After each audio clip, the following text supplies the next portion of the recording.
I clicked the wrong thing. I heard me, but you didn't hear me. Anyway, welcome everybody to the after show for the big debate between Kiko Pip, sometimes he goes by QOP, Kiko Pip and Darryl.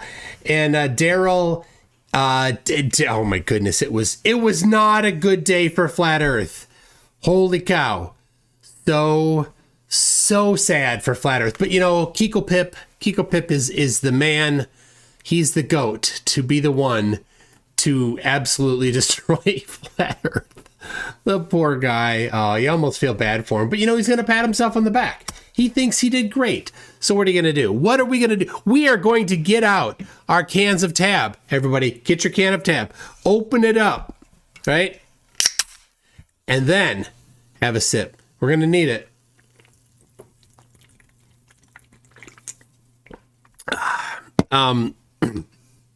Because I got Darryl and Kiko Pip coming.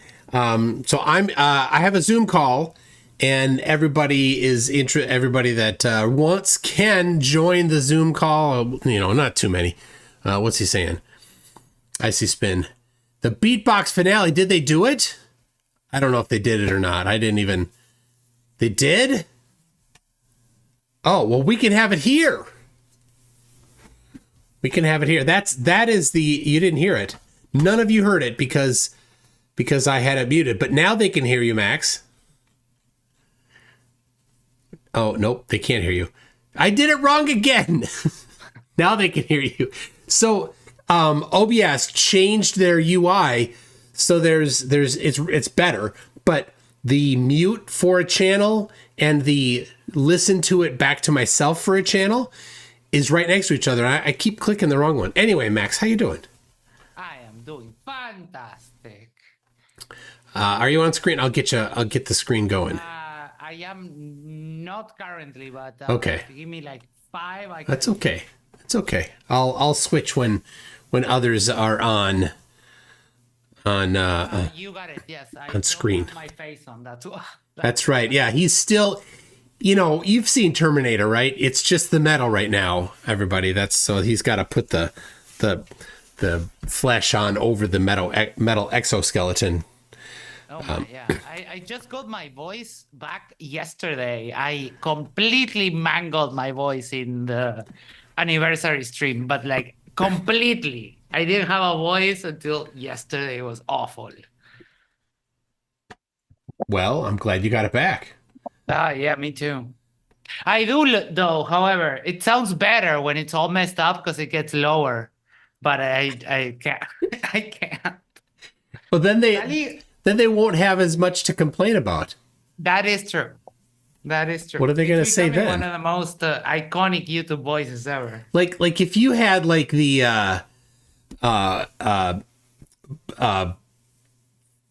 from Shrek. The guy, Antonio Banderas, if you could do that voice. Yeah. But there you go. It wouldn't be fair for anyone else on Earth. I mean, the panties would drop. Yes. Dali, gato. Sorry, I'm getting attacked by the freaking cat. All right. So the exoskeleton is, it's an endoskeleton. You're right. So I know that because it's from a song by the band Austrian Death Machine, which I've seen in concert 2 or 3 times. It's been a while. The singer went to jail.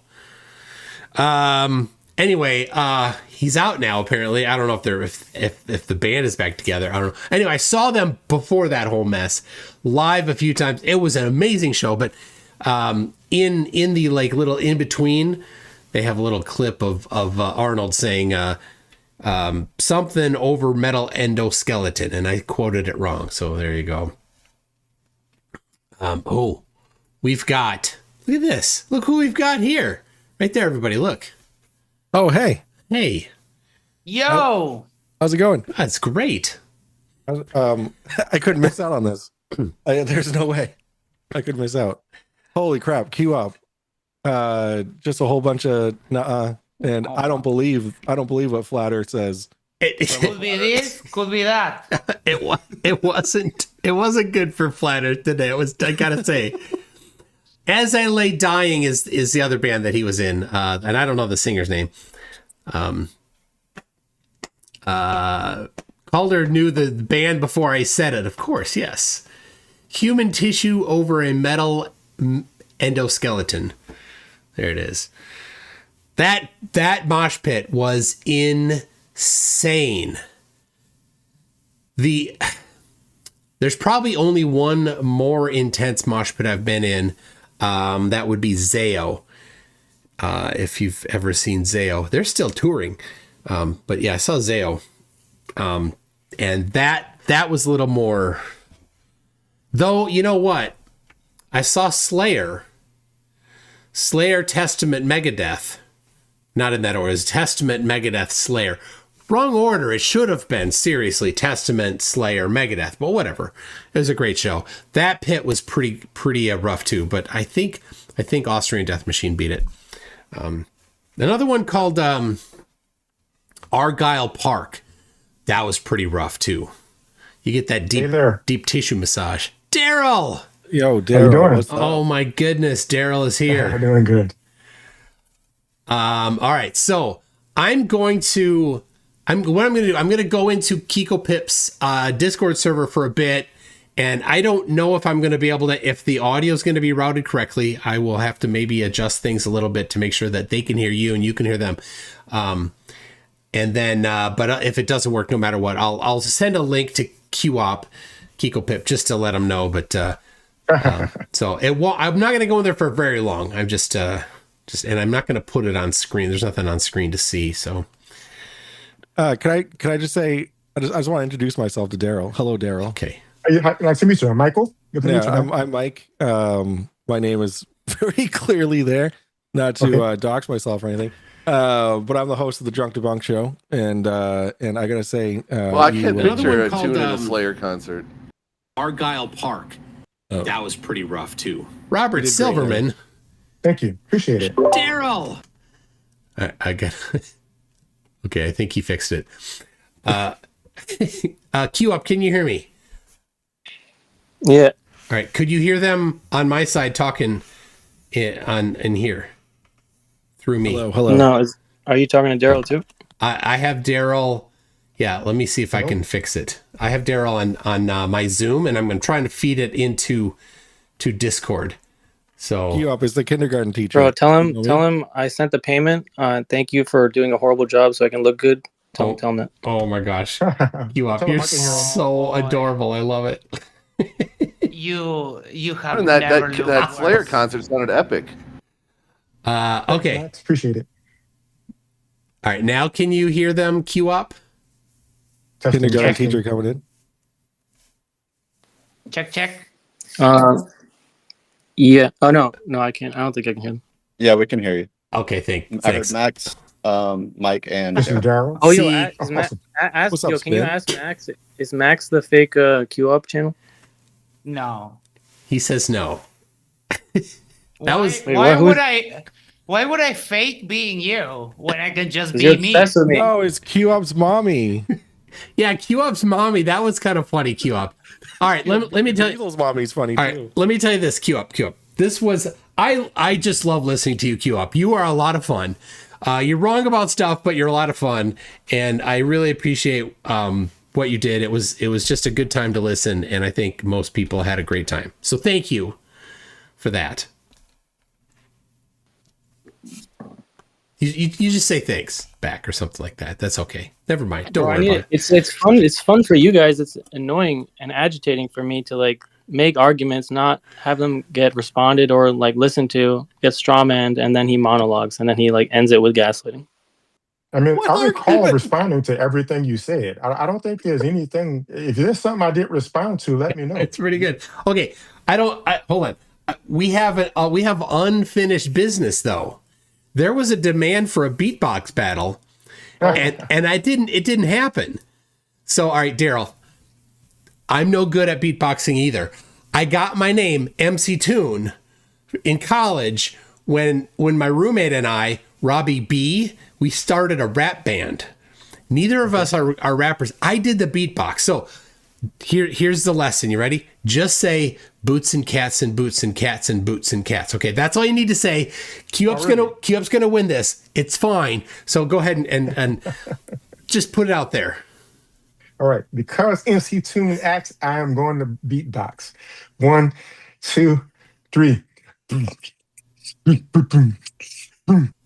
Oh, there you go. You got to beatbox. Oh my gosh, that was all right. All right. Oh, He threw I down. turned my video off so that he would take up the whole screen for that. Oh. All right, Q Okay. up. Q up. That may have ended your beatboxing career, Q up. Let's hear what you got though.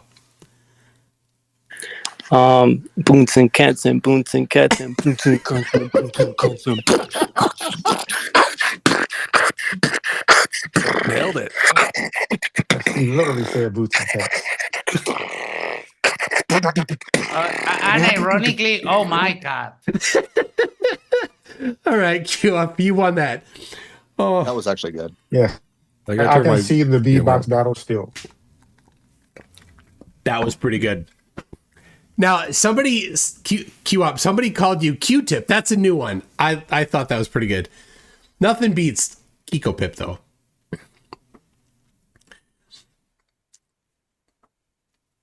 At Kiko Pip.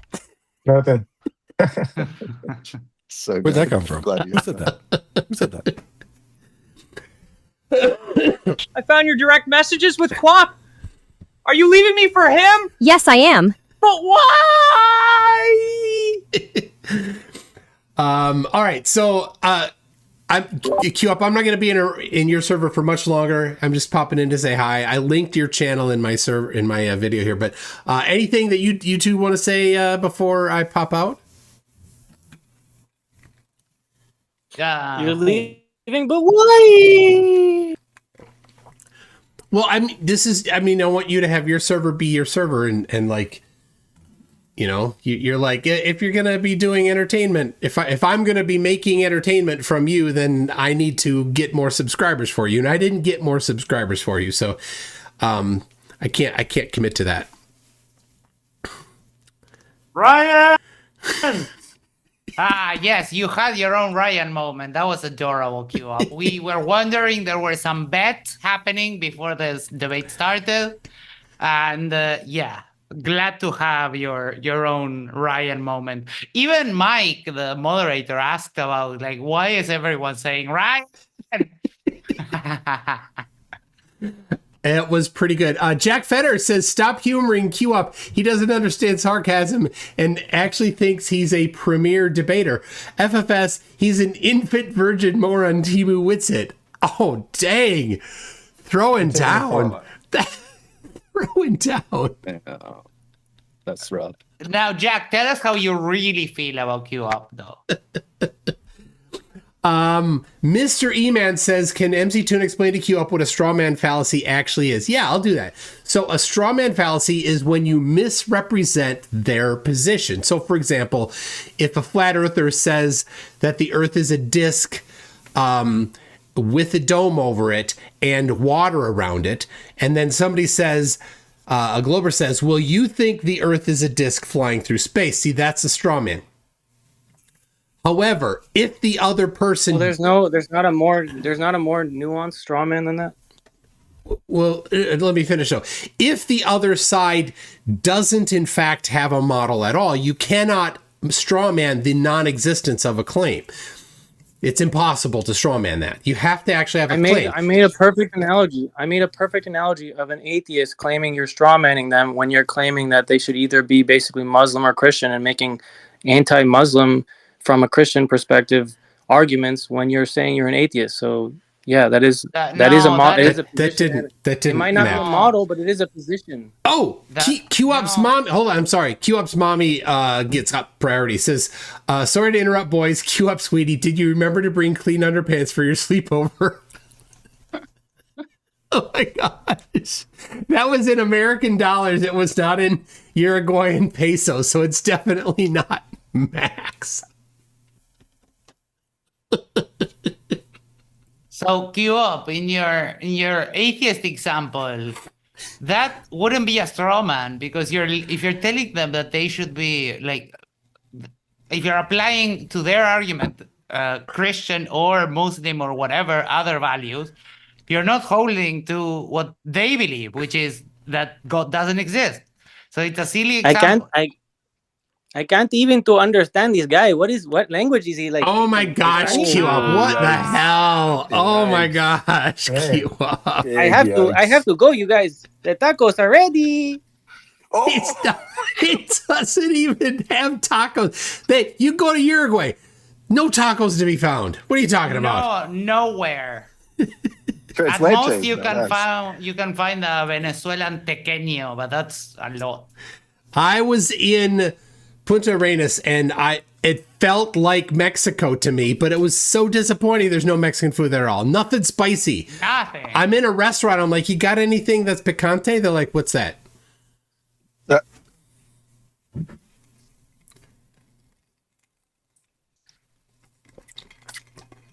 All right. Well, so the non strawman thing there. So anyway, that I think that was a good explanation.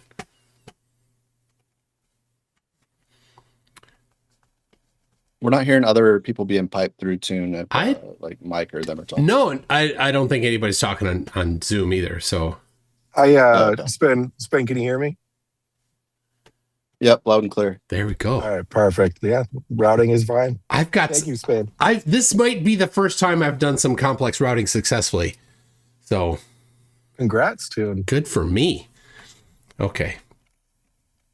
All right. Anything else, Darryl? For Q-Up? I think I covered everything by the end. Some of it I had to fit in during the question and answer, but that's everything I wanted to say. I said. All right. Anything you want to say, Q-Up, to Darryl? No, I actually hope I never have to talk to him ever again. You got spanked. That's what happens. Yeah. Sorry, go ahead, Toon. When you get spanked that bad, I get it. Yeah.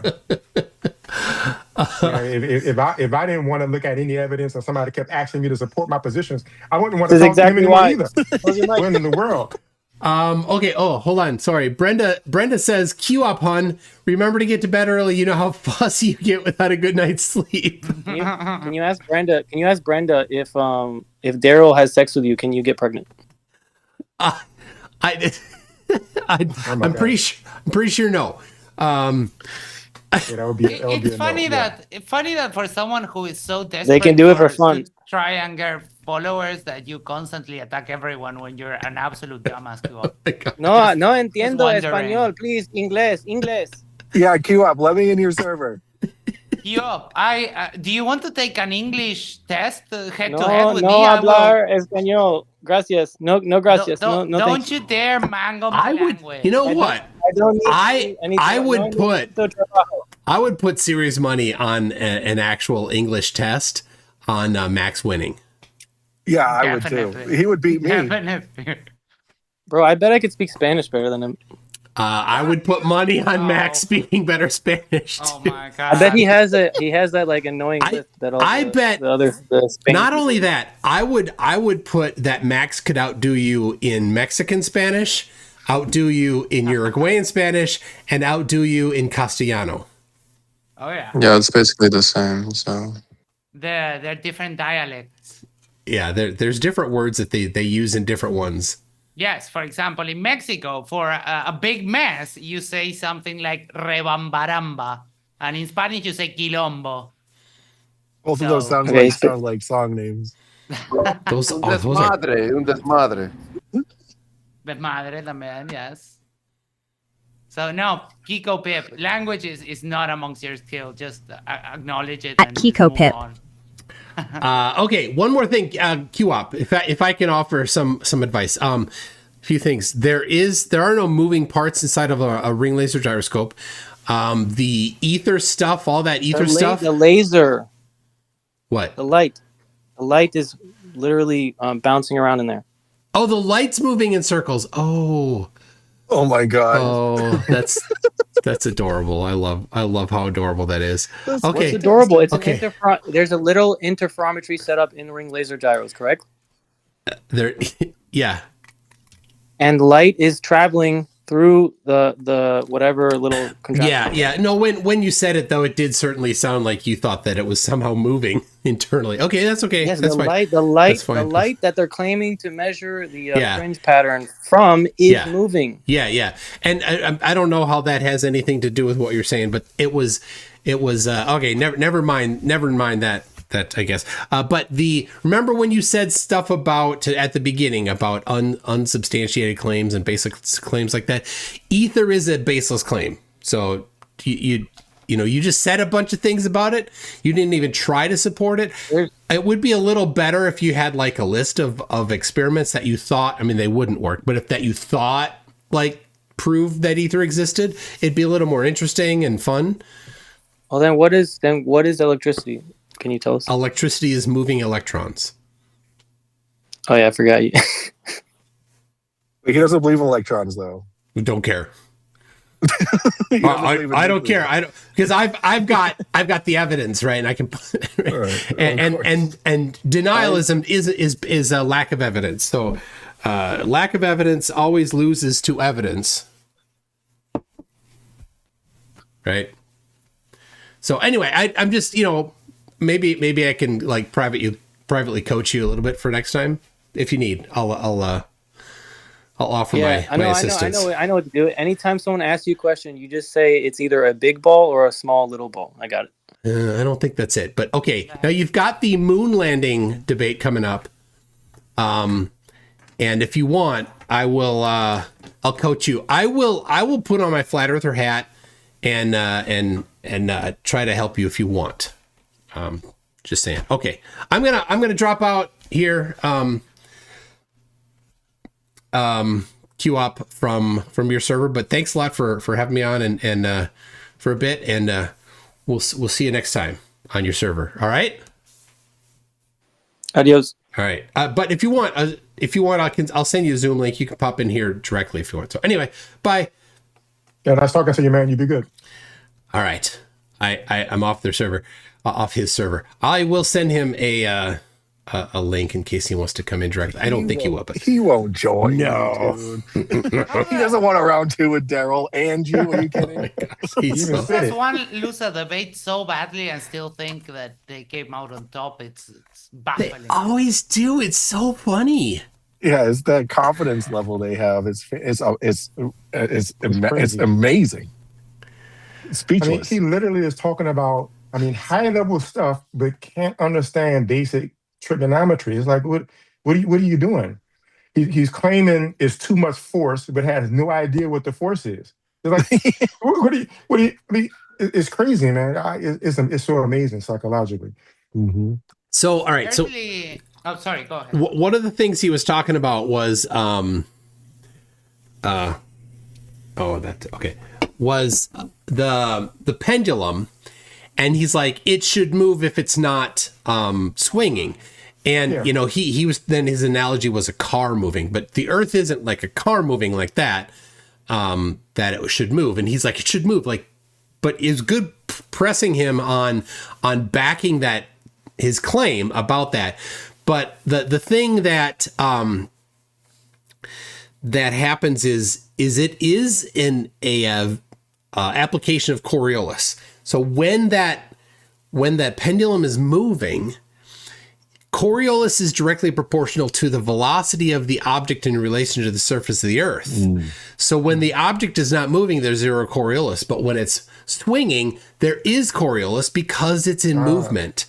And so that's one thing. The other is the bottom of the swing of the pendulum when it's swinging and the pendulum when it's at rest are the same spot. And that spot never moves while the pendulum precesses. Awesome, because that's a net force spot, right? Yeah. It's just, hanging there. So yeah. And I didn't forget that the Coriolis is proportional to velocity. I had to do those calculations in classical mechanics, but you know how it is once you're out of it a few semesters. And remembering a formula on the fly is, not let's see. Still, though, he was making a claim, so. It's on him. And to be fair, I'll say, go look it up and grab it right now. You don't need to bring it from memory, but you should have it. If you're going to make a claim, you should be able to pull it up. They never can pull it up. Anyway, I put the link to Zoom in the call here, so anybody wants to come in and talk directly to Darryl to say, "Good job, Darryl." Awesome. You're invited. And I would actually like your opinion on something that just came to mind. My position is that when a flat earther says it could be this, and they have no evidence at all, to me, they're lying. He's saying he's not lying. What is your take on that? I think I have a take. it could be, I think is just, it's a hypothesis. And I think it's fine to hypothesize something. But having a hypothesis about something is not a refutation of something else that has been empirically confirmed. That's right. That's how they use it, though. They use it as a conclusion. Oh yeah, it is. They're like, it could be this. Yeah. So to me, that's a lie. You know? It's deceptive. Okay. I think we can say it's deceptive. So deception and lies are under the same umbrella, but sometimes people get get not precisely a lie, but it is deception. Yeah. Using their own place against them, which its deflection to this, that's just an appeal to a possibility, bro. That's what he would say. Which is, of course, the crazy thing, what Whitsitt always does. Yes. He's the master of the appeal to possibility. All right. Harnold sent me a video of, he says, the missing Kiko Pip beatbox. It's 13 seconds. Here we go.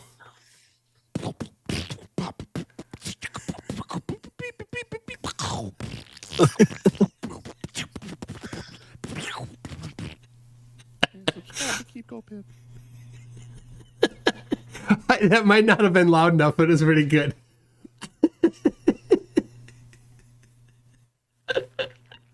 Oh my gosh. Yeah, all right. Yeah, and you are, Darryl, you are the master of the Ryan moment from Oh my God. Oh, is that Darryl? That is. I don't know. Let me preamble this. Okay. I don't know if you know this, Darryl, but there was an iconic moment that became a meme.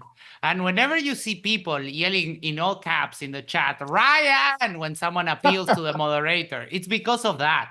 It's when you made Whitsitt cry. Yes. When you asked Whitsitt to do math and made him cry. So everyone, audio warning, it's coming. all right. Awesome. I'm glad I could do that. And of course, that's because he harped so much on being this expert mathematician. He made it sound like he's such a whiz at it. And one interesting thing about that, he would not do it. He cried to Ryan. I did it.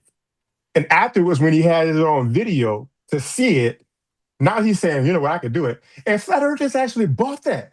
You can go to the comments and people are saying, he said he can do it. Like, what in the world are you talking about? He just saw me. He has a recording of me doing it. Of course he can do it now.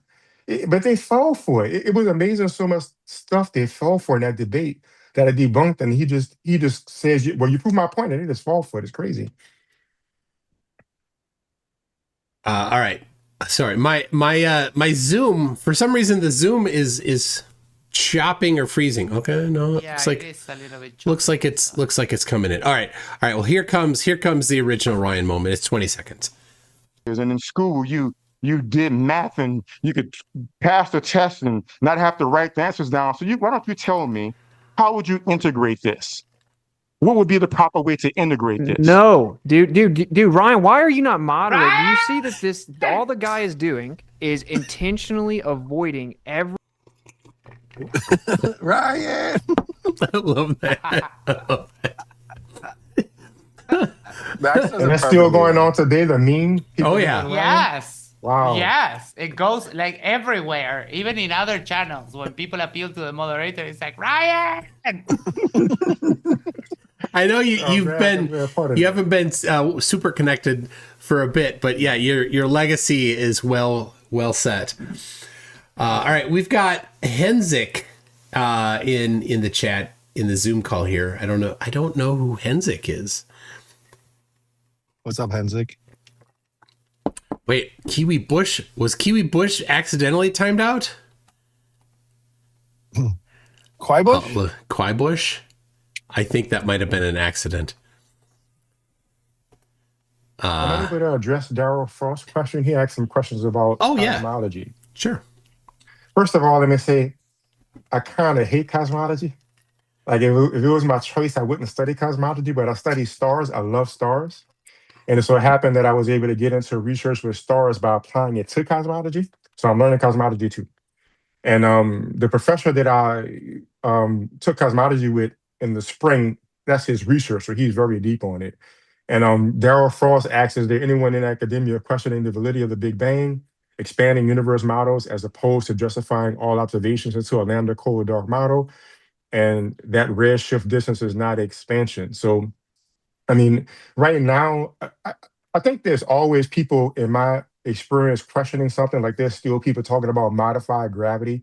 So I remember my professor saying there are still people trying to find different things to explain details, because there's always another detail that we can learn about.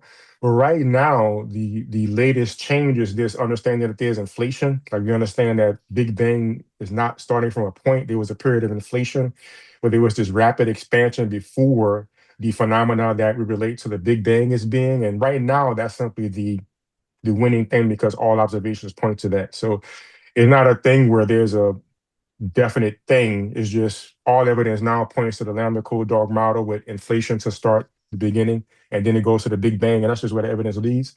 But they're constantly, refining observational capabilities and calculations to see if they can improve on that.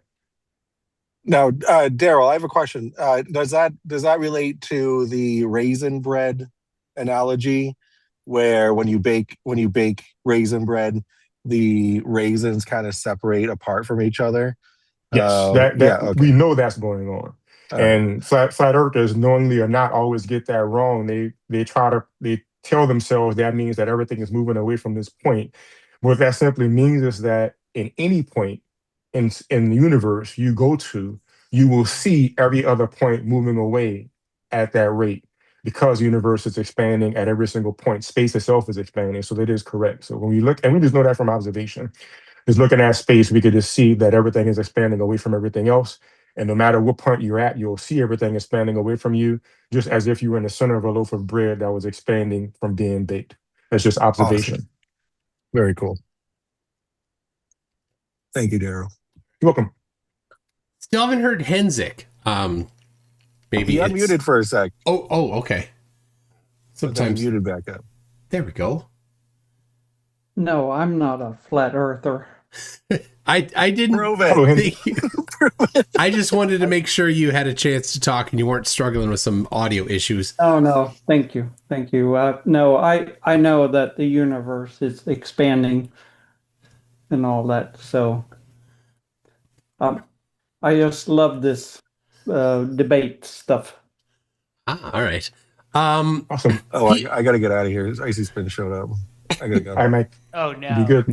I'm just kidding. So, people have reminded me that yesterday was PhD Tony's birthday, and I would like to wish PhD Tony a happy birthday for 2027. I just want to know if I'm the first. Oh, you might be. Happy birthday, PhD Tony. Oh, now you're the second. I already got the first. I'm right, first. Okay. Wait, Second's hold the on. first Is his loser, I birthday guess. the 7th? Because that would be an official. We might be belated. We might be in belated. No. Somebody said it was yesterday, so it'd be the 4th, June 4th. I don't know. He can help.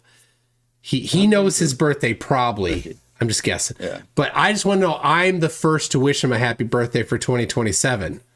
I see. Okay, That's what it is. Free birthday.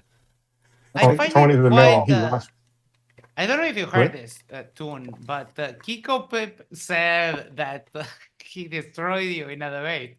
Right after he said the whole thing about how MMX shows no movement. And I know he's being schooled on this, because I literally schooled on him when I told him, like, dude, we just need to read the first 2 sentences of the paper. This proves that idiotic idea. I was in his Discord server when I was in my garage And so just from memory, I'm like, bring it up, read the first sentence out loud. What is it that they're testing for? They were not trying to measure Earth's movement. They always get this wrong. It's so obvious if you just read it, but they never read it. Yeah, but their dishonesty won't let. I mean, they've been told this many times. We all know this. They've been told the same thing over and over and over again. That's right. But yet, they're just still going to bring it up as an argument, as if it's like a slam dunk. But it doesn't matter either way what they were trying to do or not. The evidence stands alone. If there was ether. And if the Earth was moving, then there would have been a shift. If there is ether and the Earth is not moving, then there should be no shift. But they like to say, but there was a shift. Like, they get confused. They're like, okay, hold on a second.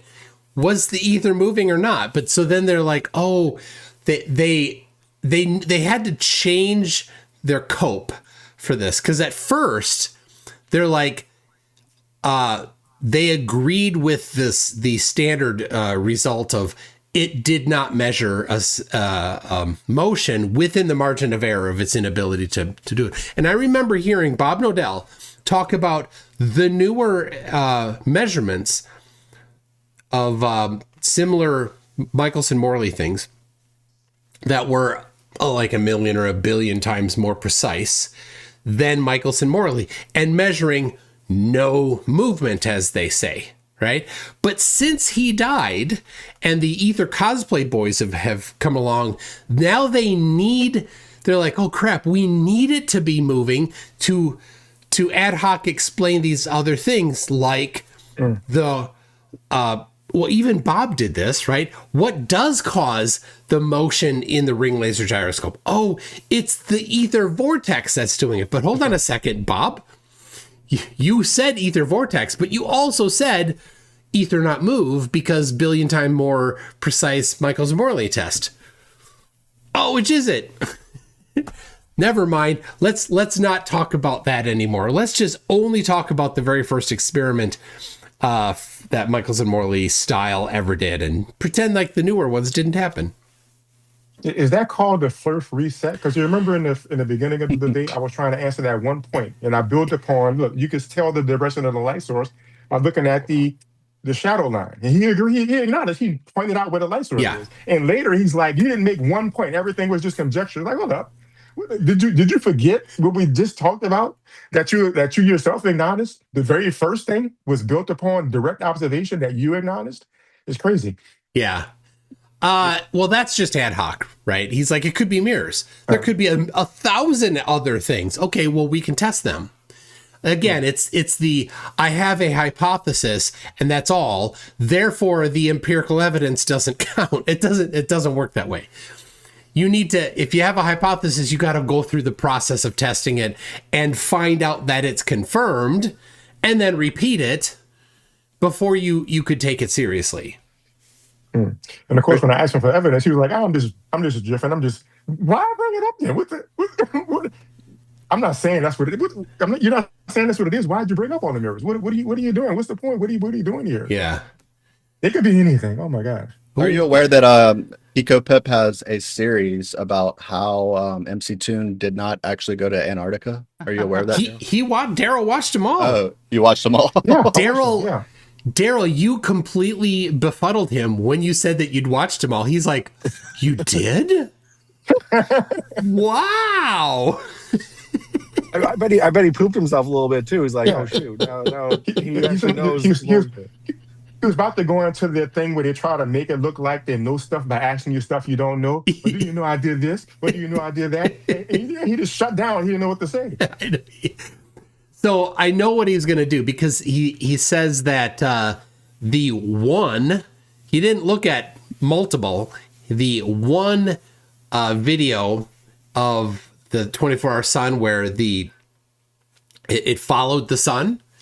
In the beginning and at the end, it has the same cloud, he says, but it's not a cloud. It's the internal reflection on the lens.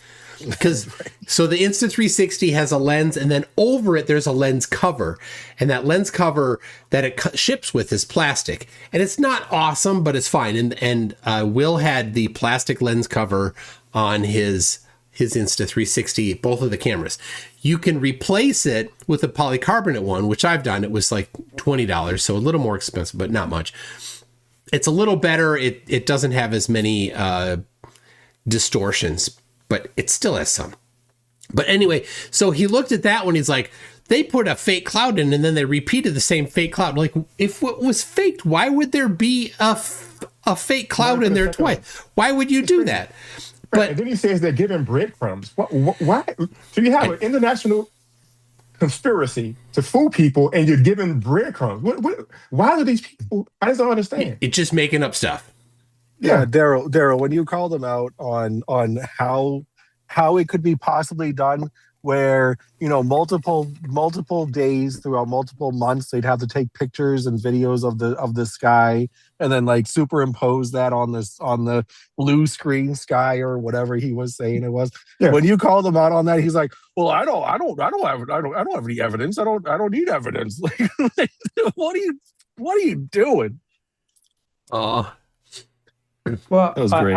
I think like Veritasium, they released a new video, and like something is jamming GPS over Europe. Yep. So all the Flerf seem to love Veritasium. So I think that should be the end of the Flerf. Well, Henzik, I don't. If you're a Veritasium fan, you'll know that they also have like an 8-hour video documentary all about destroying flat Earth. Now that's a good sit-down video. We don't like to talk about. No. Hold on. Just look at the important thing. No. Hold on. Wait. Back it up. The other day. It was just the other day. Hold on. Veritasium is not Veritas. Oh my God, I screwed up. Okay, Veritas. Sorry, my bad. All right, continue. Thank you. Sorry. Yeah, for a second, when they said that, I mixed it up too. I was like, hold up. Yeah. No, it's really interesting. There is some satellite out there blocking GPS signals in Europe. And they think it's a Russian satellite. Yes. Yeah. And they're not sure, because of course Russia's not going to say much, but they're not sure if it's communication or if it's testing for blocking.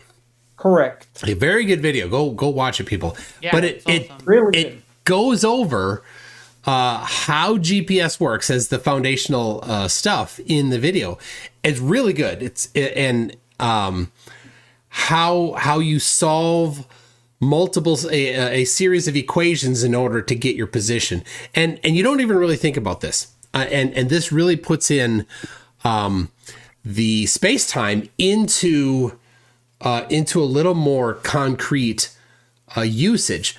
So the way it works on a flat surface, when you're looking at, for example, the amount of time that it takes for something to propagate. So if you're sitting somewhere and you receive, they use this for cell phone triangulation as well, trilateration really.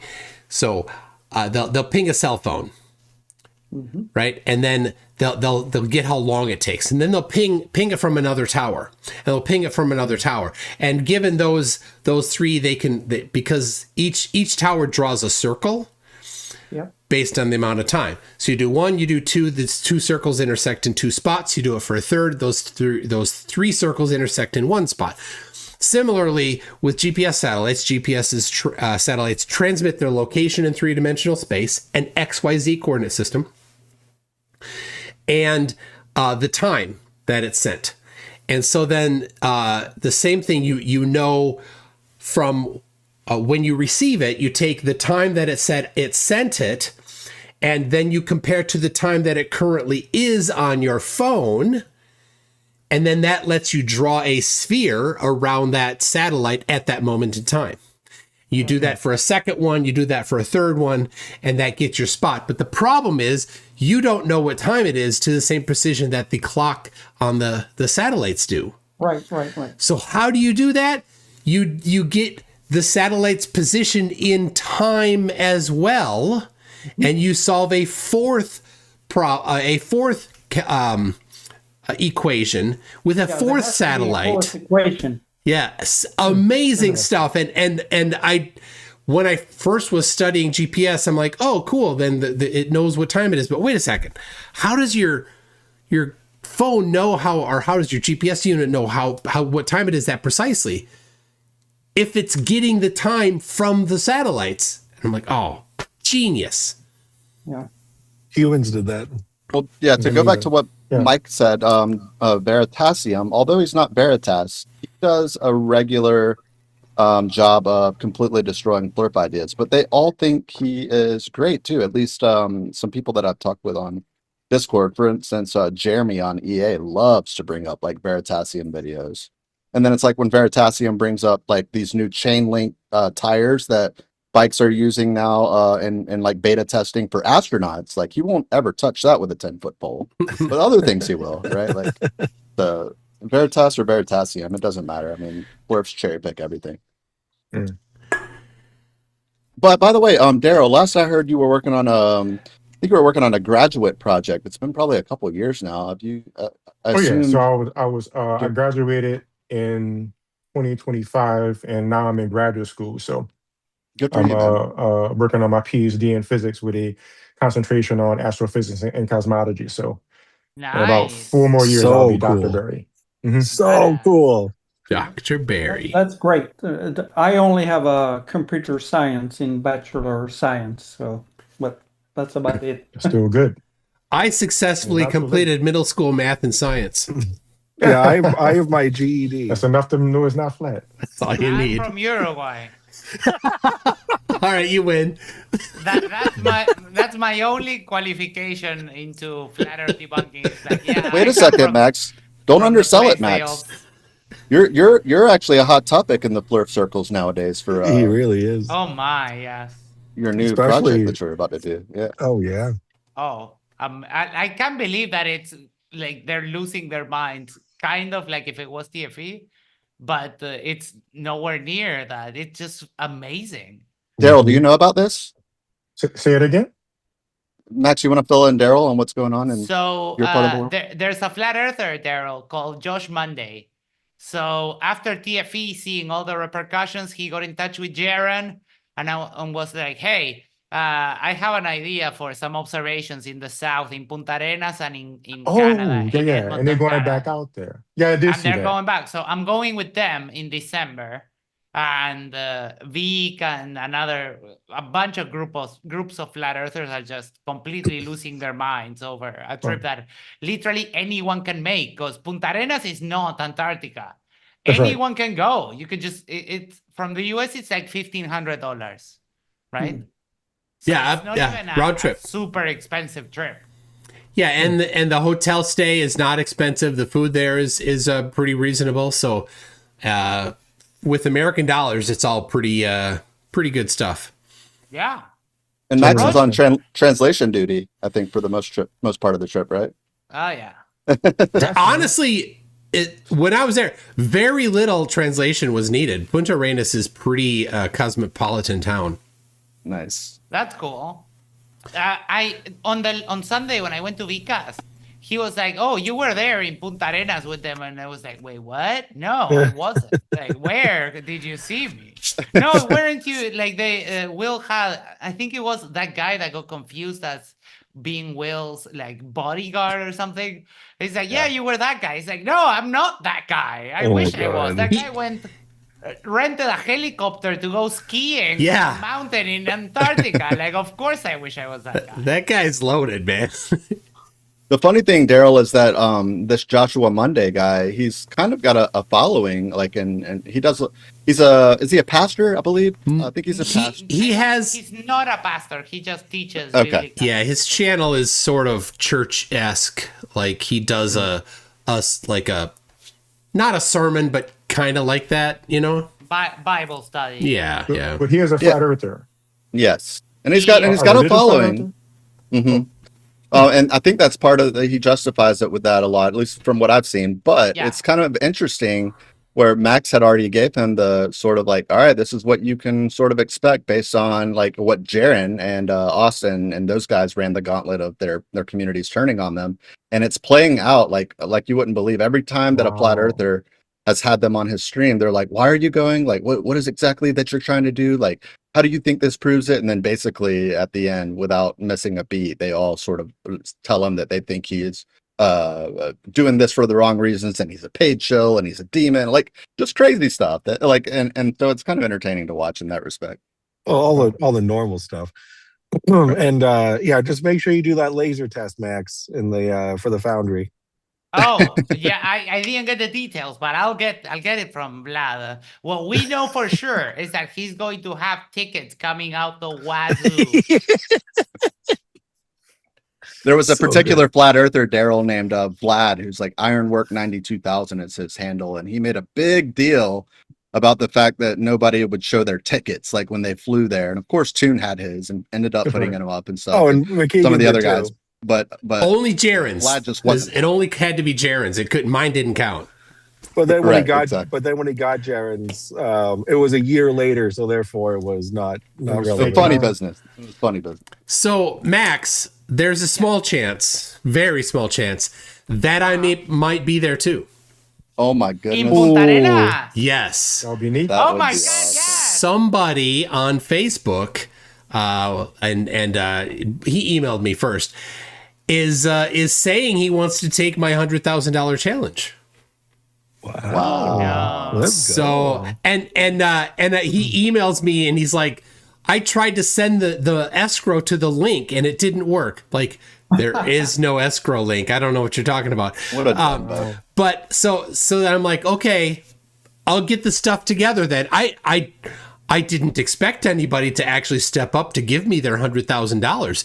So I didn't go and make any legal documents and agreements yet. Because why would Christmas, I'd like a helicopter, please. That's not too much to ask for Christmas. So anyway, I'm working on the documents and stuff, and I'm like, oh, I need to find an escrow company. I like what I'm going to do is I'm going to find multiple escrow companies and tell them, go put it there. Here's the agreement that we will have. So go to the escrow company, give them this agreement, and deposit the $100,000. And if you can't do that, all right, we're done. I can see it now. They're going to find you out, MCToon. He's going to disappear. He's going to come back with a video saying, see, MCToon said, email that money to the escrow. I emailed it. Look at it. Bounce back. It bounced back. It's a fraud. He's going to find you out. That's what it's going to be. He's going to show that email didn't work for the escrow. So it was a fraud. It was a fraud challenge. Yeah. I can see it now. He said email it. So yeah, anyway, it'll be, so I did tell him, I called him Cupcake, and then, cause he's getting a bit antsy. And then he says, in my country, cupcake means things about your lifestyle. So I replied back, I support your decisions and want to know you have a safe space. He did not like that. And Darryl, I appreciate your foreshadowing. I appreciate that.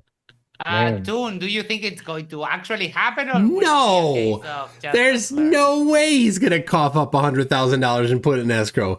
But I don't bluff. So I will do all of my part, and as soon as he fails to do his part, or not, it doesn't matter, right? If he does it all, okay, fine. I know what happens in Antarctica. I'm 100%. This isn't a bet. This isn't a wager. The sun does what the sun does in Antarctica. It stays up all day, every day when you're there in December. So it's not a bet. I get the $100,000. Easy. Because it's going to be, if he did it, it's going to be in escrow under control of the lawyer. So it's going to have to come to you, right? Yes. Because I'm not doing it if the money isn't in a where it's out of his control, where it's in the control of the agreement. So all Flerfs are they're allergic to escrow, so it probably won't. He doesn't even know what escrow means. Now he's Bosnian, so whatever. Oh boy.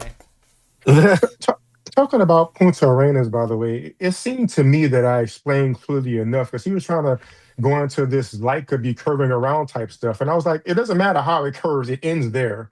Yeah. It seems that was clear enough to me that it ends there and you could get some distances. Did I explain that clear enough, or was it just? He imagines that light could take a non-straight path. Right? It goes back to he has a hypothesis that it could take a non-straight path. Even though all of physics knows that light, when undisturbed, will take a straight path, right? You need to do something for it to not be straight. That's basic, just super, super basic stuff. But he's like, well, if it does curves though, it ends there. It does, but it can swirl around all it wants. But if it ends there, but if it took a circuitous path to get there, right? Say the Earth is somehow undulating in some swervy whatever direction, and the light takes a weird path all the way around this way to get there. That's what he's saying, right? You don't know. How could you know? Well, you can know because light generally does that. You need something to cause a change. Maybe I should have pressed him to prove the swirl. Yeah, if you think that it does that, then the burden is on you to show what is causing that. I don't know. Okay, well then you showed up here to defend Flat Earth without having any idea of how your position works. Right. And that's Q-Up's deal, and he's just more open about it than others because he's bad at hiding it. But no Flat Earth has any answers to anything. Yeah, but we have satellites going into space. They're all fake, of course, they say. What? You mean satelloons? No. Spy planes? No, they go into orbit. No, that's just fake and gay. That sounds so fake and gay. Dude, that is... You believe Darryl, that? What do you think about all the flat earthers that say astronomy is not part of the sciences? Have you heard this? Yeah, it just seems more the same old denial to avoid what disproves them. Yeah, it's just observation, right? I mean, Darryl? come on. Why would all these companies pay all this money to put satellites into space? It makes no sense. But I guess I preach to the choir. Yeah. It's one of my favorites is the country of Bangladesh, a rather poor country, paid SpaceX, paid a company to manufacture a satellite for their TV, and paid SpaceX to put it in orbit.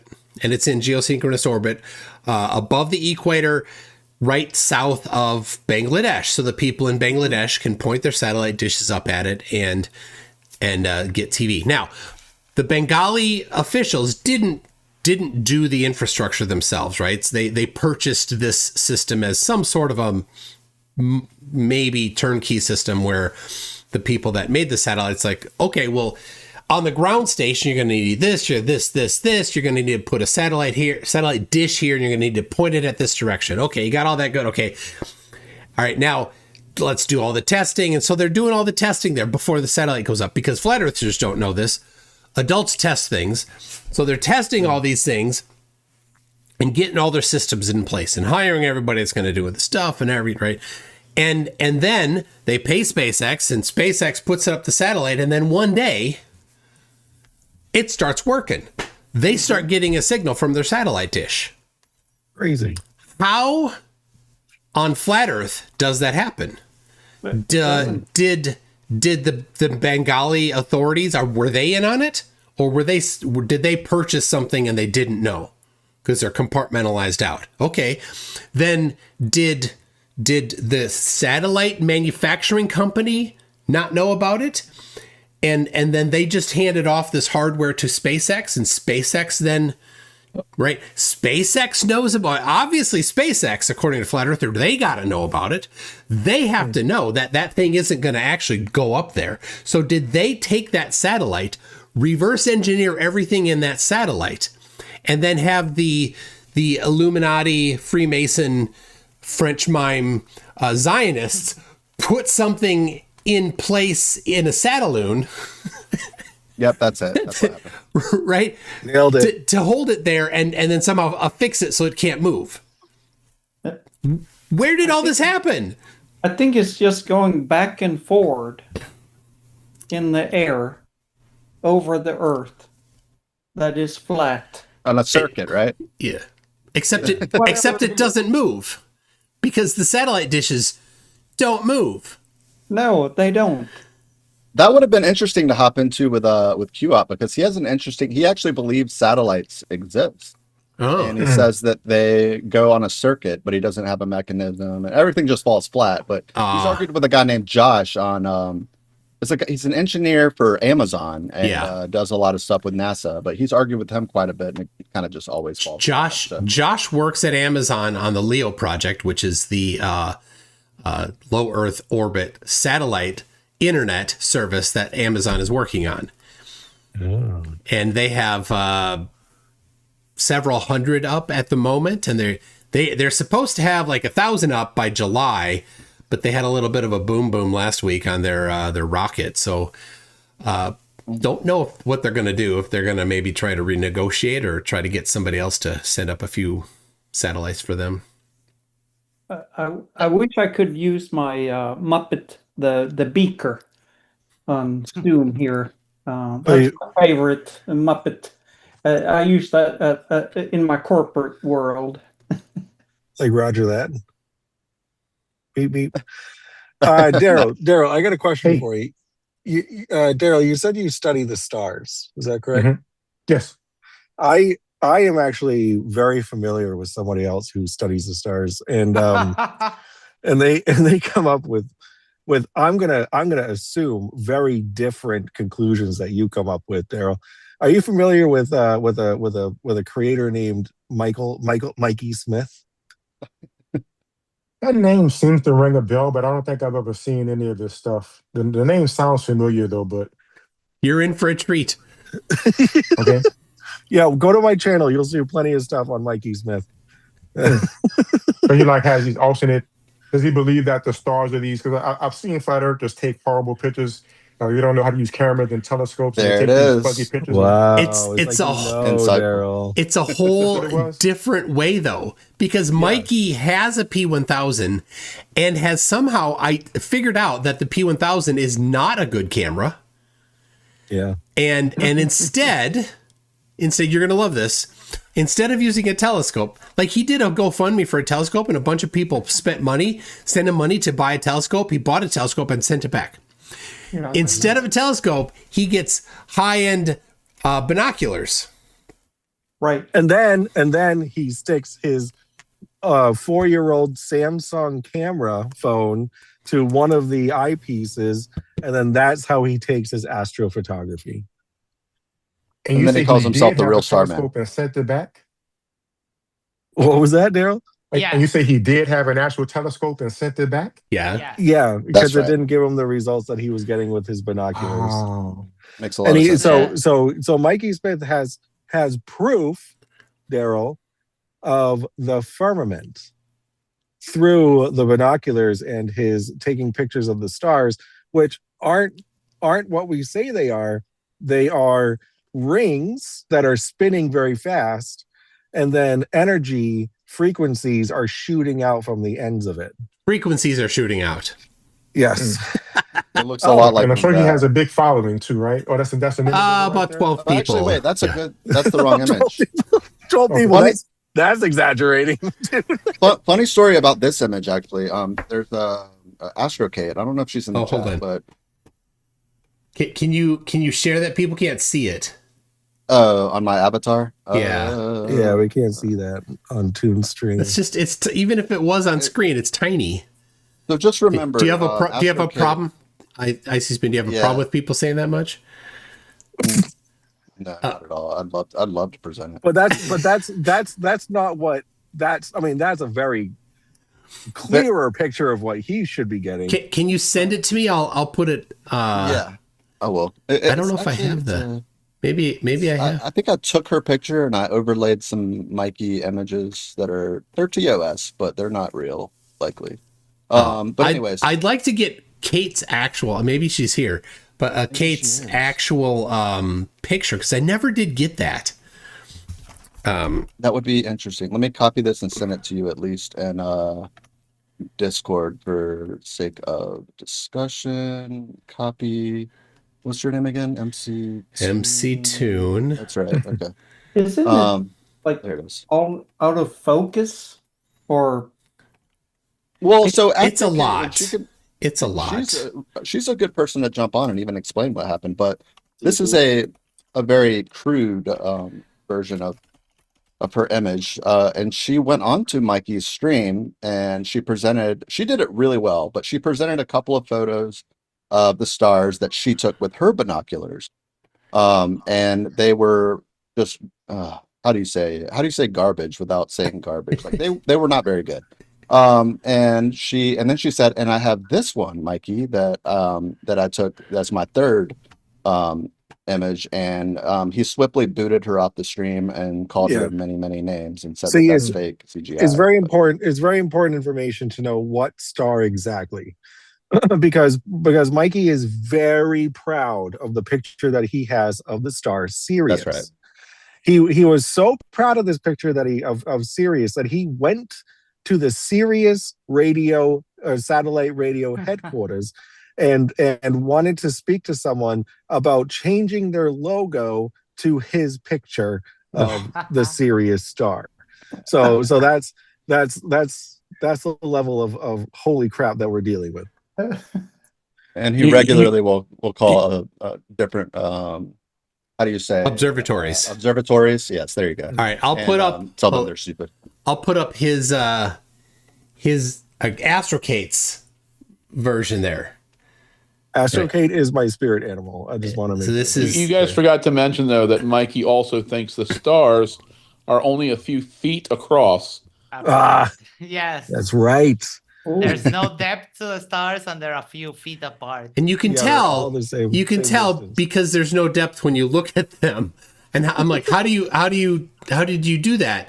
Well, you can see that there's no depth on a picture. How do you see on a picture that there's no depth? Because there's no depth. Oh, well, because you see them embedded in the firmament tune. You see the stars embedded in the firmament. Like, come on, man! It's so ridiculous.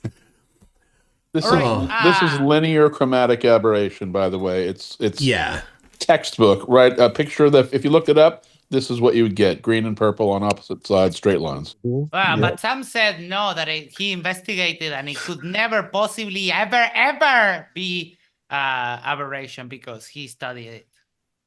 Yeah. So, Toon, can I take the share screen for a moment? Absolutely, yeah.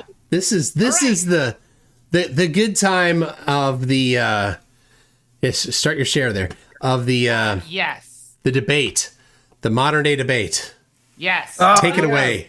Everyone's favorite section, dumbest comment of the debate, makes its debut, its triumphant debut on Toon Stream. Iron Horse, MaxiPad, modern day debaters, favorite bias opinionated mod. Oh, that's so adorable.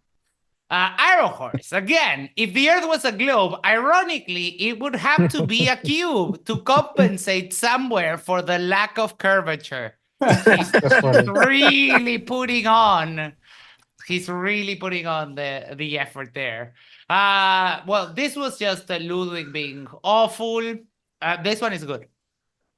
Ludwig, you can't divide by zero. So all of these physicists' formula are already debunkable when they have a variable in the denominator of a fraction, which is very often. Oh, oh my. Ludwig. Oh. Kevin Bacon, 24-hour sun doesn't prove a ball or a flat Earth. Do you regret spending all that money just to measure Earth flat, MCToon? Well, do you?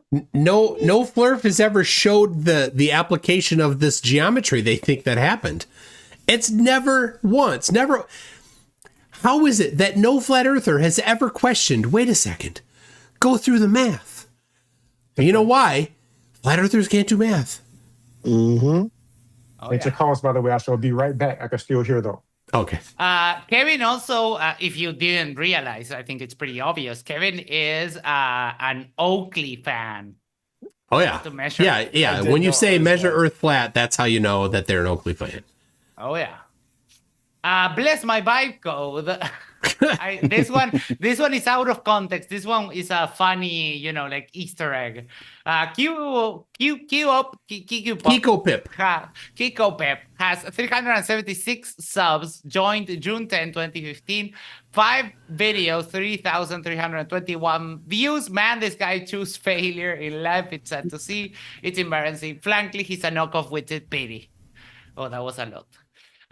Ludwig, Kiko Pip is winning because the truth is on his side. Hundreds of photos and videos have debunked Earth curvature. The globe is dead and globe earther diehards are zombies. I got your pendulum right here, tough guy. Of course. Oh my gosh. This is another Easter egg. Grug said, no math, no sleeves, pure vortex. I think that's Question? Yes. Are we accepting pictures now? Ooh. Because if we're accepting the hundreds of flat pictures, what about the hundreds of thousands of globe pictures? You mean the fake ones? Well, those are all fake. Yeah. Dude, come on. Satellites fake and gay. Post pictures of Earth from space, fake and gayer. Faker and Like gayer. Stanley was saying, it's all conspiracy. Vortex. What's the vortex? Oh, because Kiko Pip was talking about a toroidal vortex nonsense, yada yada stuff. Batman Darkest Night, Flat Earth born to be dumb, but you're just subspecies of human. I call you Homo Stupido. That's amazing. That was a good one. It was another Easter egg. Ludwig said MCToon is racist against Italians, and I had to say to Ludwig, Italian is not a race. Just FYI. Hey, anybody on the panel here Italian? I am Italian. Oh, wow. Too. Okay. Yeah, and like I said, born in Sweden. I'm born in Sweden, so close enough. You're Italian too. Yeah. No insult.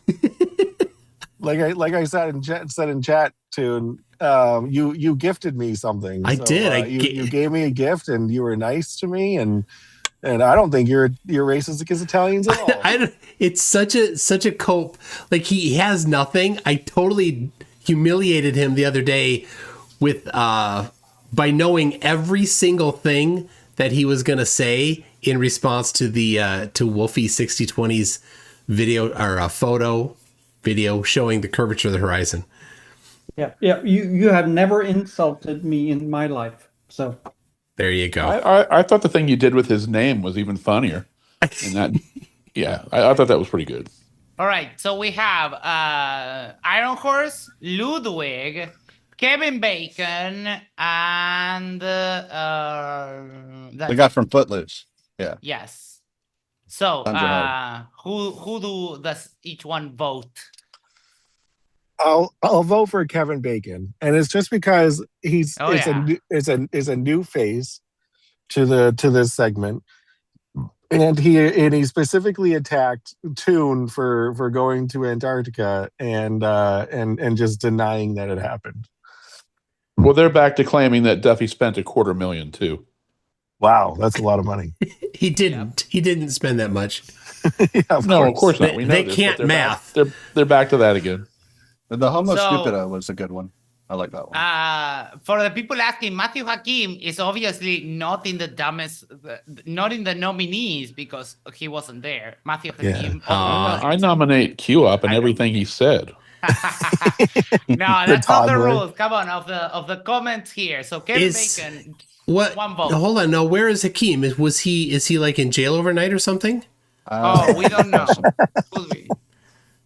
Okay. Surfing in public is the charge. So Toon, vote. Kevin Bacon. Kevin Bacon. Jack. I can't diss Kevin Bacon's name. The guy that called Toon a racist for against Italians. Ludwig. Ludwig. Okay, two votes for Kevin, one for Ludwig. Darryl? I pass on my vote. Okay, fair enough. I'll take his vote. Okay. 2 votes for Spin. Clutching it. You better Spin. You better vote for Kevin. You Bacon. are a grifter. Hey, listen, I never said there wasn't a double standard. Go ahead. So Darryl and I are going to also vote for Ludwig, von der Schlut, I think was his last name. I can't remember. Don't talk to me ever again. Then you're okay. Yeah, I think I'll vote Ludwig today because saying that Italian is a race is just way too much. Way too much. So I don't have a song here, but you all know that's the dumbest comment of the debate. I love that one. Wow. Yeah, it's a great song. Yada yada. That's the comment of the debate. Woo. Did anybody hear Q-Op say that he got a full scholarship? Yes, I heard that. What? Is that possible? Yeah. I didn't hear full. I heard scholarship, but not full. I heard so full. like participation award scholarship then. I think it could have been a sports scholarship, like if he was in like He played tennis. He played tennis. Oh no, I'm being And serious. was it just me, or he did says he he was look- like varsity tennis, and he does lessons. Did he on the look side or something. especially Nazi youth tonight? No, He not did. what? That's you. Yeah. He did look a little. skinheaded today. A little bit skinheady. Yeah. So like he does lessons now? Yeah. That's. I think someone has brought up like asking about income on several occasions, and finally he's like, I do what I do as a male gigolo. I don't know, something daytime job gigolo, and I also do tennis lessons. Blah blah blah. So I took that to heart because he said he was a good tennis player. So maybe pickleball is what he meant. But pickleball. Did you guys notice that I meant Oakley? to ask them that. What do you Badminton do would be for a even living worse. thinking like this? Right. Did you guys notice Oakley showed up in the chat over there? I didn't. Was wanna that really bring it up. Oakley? Was that really Oakley? I mean, he was using Oakley language. I don't know. What I saw was Nathan Oakley 1980A. Is that isn't it just 1980? He had the avatar. He looked exactly is. like Oakley. Well, yeah, but I had your avatar last Christmas, so. Well, that's a good point. But I mean, he was saying things that I've heard Oakley say within, I don't know, 48 hours. You know, like Yeah. He did say he fisted 25 guys at the same time. In fact, the very first thing he said, I'll send it over to Toon. I don't know if he wants to show it. It might be TOS, but it was something to the effect of lonely ? Need a man ? I'm your man. Period. So You said that to me already. I'll grab it. Oh, okay. It Was was sus. Yelling at folks. children? Well, you're thinking of Thompson. You're thinking of Thompson. Yelling would be an improvement. Probably No, about this that. one likes to smack them around. Mm-hmm. Yeah. No, hold on. Let's be clear. Oakley likes to slap around children. Yep. Witsbit likes to slap around women. And Thompson likes to get bit by his dog. Oh yeah, that's right. That's right. I mixed that up. My bad. Right. Wearing a And duck suit. show homemade corn on that. Yeah. on That's a good MTV. point. And then drop pamphlets over a fence at a school. Oh, that, that's Back to Q up for a second, and this he mentioned that I would still be paying off my student loans while his was paid in full. Doesn't that imply more than just a partial scholarship? Well, no, he said that somebody else would still be paying off their student loans. He said that somebody else he got was a full me. scholarship, but he spent all this time with girls. Yeah. and everybody else is still paying off. Their Right, but that loans. was That's to what I my heard. comment. So that's what I'm trying to get at. Do you think he really got a full scholarship? No, I don't know. I mean, the fact is, it doesn't matter. I mean, whether he got a scholarship doing sports or he happened to do good in high school and something and got a scholarship, obviously it didn't do anything for him and he didn't use it properly. So, I mean, it doesn't even matter. Do we know other Flerfs that are college grads for certain? No. That are as ignorant I don't as think he so. is? No. He didn't say he graduated now. There's only a handful of Flerfs that even have like regular degrees in But he is particularly ignorant. I mean, it's not. Yeah. The things he says are just absurd. Dude, so when he said, I'm so sorry, guys, but when he said that he believes that the Anunnaki have us running a Hunger Games, and he said that with such sincerity, all of his arguments or lack thereof. Yeah, there was just no were irony there. He null was- and yeah. void. null and void. Everything that he was saying after that was just, and everything and he just destroyed everything he said before that. Like, come on, like, are you serious? He Anunnaki. also took Arnold seriously with his beatboxing. I mean, I don't think he even understands sarcasm. Yeah. No. I will say he's a good beatboxer. That was crap, dude. That was horrible. That little thing he did at the end was terrible. Boots and cats and boots and cats. I mean, really, it just seemed like he was trying to find an excuse to try to jab at me. It was funny. Well, he was just deflecting every way he possibly could. He does that a lot, and you're very lucky, Darryl, that you're a better person than I am at the very least, and because he likes to dish it, but he can't take it. Oh, he's a snowflake. Once, yeah, and he gets super triggered. That's why he hates me. That's why he hates me. I read him a book about written for babies. and about how gravity works or rocket science or whatever. It's literally called Rocket Science for Babies, and I read it to him on his Discord, and he booted me and he wouldn't let me back in. He booted and banned me within 15 minutes of the first night I ever was on.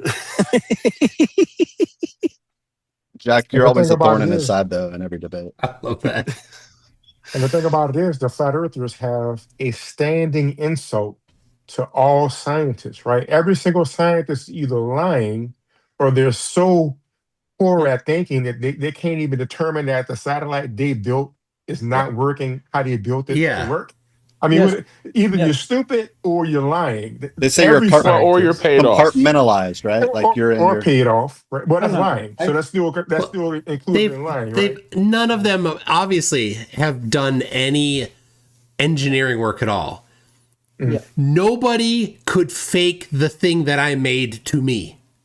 Yes. That's Right? You couldn't. I made it. I know how it works. You'd need to know how it works better than I know how it works in order to fake it to me. And nobody in the world knows how it works better than me. So you can't fake things like that. Also, there are software bugs that happen in space on the ISS and things like that. Yes. That are discovered, and they're like, oh no, well, we need to do a software patch. Right? Well, if it was faked, there'd be no bugs. Right. That you'd be like, it's not working right, and you'd look at your code and be like, oh, look, we found the bug here in our code. Let's patch it, send it up. No, they're not working on the same thing as you. You don't get bugs. They're just so dumb that they've never had responsibility in their life.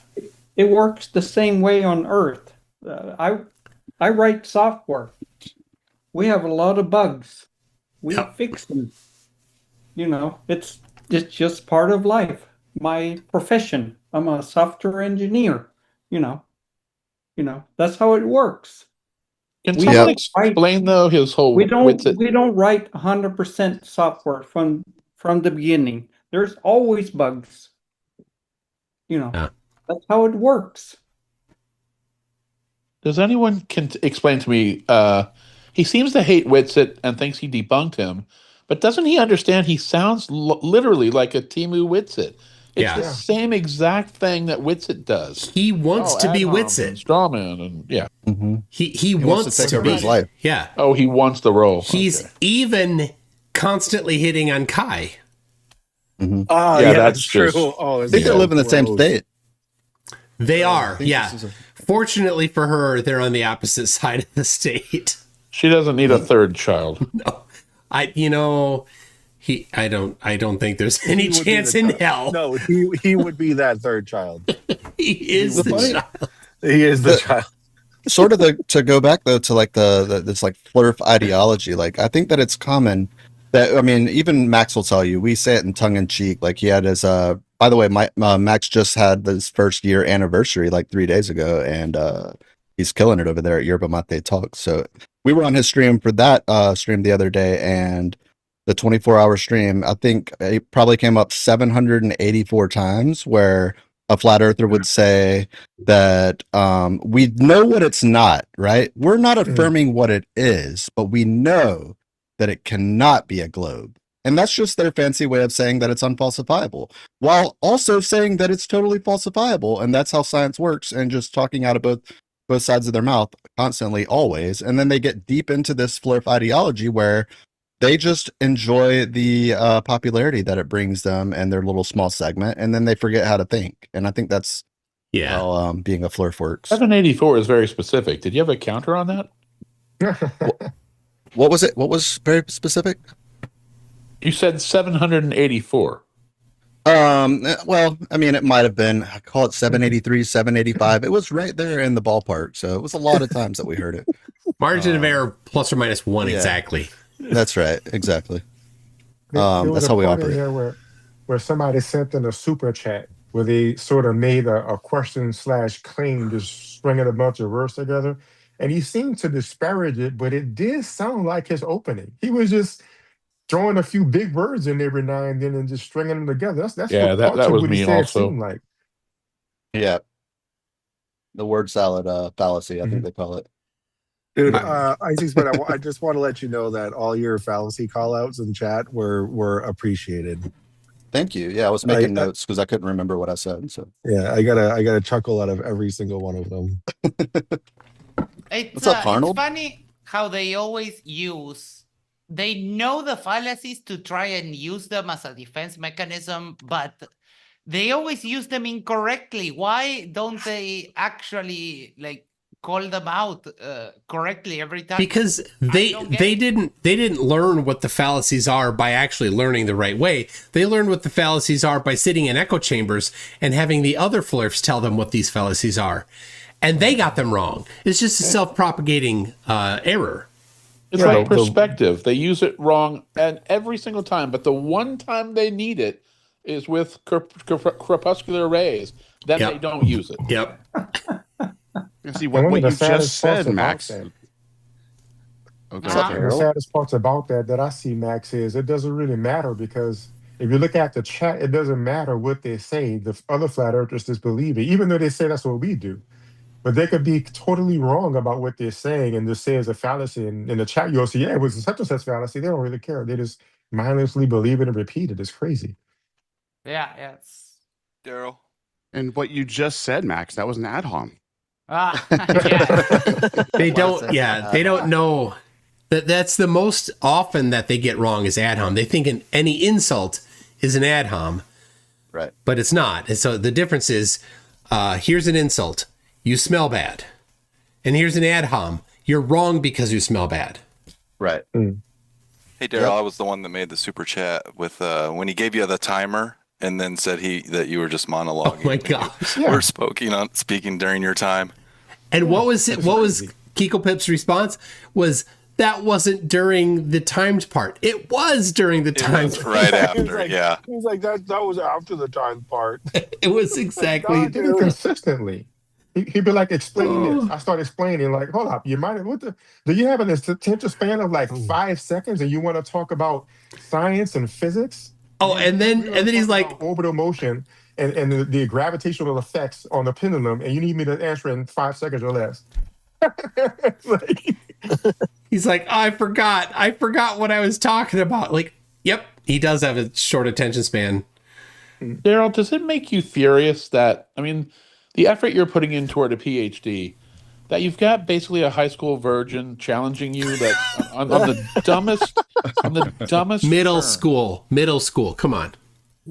It used to, but the fact is, it's a welcome break from the rigorous stuff I'm doing now.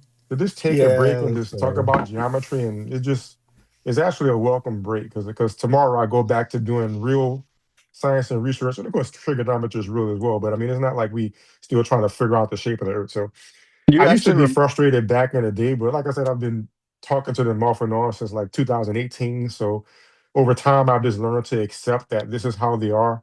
And I just try to have fun with it along the way. So you sort of reminded me, Darryl. Have you seen the most recent QOP debate with Professor Phil Bell? Yes, I did see that. You did. I don't know if it's the most recent one, but I did see one with Professor Bell. Okay, and how he told him that the project that he worked on was completely null and void or whatever. The satellite. That's wild. I saw that towards the end. It's crazy. And, I know he went back to the hospital. I hope you're doing well, Bill Bell, just a couple days ago. So he's been battling cancer for a while now. You know, right now, like matter of fact, I'm going back there tomorrow. We have a telescope at McDonald Observatory, and we're working on rebuilding it. So the right now, I'm actually analyzing light from stars, so variable stars, and taking the light curves and combining them and things like that. And the data we're getting is from our telescope, and we go there and we try to repair it. And it just now that I'm starting to go to observatories and work on these telescopes directly, it's insane for them to say it could be fake. You don't know what's going on. It's crazy. I mean, the software is just like MCToon was saying, that the software in the telescope was written by. I mean, of course, now it's been there for a while. I didn't write it, but it's handwritten by people, by us. Nobody else has the software, right? The hardware, we have a direct line to it. If anything happens to it, we would know. So it's just. As I start to get more involved in the actual hardware of it, that's why to me it seems like such a lie to say it could be this, when all the steps along the way that would have to be interfered with to in any way fake this data coming from the stars to us is just insane. Because a telescope is just mirrors, right? Lenses and mirrors. And but no, software. You don't know what's between us and the star. How could you know? Right. But right, they have a hypothesis. Therefore, your confirmed empirical evidence doesn't count. Darryl, is there a way I can get in touch with you? Oh yeah, my email is on my site, DARRYLEBRRYGR.com. You can email me right there. He's also on Discord. Okay, perfect. Darryl, I'm gonna need to have you on my show to interview you, because I have a lot of questions for you that because listen, I love debunking Mikey Smith. Okay, that's questions Mikey can't answer. Oh, okay. Yeah, so like and Mikey and his new friend in Israel, Sam, also known as Flat Earth Reconnaissance, they think that they're onto something about the stars, and I what I need. Well, I'll email you. This is sounds good. Yeah, I look forward to it. That sounds good. Very good. Slithery says, "Is Darryl a data analyzing robot youth life form?" Hey, I resent that. The term is android. Man, the nerve of these people. And I'll speak on Mike's behalf. He did an observation with Red's Rhetoric, Darryl. Yeah. Oh my gosh! A while back in Massachusetts, they pointed God forbid, right, that they do a little bit of astronomy, but they pointed a nice celestron. I think it's a 8-inch telescope or 9-inch something magnificent that Reds has. It's bigger than me. I'll tell you that. Yeah, there you go. Yeah, just know when Red says it's 8 inches, probably 6. Right. There you go. But they pointed it at this. I don't know if you've ever heard of it. They call it like a wandering star or something. I think it's called Saturn. Saturn. Yeah. I mean, it rings a bell. And there's a moon called Orion that once every 15 years. Titan. We'll get our script straight in a minute. Titan. Yeah, you're right. That will come around, and it will be in an orientation where you can see the shadow cast upon Saturn. And it turns out that humans can actually time this based on what the globe predicts, and they can record it and do a live stream like Mike did with Red's Rhetoric, and then show it for all Flerfs to completely ignore. And then when it gets brought up time and again, just completely pretend it never happened. Yeah, but that was one of my favorite. I really, really enjoyed that because I've brought it up on some little mini debates here and there on Discord, and the flat earthers just never have anything to say about it, and it's fun. Oh my God, they crumble like Sounds paper. Yeah, they don't like shadows for some reason. Like they have this issue with things being physical in space, because physical things aren't allowed, I guess, in the firmament. I'm not sure exactly how it works. Yeah, it debunks them. Oh, yeah. Right. Well, Mikey said that it's 2-dimensional. Mikey said today that Venus is just a star. Wow. And then somehow how does it get in front of the sun though? Well, and be black. No. Tune, that doesn't happen. Oh, okay. Never happens. And sorry. And the crescent that Jim Zanus gets, and what and other people get of Venus, Mikey wants to know where the rest of the star is. Yes. Oh, Mikey mad at those pictures for sure. Oh, really mad. Yeah. According to QOP tonight, I mean, three-dimensional. according to QOP tonight, you can't know unless you've been there. So That's right. That's right. We've been there. You know Well, that if his rule is you can't reference anything you didn't do yourself, had he started with that, the debate would have really. Yeah, he talked about Michelson Morley that he didn't do himself, so I guess that's not allowed. I have the theory that you could just debate these guys on hypocrisy alone. Like, you don't actually have to say anything other than just call out their hypocrisy on every thing they say. Yeah, that's true. Yeah, So that is actually a valid strategy to debate flat earthers. Don't make any claims, just deal with the dumb stuff they say. So, just for reference, flat earthers think that you can't measure the radius of the Earth if you didn't go to the center of the Earth yourself. And if you don't have a rope long enough to measure all of it. Wait, Picard measured the Earth with triangles 400 years ago. Picard? Eratosthenes? No, I'm talking about more recent. Okay. Anyway, The guy so that went on like a balloon, right? that was the 1900s. Anyway, so just to say here, I use this flexible lengthometer, which Nathan Oakley thinks is impossible. Lengthometer. And I measured the curve of this. I measured only 1/4 of the curve of this, and I asked the chat. That's all I did, and the chat told me without any of them going to the center of this that the radius of this is 6 inches. So there you go. No, that is math magic. June, you may not be aware of this, but you can also use that string as a flatometer on your big screen TV. Yes. A flatometer? I mean, It looks a lot like the yarn that Yes. that I don't like to talk about use. Yeah. Yeah, you can tell the Earth is flat by using that string on your big screen TV. Yes. You say you mathed out the radius, but I'm going to need you to jam a ruler into that and prove this. All right, let me just give me a second here. Let me read a couple things because Boston Concert said, "Dark Humor Friday. If special needs kid, okay, where it is dark. If a special needs kid is late to class, can you still call him tardy?" It's you know what? It's 1 a.m. here. Oh my on the God. East Coast. Mike's going to hell. It's late enough for this kind of talk. Boston Concerts. Directly to hell, bro. Oh my gosh. Alyssa Aviation says, forking hell, Whitland's 2.0 is a forking moron. His map statements alone, I think I'm losing my tolerance for morons with age. It was. I think he's more like what's at 1.2. No, we have a running joke. It's witted light, or I can't believe it's not butter. I can't believe it's not Witsit. Yeah, he's Witsit free.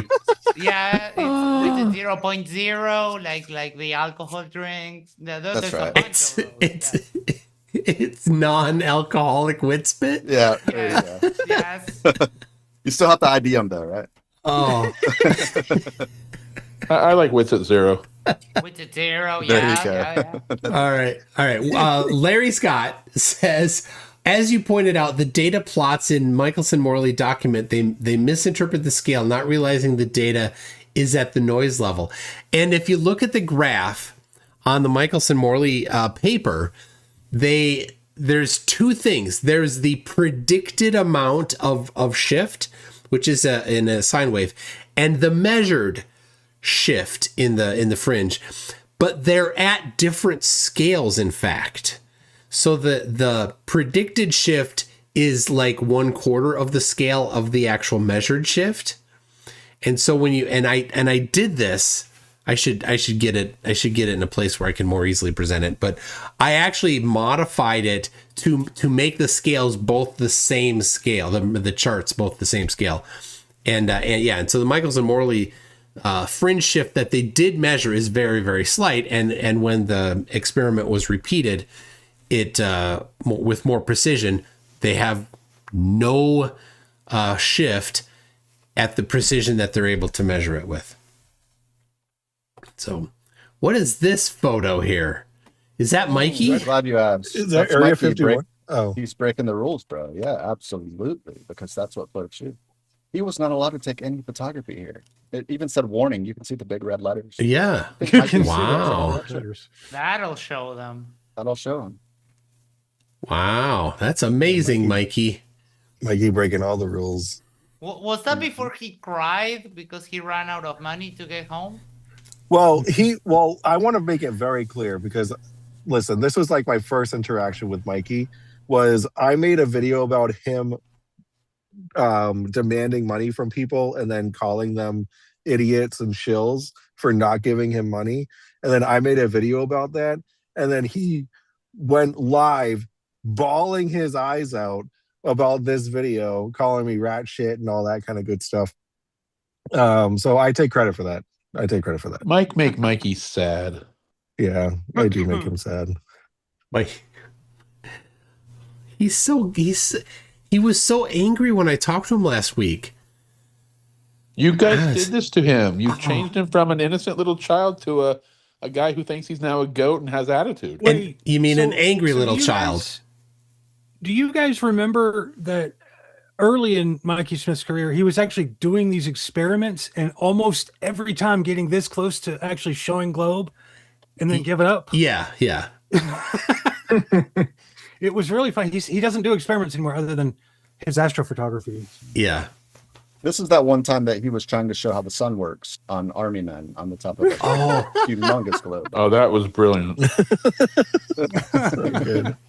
It's good time. It's that or the time he tried to measure the temperature of the sun with the heat thermometer. Yes. With the laser thermometer. Oh my god, so cool. I got to tell you, someone mentioned that, and I was like, "Wait, this guy actually thinks that's real." And that's when I started following Mikey. There was like a circuit. There was a 9-month window where we actually were like, "This guy is hilarious." Like he's doing this activism, and then he's so funny. But I mean, he says things like this. I eat pig shit for breakfast.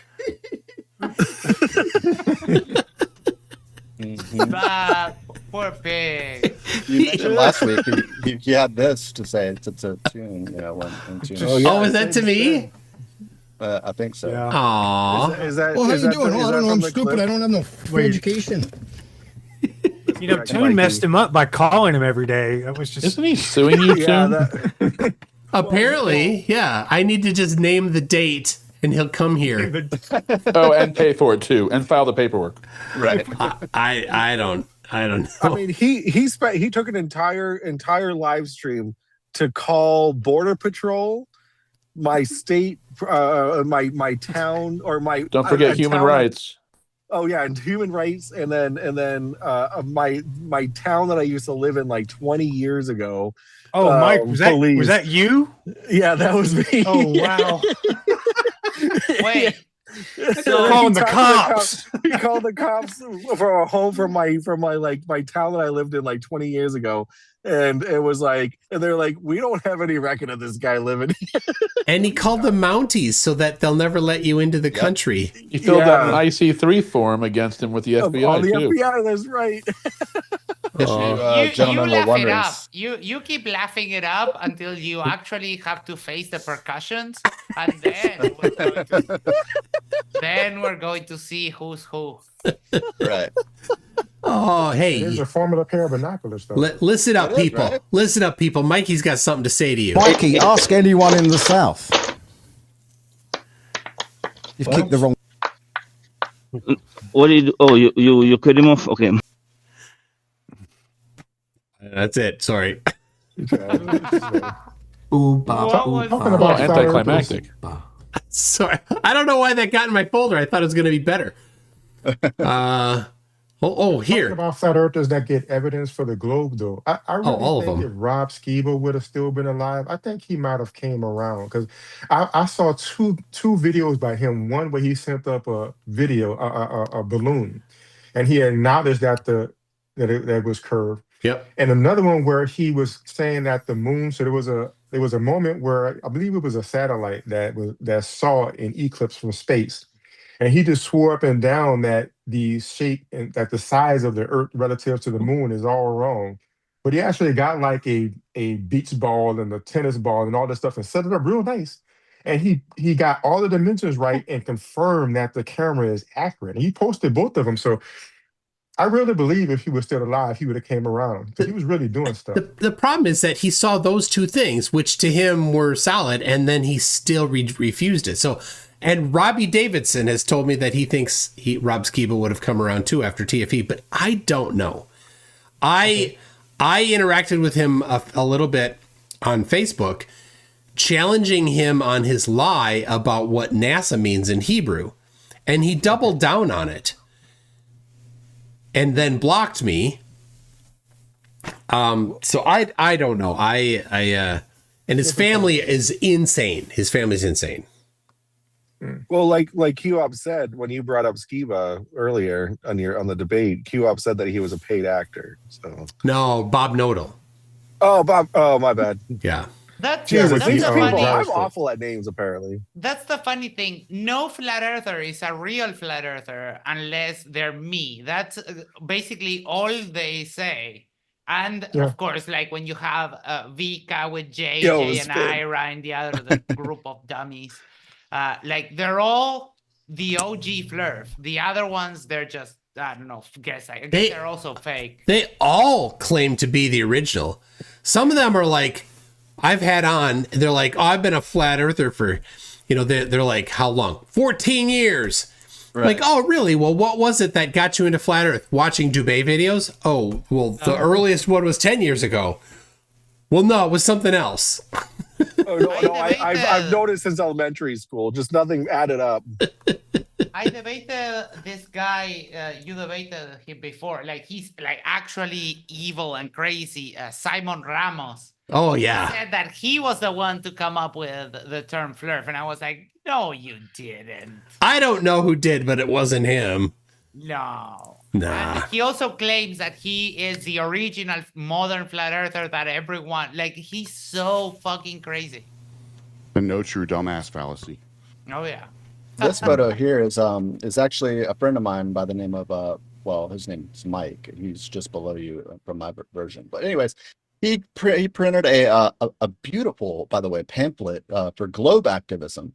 And it was modeled after the guy that we're speaking about, Mikey Smith, who does flat earth activism and Tune in sync in lockstep. I sent you a pamphlet of Mikey Smith. It might be funny, but to look at, but it is a hilarious take on how flat earth works. And it's sort of the reason that Mike is actually going back to the why don't you tell me, Mike? Yeah. I'll tell you all about it. Actually, tomorrow, Toon, do you mind if I plug something real quick on your channel? Plug away. All right. So tomorrow at 12 o'clock Eastern time, we're Dan from DC Dano from Unfornicated and I are running a 12-hour fundraiser stream because we want to do some more globe activism. And what we're going to actually call this globe activism is called the Globe Lab. So it's an initiative that the two of us have created, and we are working on together to make science more approachable and a lot more fun and able to do at home for families and whatnot. So it's very family oriented, very accessible science that we're going to be doing on this channel and this initiative. So what we're doing is there's in locally where I live, there's a thing called the Lowell Folk Festival, where there's 750,000 people that have eyes on this yearly, and they come from all around the world to enjoy some folk music, some food from all around the world, and we will be there, Dan and I, this year. Like, I was there by myself last year, but this year I'm going to have some help with Dan from Unfornicated, and we're going to be doing a whole lot of science experiments. We're going to be doing some planet painting. We're going to be doing a whole lot of cool stuff for kids and all that kind of stuff. So and of course, globe activism, which we'll be doing regularly, just like Mikey does, going out there doing the work and spreading the word about how awesome science in the globe is.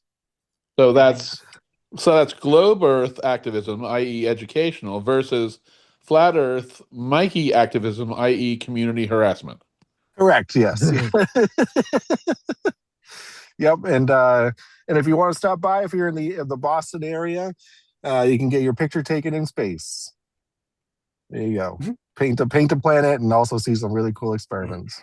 Nice. And this would be like a interactive site or something they sign up for to get instructions from somebody. Like, how is the structure of it?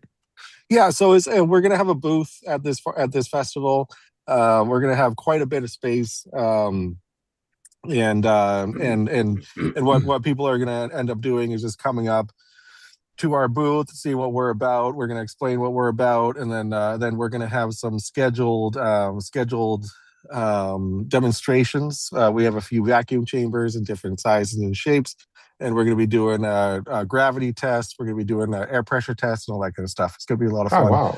Yeah. Do you still Props fit and in the everything, globe real costume? world experiments. Do I so the globe costume got destroyed, Feder, and it was because it was in my trunk. That's and disappointing. Yeah, I know. I might just I listen. I need, because last year I did wear a globe costume, which was absolutely freaking hilarious. It was all live streamed, and we're gonna be live streaming it again this year, just with a lot more production quality. It's gonna be a lot of fun. The beaker. When I saw that, dude, I was like, "Where's Roger? What's going on here?" No, the beaker is my favorite. Yeah, of course it is. Oh wait, I would be clear. This globe costume that's a sphere is now too tight for you. Is that what you're saying? No, well, it was always too tight for me. First off, the legs were always cutting off my circulation. I got thick thighs, Toon. But yeah. I got some thick stuff too. Yeah, it was in my trunk, and a battery exploded in my trunk, so everything. Oh. Good. Do you guys see that picture on the bottom of the screen right now of Mikey Smith holding his sign? Yes. Yeah. So down. I have a nice picture I have a nice image I took of that. The sign's right side up, and I sent it to Ronson's Satellite in Space.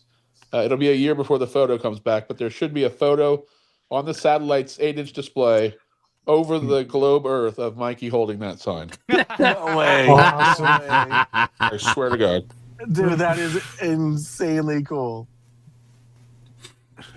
Dick Wayne, I love Dick Wayne. He, a typical flat earther, he says, well, all of ours should be trying to fill all that space as per natural law, at least. Like, which natural law? Which natural law? Did Dick Wayne pay the ransom to be allowed to post? The ransom is for her. Run with it. The ransom is for her to get Wrench back. And so she hasn't yet. So I'm going to officially start a fundraiser next time then to just ban him outright. Like he's been on my channel. Well, it's the only bastion that everyone else has banned him, so I kind of feel just a tiny infinitesimal amount of sad for him. Yeah, well, I mean, this is his only social outlet. Everybody in his life hates him in real life. So what can he do? He goes online to have people hate him too, because he can't get enough hate. I've had him on my show a few times, and like the last time, I crashed out on him. Because he just like when I asked him what force was causing water to fall down a waterfall, and he said that's just nature. I lost it on him. That's just what happens. So the natural law that causes gravity is the law of gravitational attraction. It's a law. You can look it up. It's a law. Just saying nuh-uh doesn't make it not be a law. And so if you're here, this is what's great about flatties. If they can just hand wave away any law, then there are no laws of physics. You don't get to claim any laws of physics. If you just arbitrarily declare that some law of physics doesn't get to apply, you've exited science as soon as you say that. Yeah, there should be no acceleration. Right. This is a photo that was taken with an iPhone using the app called ProCam. You can set exposures for up to 20 seconds. This was a 10-second exposure. And obviously you want to have it on a level surface, like not, shaking the phone while you hold it. But this was taken with an iPhone. It's the Milky Way. I mean, you can clearly see. Did you take that spin? Yes. Yes. We don't want to see more of the sky. We want to see less. That's why. That's right. Binoculars, bro. Gotta zoom in. Just think a tiny update. The app is now called Modus. It's no longer Modus? called ProCam. No, it's CGI. CGI. CGI app. Is it Modus? Okay, that's good to know, Max. Oh, I got one for Darryl. We forgot to talk about Mikey Smith enough, but you should be aware also that they expect to see rotation if taking a video of a galaxy. Oh, Yes. So in other words, you're saying they expect to see the Earth spinning? Yes. No. No. The entire The galaxy. The entire galaxy rotating on Oh video. crap! With their eyes seeing it spinning. Oh, great! Oh man. Yeah, in video, Like because a million years. Because just to be clear, they think that Mikey thinks that the only valid way to get imagery of a galaxy is video, not photos. No, Correct. Yeah, because he gets videos of his stars that are showing pulsing and radiating and frequencies and all that stuff. Right. Do 4K. these people say what they think a galaxy is? Like, do they? Well, Do Mikey they doesn't think it's believe some in weird thing or something? Mikey If and doesn't when they believe acknowledge galaxies it. are real. Yeah, Mikey doesn't believe that galaxies are real. They're You not have to real. first accept that the firmament is. But it's where because the they don't galaxies rotate are. on video, though. That's part of his reasoning. Oh, Is he expects to see movement. He wants a 30 FPS minimum of like a video that you would do for Hollywood or whatever, and you want to do it and capture it that way instead of doing say a 30-minute exposure of a galaxy, like 40 times a night or whatever the math comes out to, that you can capture it and then stack it. He doesn't agree with that method at all. Yeah, stacking. Capture the rotation of a galaxy. And stacking it invalidates everything. Right. Absolutely. Even My though he understanding is post the way processes all of his videos or pictures. I don't think even that, but the way we capture the rotation of a galaxy is by using redshift. So you could look at a galaxy and look at the light that's emerging from opposite sides of the galaxy, and the part that's spinning towards you will be blue shifted, and the part that's spinning away from you will be red shifted. And whatever element you're looking at, we can test the rest frame speed frequency of it in the lab. Me and MCToon talked about this when we talked about dark matter, dark energy, and that's how you just calculate the rate of rotation. So I don't even know. That's all fake and gay. You got to watch Mikey Smith's video. You really should watch Mikey Smith's video. You could have great conversations at work. You make no sense. So it's fake. One sad thing about the flat Earth is all of these things that are so amazing, like the science that we figure out and do, they just can't appreciate it at all. It's crazy. Because you can see how excited I find this stuff, and they just can't appreciate it at all. It's sad. The latest photos from the Vera C. Rubin are absolutely stunning. And they lose all of that. They don't get. I mean, it's a shame that they miss out on so much. That's right. Like I showed a very short clip on my stream the other night of the copula or on the ISS being opened to just the cupola being opened very slowly, and then like this Mike's music from Boston. whatever. And then it was this opening to the Earth just like being absolutely magical and majestic, and I was like, wow, like Flerfs really just don't appreciate how gorgeous this is. And then I had fucking Ludwig in my chat being like, oh, that's barrel distortion from the lens. Oh my god. What are you doing? You're ruining it. They'll for refer me. to Neil deGrasse Tyson saying that you couldn't see the curve from that altitude. Right. Or you wouldn't see enough wide angle. You couldn't get the entire Earth. Whatever. They love that quote. Oh yeah, with the space jump or whatever that guy did. Felix. The Red Bull jump, yeah. Well, they admitted his was a fisheye, but still. So all right. Yeah, I mean it doesn't matter though. Like, so hold on. If you see Dick Wayne in chat, he's talking about this email with three. I totally forgot it because he's so insignificant. I pulled up the email. The natural law. Okay, you ready for the natural law? Yeah. Right? For gravity, okay? Natural physics at work, though, something heavier than air will accelerate toward the Earth in a straight line path until it meets matter and or a medium that is equal to or greater than itself in density. Okay, so whatever this is invisible, right? Whatever's causing that is invisible. You don't see whatever that is. Right. Right. The next sentence says, quote, "No invisible force is required," unquote. Oh, wow. Listen, I'm telling you, you should live by my philosophy. It's like onlygirls.com porn site. No dicks ever. No dicks ever. Wait, he would have been better off sending a blank email if that was the punchline. This is something I've noticed a whole lot lately, where they use density a lot, and density is like a number, right? It's a scalar, yeah.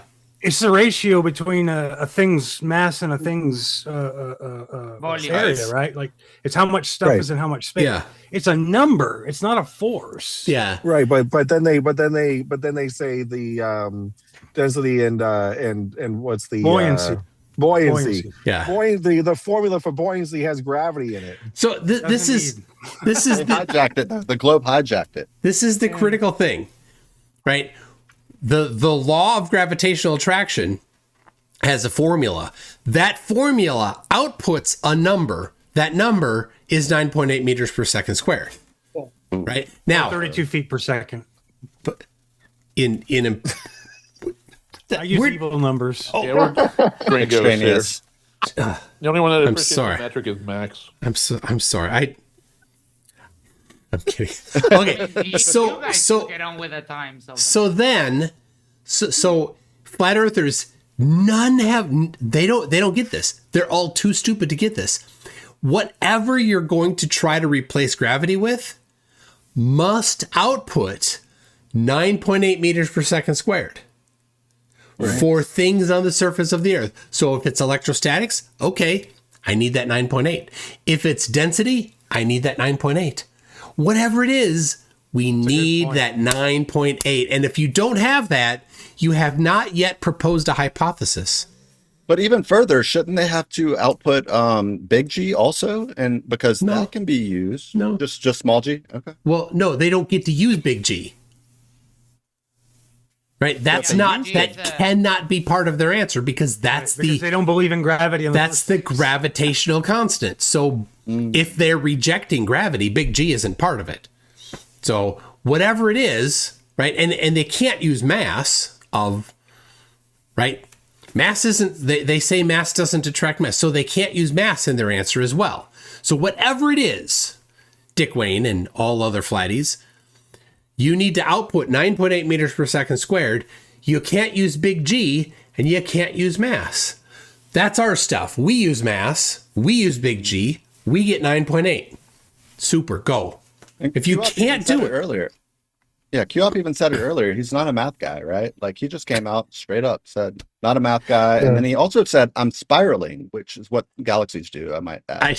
But yeah, he also said, if you do I'm not a math guy. And then like 30 seconds after, if you do the math. And he wanted Darryl to give math. Yeah. Darryl, give the math. I didn't catch that though. I wish I would have caught him say you need to do the math. I don't know how I missed it. Yeah. I would have jumped when on you that. do the math on the Foucault pendulum. So and here's another thing just for everybody. When a flat earther says something like, I can't do math, right? Just real quick interject, just really fast. Say, I believe you. Right. I believe you. Those are my favorite parts. Talking about the gravity topic though, one of the saddest moments I saw when I was saying how it's just sad how these people think, when I was debating Witsit, I made a point to derive calculating G from the kinematic equations and F equals ma. I mean, I showed that, and I showed that's where the 9.8 comes from. And all he said was, "Oh well, you cancel mass. He said some crazy thing where he gave it away." And I came back and said, look, do all things fall at the same rate? Eventually he acknowledged that. I'm like, well, that's why the mass cancels. Yeah. But still he said, you made my point. And the saddest thing was when I looked at the chat afterwards, people repeated that. They just said, you proved this point. You canceled the mass. So it's just so sad that even with all the contradictions and the lack of math and the lack of being able to output what we observe, they just buy the hand waving. It's just so sad. I got to tell you, it's great that Max Ryan's legacy will go down in history because of your little chit chat with Witsit, and I don't know, would you say 14 times a week? I think Max will play it in between segments. Oh my it's God, fantastic. Yeah, it's one of our it's the great callbacks. conjunction between that being one of my favorite takedowns of my spirit animal with it, and it's just such a good. It makes me happy every time. And it's been a while. Wait, how long ago was that? Let me check. One second. That's a couple years ago. It's old, yeah. It's old. Well, let's enjoy it real quick here. Yes. And in school, you did math and you could pass the test and not have to write the answers down. So why don't you tell me, how would you integrate this? What would be the proper way to integrate this? No, dude, Ryan, why are you not moderating? You see that this all the guy is doing is intentionally avoiding every. No. So sad. So good. Witsit's entire existence has been whittled down to soundboard clips. It is. I mean, like this here. I hate you, dude. I hate you. Ooh, that's rough. He calls her dude. And I don't know if people missed it, but Kai posted another video a few days ago of him putting hands on her. Oh shit. Yeah.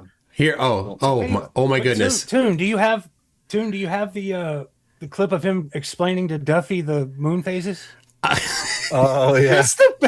That is the best word salad ever. I don't have it in my soundboard. I have it in the song. Song about it. All right, hold on. That's great. Hold on a second. We got this one. I think it's low key cool though. In a way, it's cool to talk to someone that's like 13 and then just like red pill them. No, it's not cool. No, it's not cool. That's a crime. Ryan! That's a crime. Officer Ryan! Where's the moderator? Yeah, no, but for this one, we need Officer Ryan. Could you please get over here? Officer! We did like a double time stream with Mike TDDS for that one, for the Witsit creeping on underage. Oh yeah, that was nuts. And he came into when I reviewed that, he came into the comments to try to defend himself. It did not go well. Oh man. I pinned the comment, of course. The pin of shame, yes, I remember that. Oh my gosh.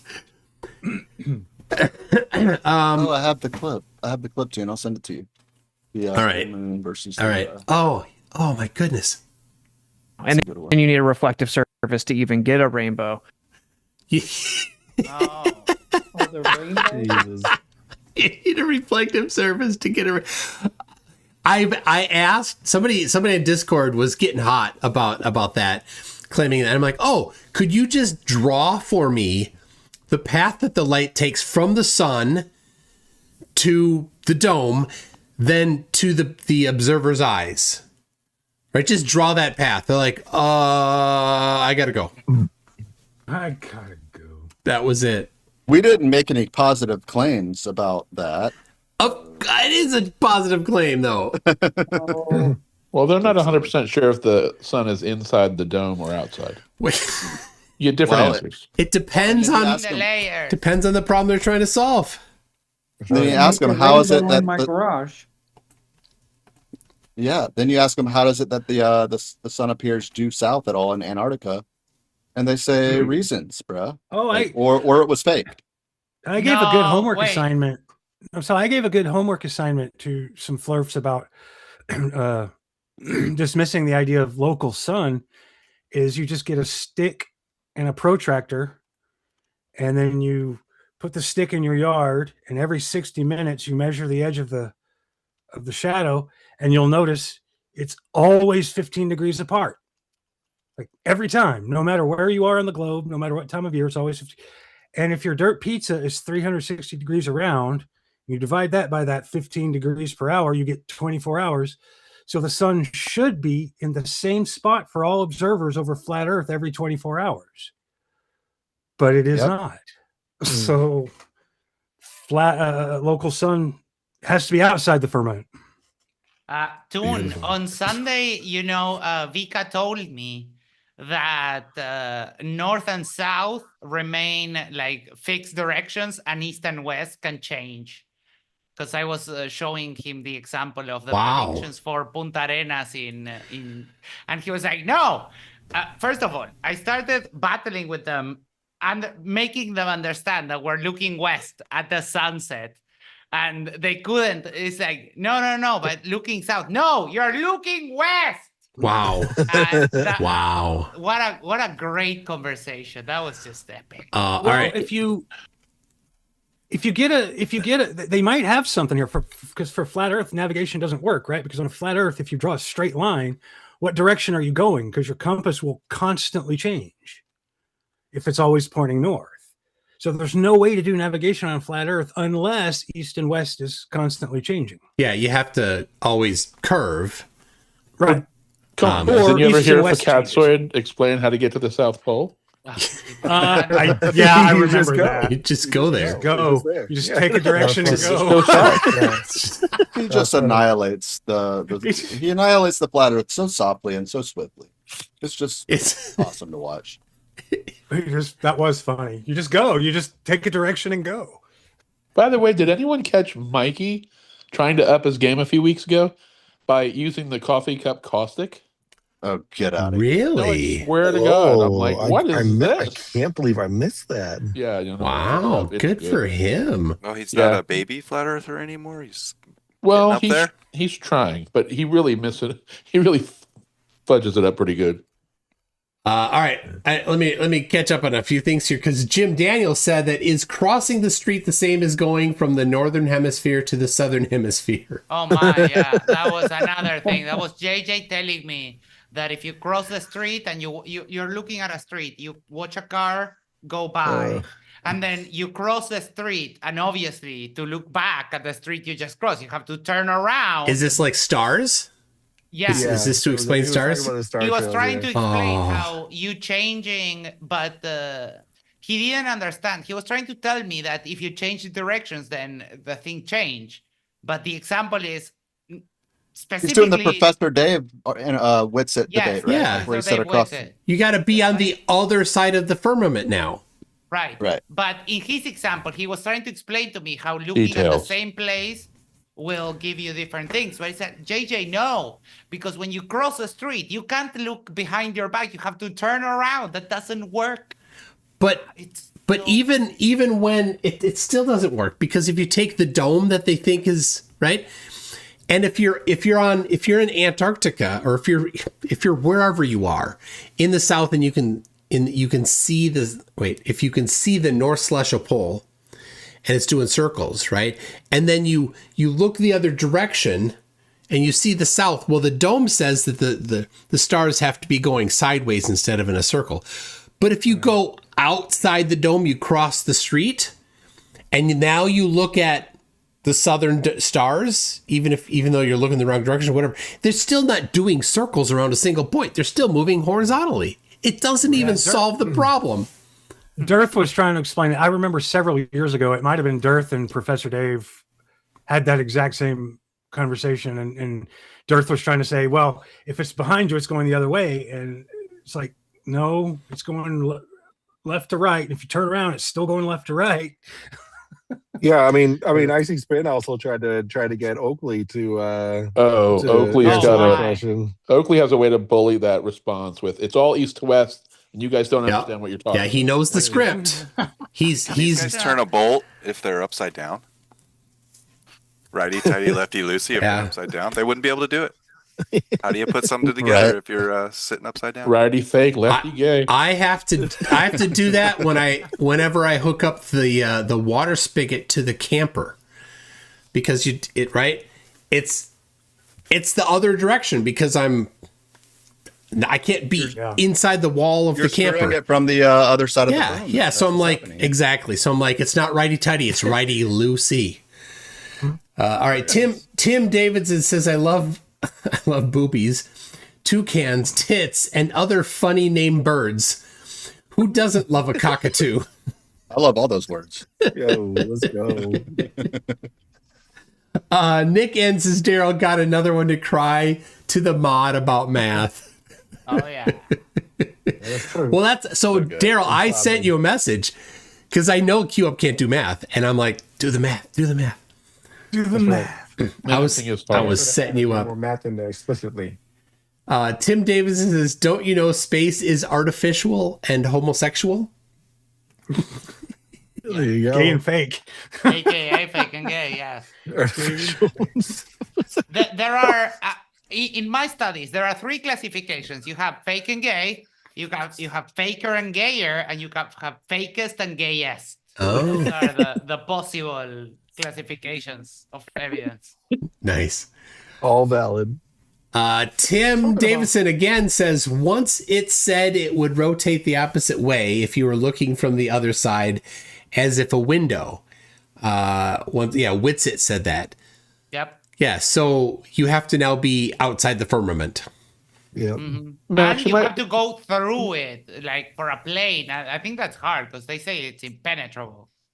Max, you might want to add one more for very light, fake-ish and gayish. Ooh. I like that, yeah. Well, Operation Fishbowl, I mean, that was trying to nuke our way out of the firmament. And it took the nukes. Except that the different nukes exploded at different elevations, including several of them went up and exploded on the way down. Well, that's not MCToon. Operation Fishbowl, okay? All they know is one thing. They only know what their Papa Flerf told them. That's it. They don't ever do their own research. They're indoctrinated. That's it. We're not going to let something as meaningless as reality invalidate our arguments, right? Exactly. Well, that was another thing I've noticed. Sometimes they don't even know what they're saying too. Like when they say gravity, and I'm like, no, gravity is a word. It's the thing we say when you let go of something and it falls. What you're saying too is the general theory of relativity. Somebody forgot to tell you the rest of that, right? Well, they know in their script also that they're supposed to ask if it's Newtonian or Einsteinian gravity. Oh, the smarter, the older ones, yeah. And the answer is, well, you can do it with both. They are. You can, absolutely. They're both equivalent. And it depends on how many significant figures you need in your answer. And now they're lost. I told that to Caleb. Yeah? I told that to Caleb and he told me he was like, so loop quantum gravity is the same? It's like, oh, for fuck's sake. No, loop quantum gravity is a hypothesis. Yeah. A couple of them were thrown around special and general relativity, and I'm thinking you guys are way too deep. Yeah. Gravity versus time dilation, different things. MC, why do you think they ask the same questions over and over? Like, for instance, the helicopter question. I swear every debate, one of them asks that. Isn't they just trying to get a gotcha? And if you can't answer it, Sir, if I may, they believe the Earth is flat.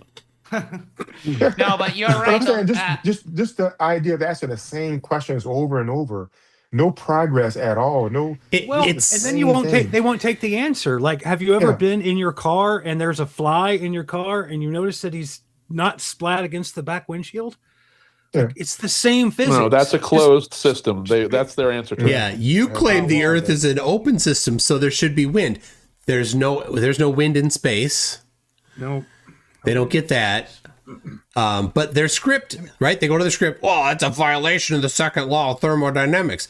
Can you quote for me the second law of thermodynamics, please? That is not. No. Remember when your grandparents told Actually, you that has nothing to do with the second law. It does not, exactly. And that's the thing. They all think it does, but it does not. It's about entropy. It's about entropy. It's not about pressure. Gaining energy in the city. Right. Nothing. Yeah. Yeah. Oh, look, Dick Wayne. He's like, there's no solar wind. You don't know what solar wind is, son. Oh my god. Oh my gosh, you're so dumb. They're literally trying to build solar sails to improve our efficiency and our propulsion in the vacuum. Oh my, you're so dumb, Dick. Well, Don't actually, confuse I'm them. super excited because I read a headline about nuclear engines getting us to Mars. I know. Very exciting. So, who was it? Scott Manley, I think. Maybe it wasn't Scott. I think it was. Had a pretty detailed thing about nuclear rocket engines or nuclear power in space. So here's the whole thing.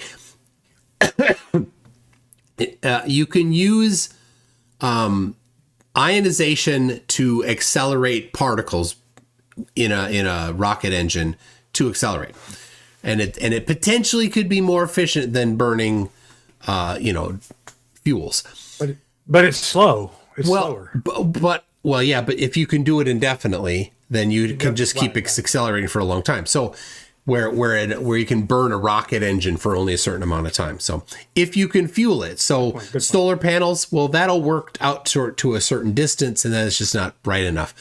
But even then, it's still not a lot of power that you're getting from solar in order to do that. So what about doing it with nuclear reactors in space? and there's a lot of challenges to it, not the least of which that a lot of the things to do with nuclear reactors requires gravity to cause them to work. So now you have to do it in a way that is independent of gravity, because you can't start your rocket engine without some gravity, unless you're like, well, let's use a chemical rocket engine to get going, and then we fire up the other one. And somebody was feeding back. Anyway, if it's on Scott Manley, maybe somebody can find it. It's pretty good. They're not going to accept that. They don't even accept that you can light a rocket motor in space. So you're getting way too far. And rockets push off air. Yeah. Oh my god. Weren't y'all? Wasn't it 6th grade? I was in 6th grade. We literally built an acrylic box and took the air out of it and launched. Yes, but now they're model saying rockets that in it. I never did that. It pushes off the edge of it pushes off the wall. When when it hits the wall. What pushes off the wall? There's nothing between it. The exhaust. The exhaust. Andrew, it just does. God. Oh my god. So it's real simple though. Here's what you do. You get a flat earther, you put them in their wheelchair, right? and then you give them a balloon, and you leave the tires unlocked. And you give them that balloon and make sure the balloon is larger than a bowling ball. And you say, I want you to shove that balloon as hard as you can forward. Right? And they'll do that and their wheelchair won't move. And then you give them a bowling ball.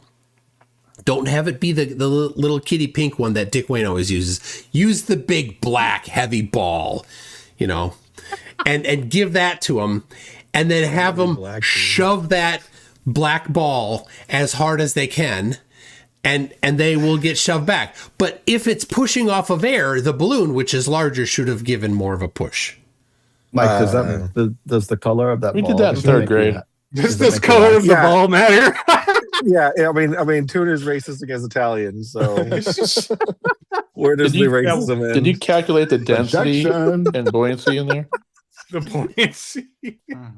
To answer your question though, Darryl, a minute ago you brought up the helicopter question, right? And that was sort of me trolling the super chat. Okay. Chat them. And LJ, he's a throwback Flerf. He's been around since dinosaurs at least, and spouting garbage. But he always brings up the helicopter one. So out of the kindness of my heart, I decided that $199 was worth it. Just to preempt the question that he would have spent money on As soon as anyways. I saw your Yeah, comment, they knew it was though, coming anyway. I'm like, they're Yeah. not going to get the irony and or sarcasm.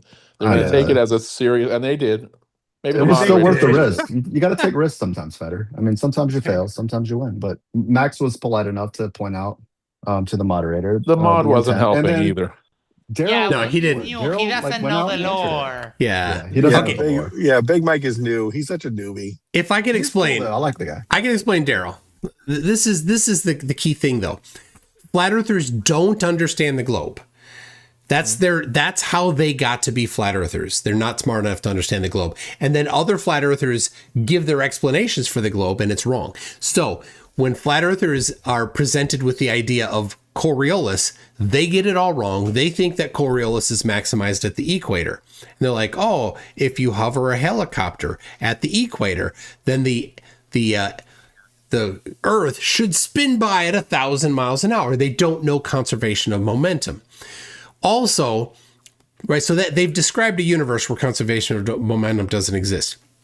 Number one. Number two, Coriolis is 0 at the equator. So as soon as a flat earther starts talking about Coriolis and talking about it being on the equator, we know that they've got Coriolis wrong.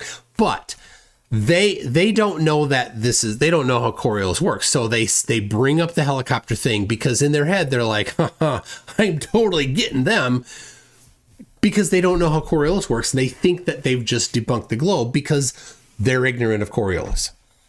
That's why they keep asking it. Earlier, it's proportional to But that's a velocity, lot of tangential to the spin.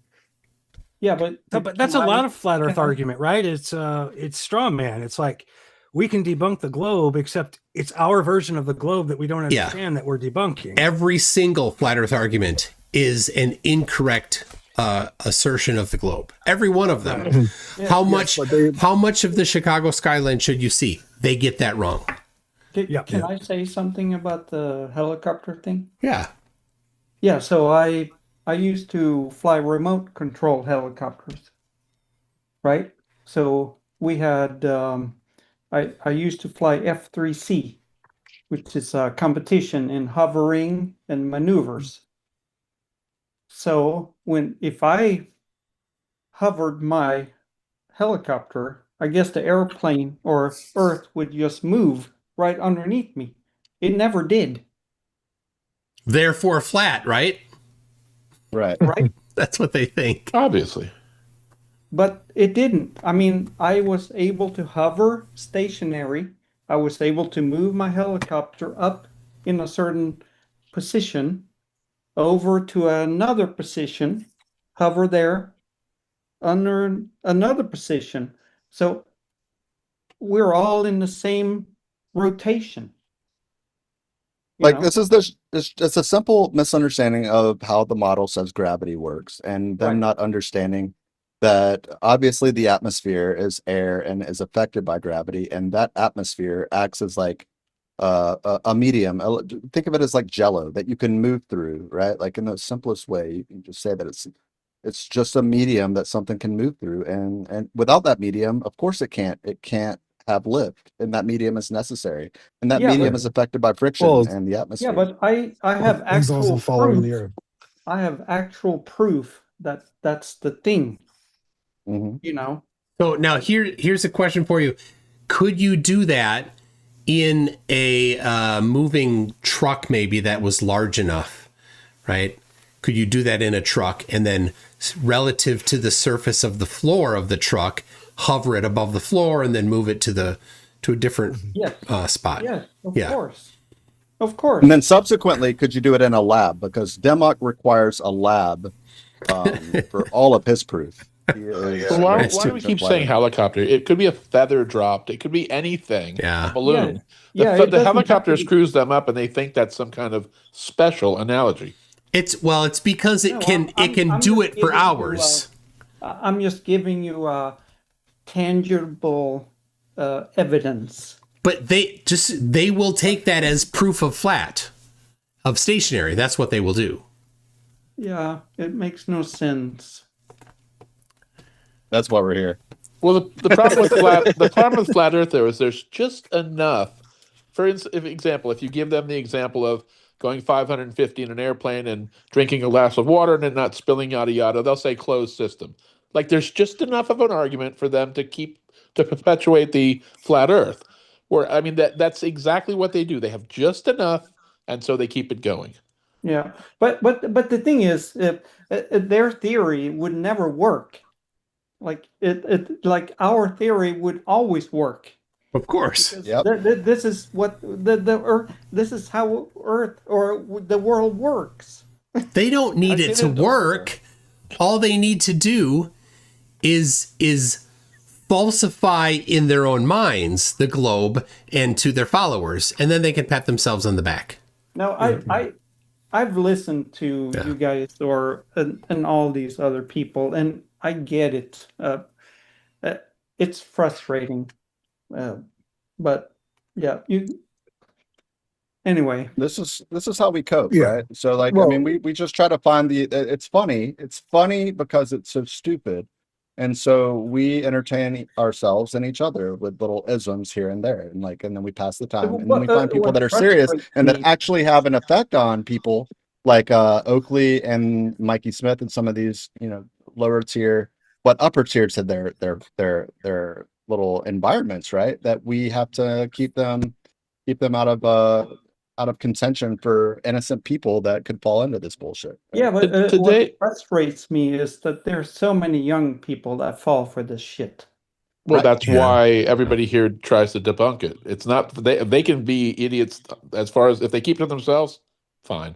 Today I did an interesting thing though. I was bored and I asked ChatGPT how for you to see a curvature from eye level, how big would the Earth need to be? And the answer was about 20 miles in diameter. You would see curvature from your eye level, but it would mean the gravity would be 0.25% what it is now, so 0.25%, and terminal or escape velocity would be like 63 miles an hour, and of course the atmosphere would boil off.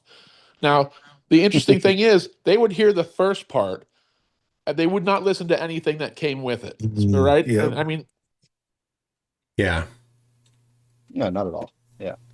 It's like when I told Oakley about how the Google Earth API uses the globe, and I started reading. Well, the way that it projects it is onto a flat screen, and however, there's spherical. And he cut me off right there before I could get into. Obviously, a screen is flat. It's a 2D screen. Yeah, but he couldn't let the gatekeeper. flat here. Yeah, gatekeeper.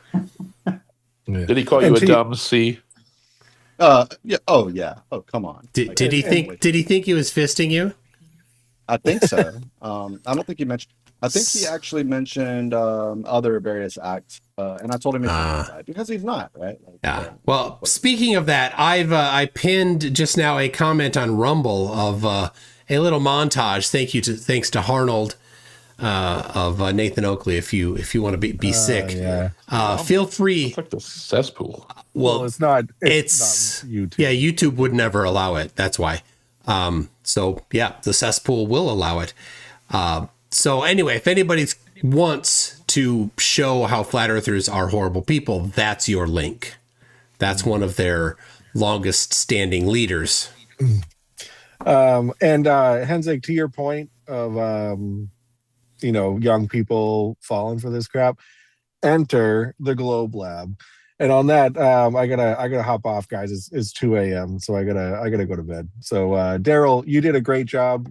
Hats off to you. Thank you for debating that absolute toddler.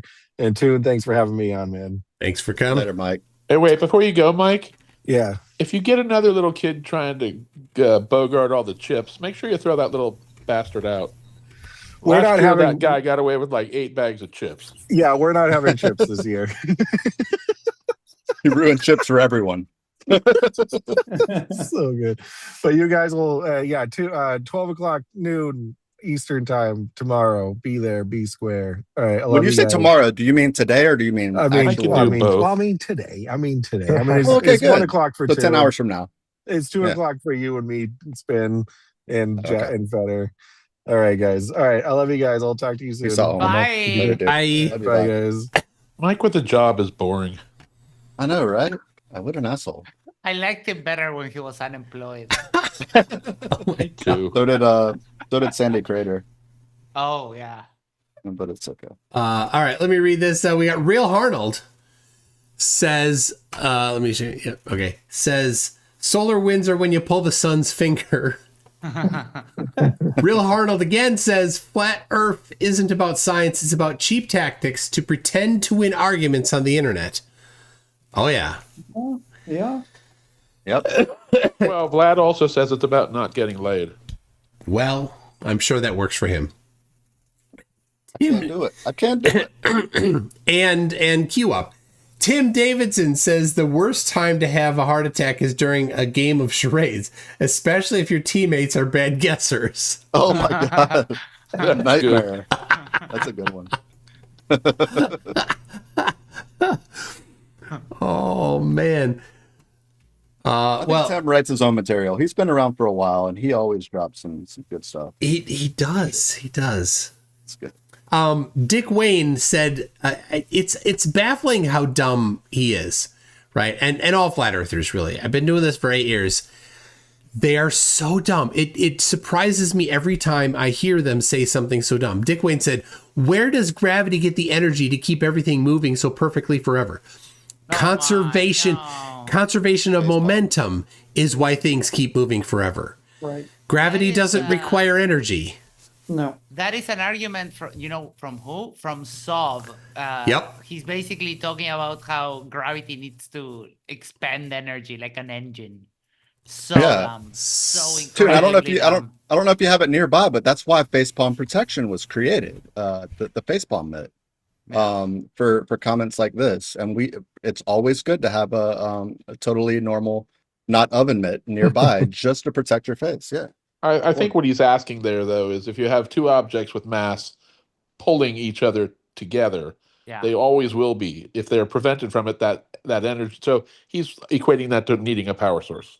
Right. That's because that's what they think. They think that things that do work, it's not an unreasonable thing. Most things work that way.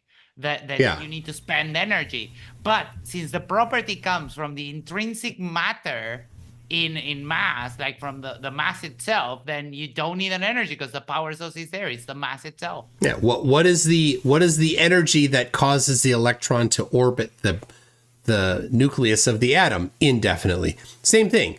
There are forces, fundamental forces. That's why it's called a fundamental force. Yep. What is same with the nuclear weak force and the nuclear strong force.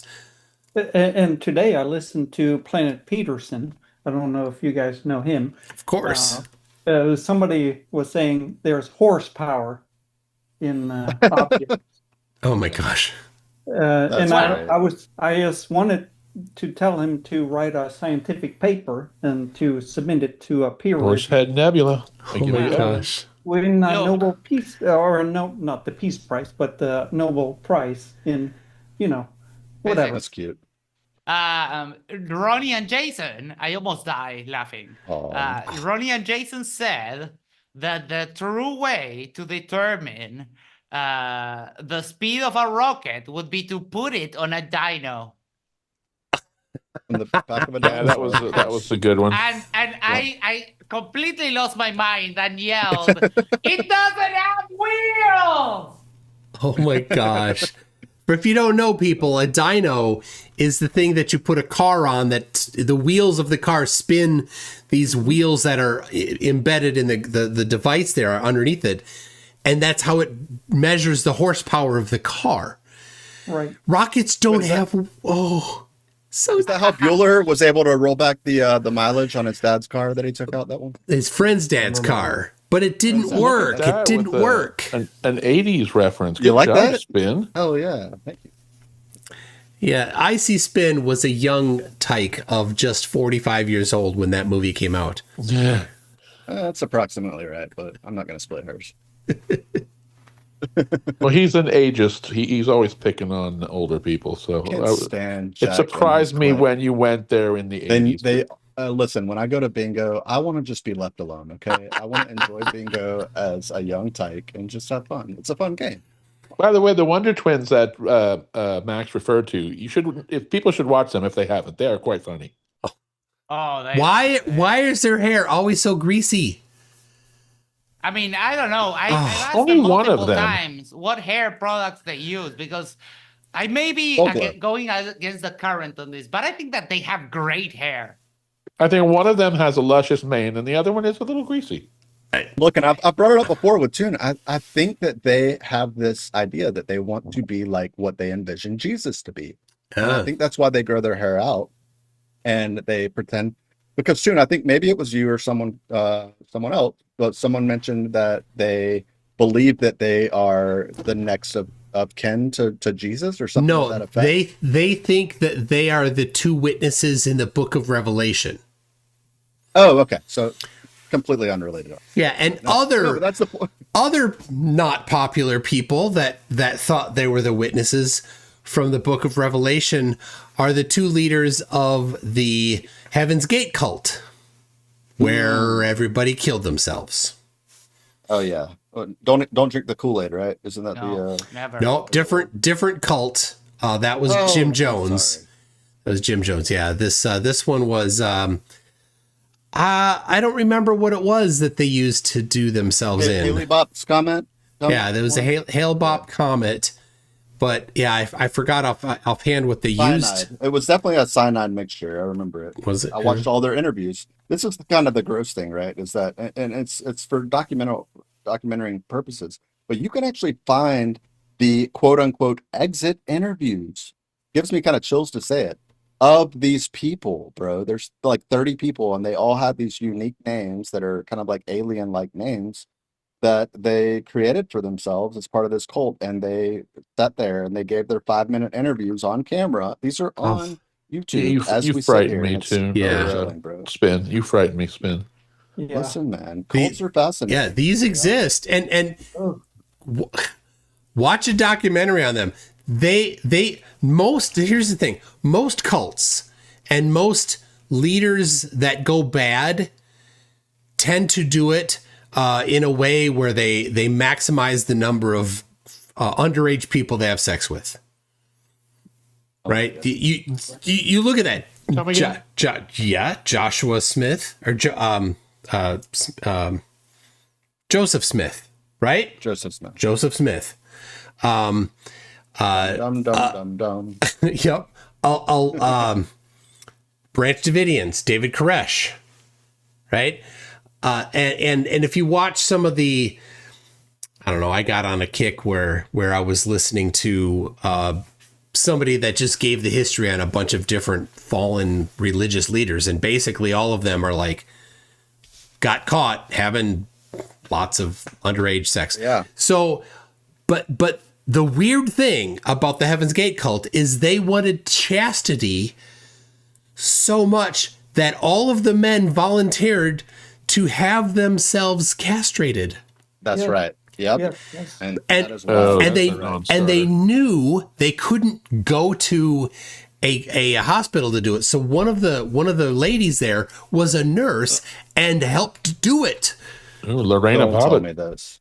God damn. Yep. That makes me sick. Yep. So they all became eunuchs for this. So that's kind of an outlier in that. The leader guy, whatever his name is, that was one of his ideas. Or I call him the Animorph. He looks like have you ever read the Animorphs where they have like aliens that turn into people? It's like an old book, like Goosebumps or something. But it looks like the way he used to address he would have himself superimposed over himself, like when he was giving an address, and it was like a weird power thing that he did. But another thing is Jehovah's Witnesses. I don't want to beat up on the religion too much, but there's a guy that I follow by the name of Owen Morgan. He's an ex-Jehovah Witness, and he talks about how like internal affairs works in their religion, and it's like they will, if they have somebody that comes in and that's trying to do this to underage people, they'll just move them to another division, right? Like they just don't want to have anything to do with it, but they're not allowed to report to the police. That's like the number one rule. You have to keep it in-house because you have to protect the image above everything else, right? You can't besmirch the name of the Jehovah's Witnesses because we're here for good. And if it's bad, you've got to tell us and we address it in-house. And No, it's that's just a Catholic weird way of Church controlling people. methodology right there. Yeah. I mean, you call it what you will, but like this happens in cults, right? They control the narrative. So interesting. Hey, mini trivia. Does anybody remember Lorena Bobbitt? Yeah. You know what she's famous for, right? Yeah. Okay, did you know that the scissors that she used were those zigzag scissors? That's the only thing that's the only thing that was handy. They don't cut well. They cut enough. Oh my gosh. They weren't even sharp scissors. They're like children's scissors. Imagine that is even worse than regular. Don't you put that evil on me, Ricky Bobby. Oh my gosh. That you just got to work it. You got to cut paper with that. You got to work it hard. Oh. I'm just saying, it's bad enough to wake up and have that, but man. Oh my gosh. That's even worse. I didn't know that. You know what? I'm just going to say allegedly. Yeah. Well, I mean, they found it. She threw it out the window in the car. Oh my gosh. Did you guys see this thing from Veritasium, the latest one about the GPS Yes. jamming over Europe? That's fascinating. So that just tells me like we're on Earth. It's a globe. Mm-hmm. Yep. I'll put it in the chat. That's enough evidence Finger quotes. for me. In case you don't have it, there it is. I just dropped it in chat. It's only got 2.8 million views in the last 23 hours. Yeah. Tune, I noticed the Oh wait, let me you were reload. saying globe. You weren't using finger quotes. Are you now leaning completely globe? What are your thoughts? I wanted to ask your thoughts, Darryl, about the gravity needing the energy thing. Have you ever heard I think that? it's interesting. I still think about that myself. I mean, obviously, it's the observation that gravity doesn't need energy, and from relativity, we know that it's the curvature of space that's really doing it. So perhaps that's the answer: the fact that the curvature of space is what's the mechanism as we understand it now that's causing it, and space is just there. So that's what it seems to be. But I find it interesting myself. And the same thing with charges, right? Charge doesn't run out. If you have an electron, it's just gonna always have a negative charge, as we call it. So that doesn't need a power source either. It's intrinsic in the property of the particle. So I think it's interesting myself. Magnetism. I understand why they're questioning that, but flat earthers seem to believe that if I ask a question about something, I debunked it. That's where the problem comes in. Oh well, yeah. It's usually the MO. It's just ask questions until the other person doesn't know something, which obviously Exactly. always And you'll always Did we just debunk gravity then? We won. Right. Never exactly. give flat earth It's about the evidence. W, baby. It's about the W. It's not about like coming in to right. It's a popularity contest. That's what debates are now. And I obviously addressed on that our with side. QApp. Because Yeah, he go tried to ahead. pull that with me, and I said, "Look, there's things I don't know, but why don't you go to the people who do that? They don't really want to talk to somebody who knows whatever the thing is they're asking about. Like I said, they just want to get this Right. quick And gotcha. Tune will call it FE. What does FE stand for? Tune, if not flat earth. Re-education. There you go. And they just completely ignore it. They don't want to learn. Yeah, exactly.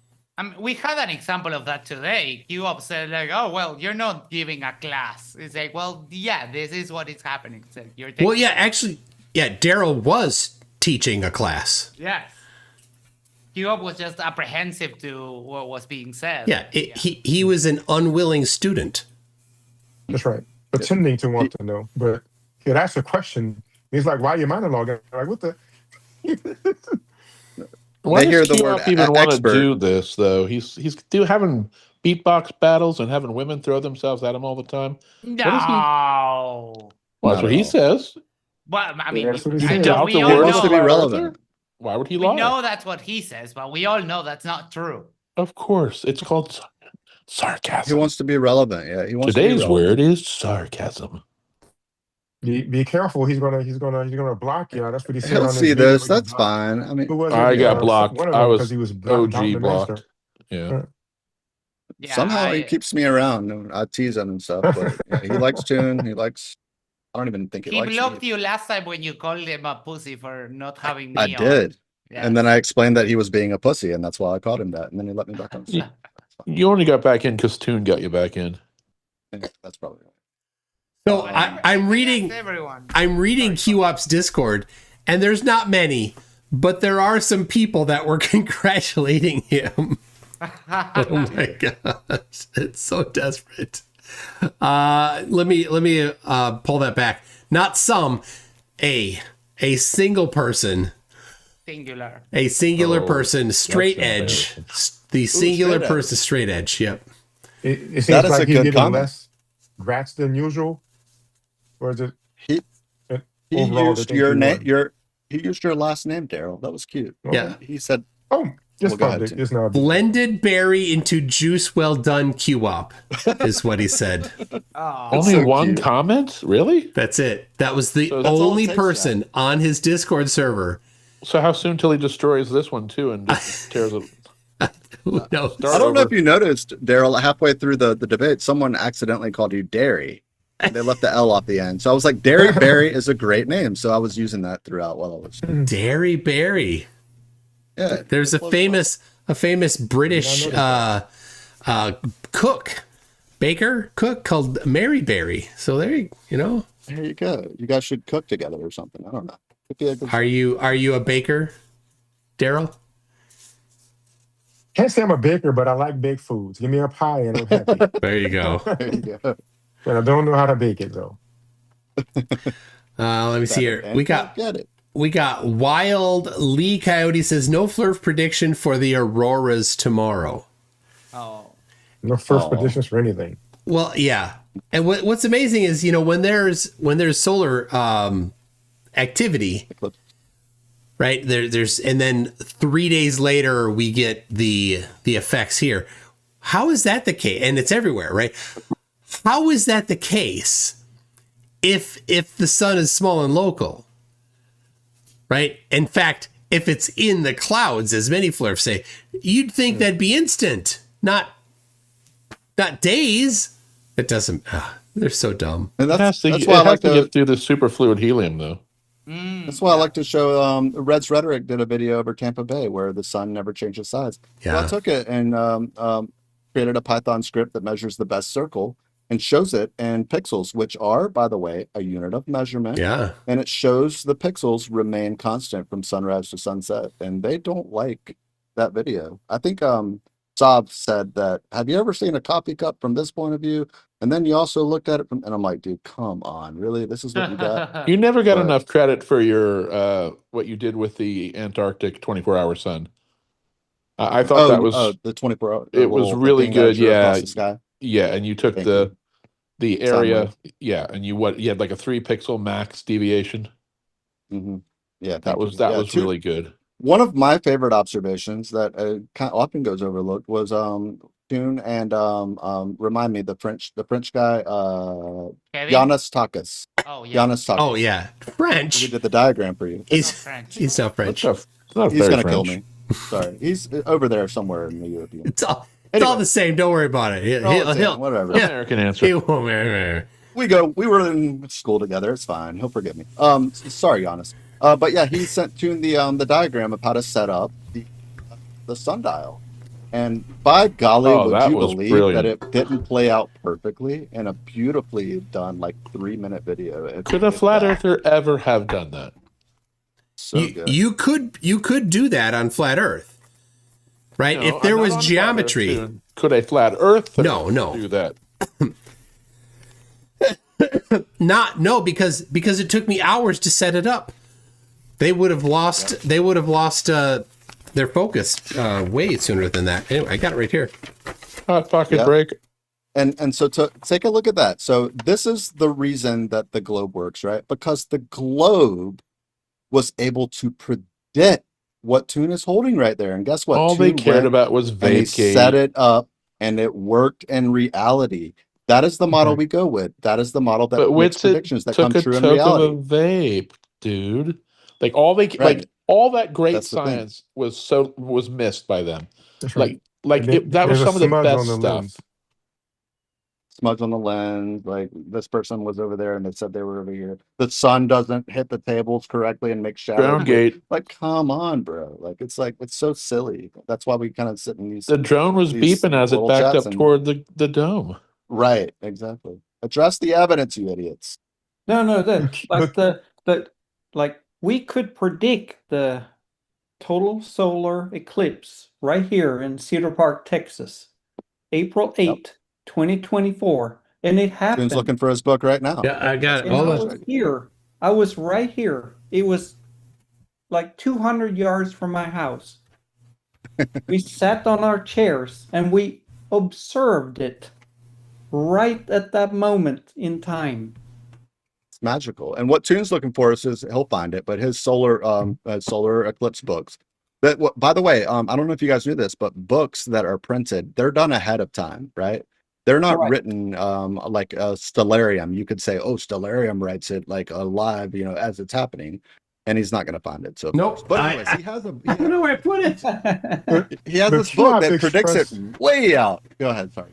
But in a debate, QOP expressed being unable to fathom how to test a flat map on a flat Earth. What do you go at? I mean, it's such a hard fail. Yeah. Right. It goes back to what Toon will ask them on a regular basis. Do you have predictions of flatness, right? And they just scramble and they can tell you what it's not. We know it's not a globe. Like, they just have nothing, and it's just funny. And today with Kyob was it's particularly infuriating that they think, maybe because I like debates, but that they think that they're making good arguments, and when they're like not. This whole idea, it was just trying the Witzit fallacy strategy, which of course failed because they don't know how to call out the fallacies correctly, and then said the whole I don't do math, but if you do the math, it's like, well, which is it? And it's all one contradiction after another, after another, after another. It's just absolutely insane, and they think they're making the best arguments ever. Like, how?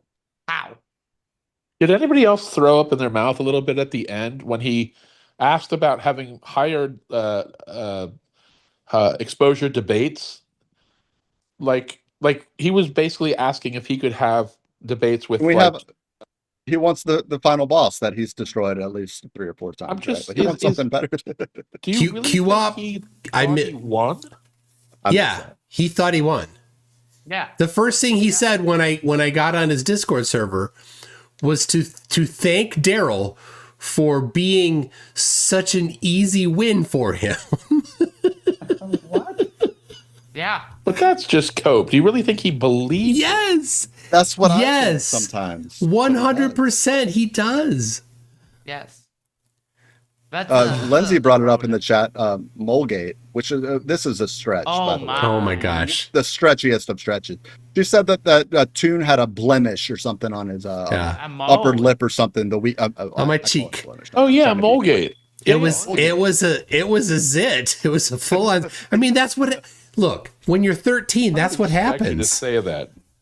Yeah, and she said, "Well, bro, like you were definitely way older in the photo, but like using the stupid. You've heard them talk about how they look like they're 2 years younger in the photographs and shit. Like, oh my gosh, it was original though. I mean, that was the deepest anyone went with some kind of that conspiracy. Funny. Like, how do you have live interactions with people for hours and hours, and then come back and say, oh, it was filmed prior? It lacks any sense of rationality at all. And it wasn't just my live stream. Every single person there that does live streams did a live stream. I did. Yep. Dave McKeegan did. Critical Think did. Austin did. And Jaron did. That's 5 different people that didn't just do a video live from there. All 5 of us interacted live with the chat while we were But Duffy didn't call Steve. and people were definitely aware. So people were throwing out in super chats and messages headlines from the news of the previous days and sporting events that happened the previous weekend. And even more to that, I was on a debate live with FTFE against Chris and Nathan Thompson, and they didn't want to talk about TFE one bit. But during the Q&A, I managed to, in the debate, pull up the first midnight stream with the 24-hour sun, right? Yep. So, like, we even have cross verification of the stuff while it was happening. Like, other people were doing live things, watching the live thing. Like, it's cameras shooting cameras and it all goes the way down. It goes back to you, Max. God, I cannot believe you're going to go to Punta Arenas with this other guy that's a flat earther. And like, oh my God. Degenerate. And I got to tell you, and I asked Toon this. I said, Toon, I really like, someone has to cover this stream that this Flat Earth Reconnaissance did. And I know Max is aware of it, but I watched it. Max was like, it's so derpy. And I'm like, all right, let's see how derpy this is. It is such a bad look for Flat Earth. Like, which video? Begging where Flat Earth Reconnaissance was interviewing Joshua Monday. Yeah. Oh yeah. I want to do that, but he's kind of dry. So it's an hour and a half of dry. Yeah. But you can see his brain, what's left of his brain. I'll try to be specific. What's left of his brain, like trying to put together what he's going to say and not really hearing Josh about like trying to discourage him, why this is a bad idea to go to even Punta Arenas. What are you trying to do? Like, who do you work for? Like these weird questions, right? That he's asking. And it's like, bro. Yeah. They wish he had coordinated with them. At the crux of the issue between Sam and Josh, it's why do you want to go with these degenerates, with Jaren and me, right? Demons. Demons, straight up. And that's what he asked for an hour and a half about or so. He asked that same question over and over. Yeah, but why with them? And Josh did great. Like he gave the biblical justifications and all of it. The fascinating thing, though, Max, is that Josh, you could see the wheels sort of turning, sort of like Jaren, in a weird way. He was like, why is it such a taboo thing for me to go? Like, what are you talking about? And like, kind of see him sort of change his tune throughout. It was interesting. Yeah, especially since coming from the biblical Josh's biblical perspective. The Bible does tell you to test all things. That's right. So, and he brought that up. They should have waited till he went north because they accept the North Pole. So they should have just waited till he went there before they look like a bunch of children right now, freaking out a year before he goes to 6 months. Whatever, give or take. I round up. But this is what happened with Jaren, right? That's why it was so fascinating to us because we had never really seen something like this happen to a flat earther that ultimately, I mean, obviously it changed Jaren's life, but we could see the writing on the wall, and it's just funny to watch it again. So this is what's interesting, and I know that Josh and Sam have different religions, but Josh, being a Christian, and I don't know if this really is from the New Testament or not, but the idea that there's no place that an angel fears to tread, right? So I guess hold on. No, it is. It's Daniel in the lion's den, right? That's Old Testament. You're not scared to go to the lion's den. So why would Sam try to chide somebody else who also believes in the Old Testament? Oh, why would you go there with the demons or the lions? Because I'm not scared to go to the lion's den. That's why. Exactly right. An interesting contradiction to that is, if you didn't do it, they chide you by saying you only could put forth stuff that you did yourself. So that's the contradiction, right? Yeah, right. You present something like, exactly "Did you go right, there? Daryl. Were you in space?" But then when you go You're there, exactly like, right. No, don't go. They ask time and again, relentlessly, "Did you do this?" You're exactly right to point that out. Well, Q-Up did do something. Yeah. Q-Up tried to discredit the things you brought up because you didn't do it yourself, even though none of the things he brought up had he done himself. Yep. Similarly, when I debated, no, not when I debated Sully, when Blitz debated Sully, first Sully was talking about radio waves, things you cannot see. Right? That's all fine. But then when Blitz brought up neutrinos, Sully's like, can you see neutrinos? Wait a second. Is the standard that you have to be able to see them?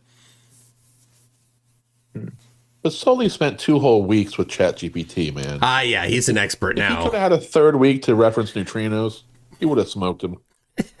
No, he did smoke them. Get it right. But neutrinos proves the Earth is round, or semi-round. Well, I mean, they do, yeah, but they're fake also. A pizza's round.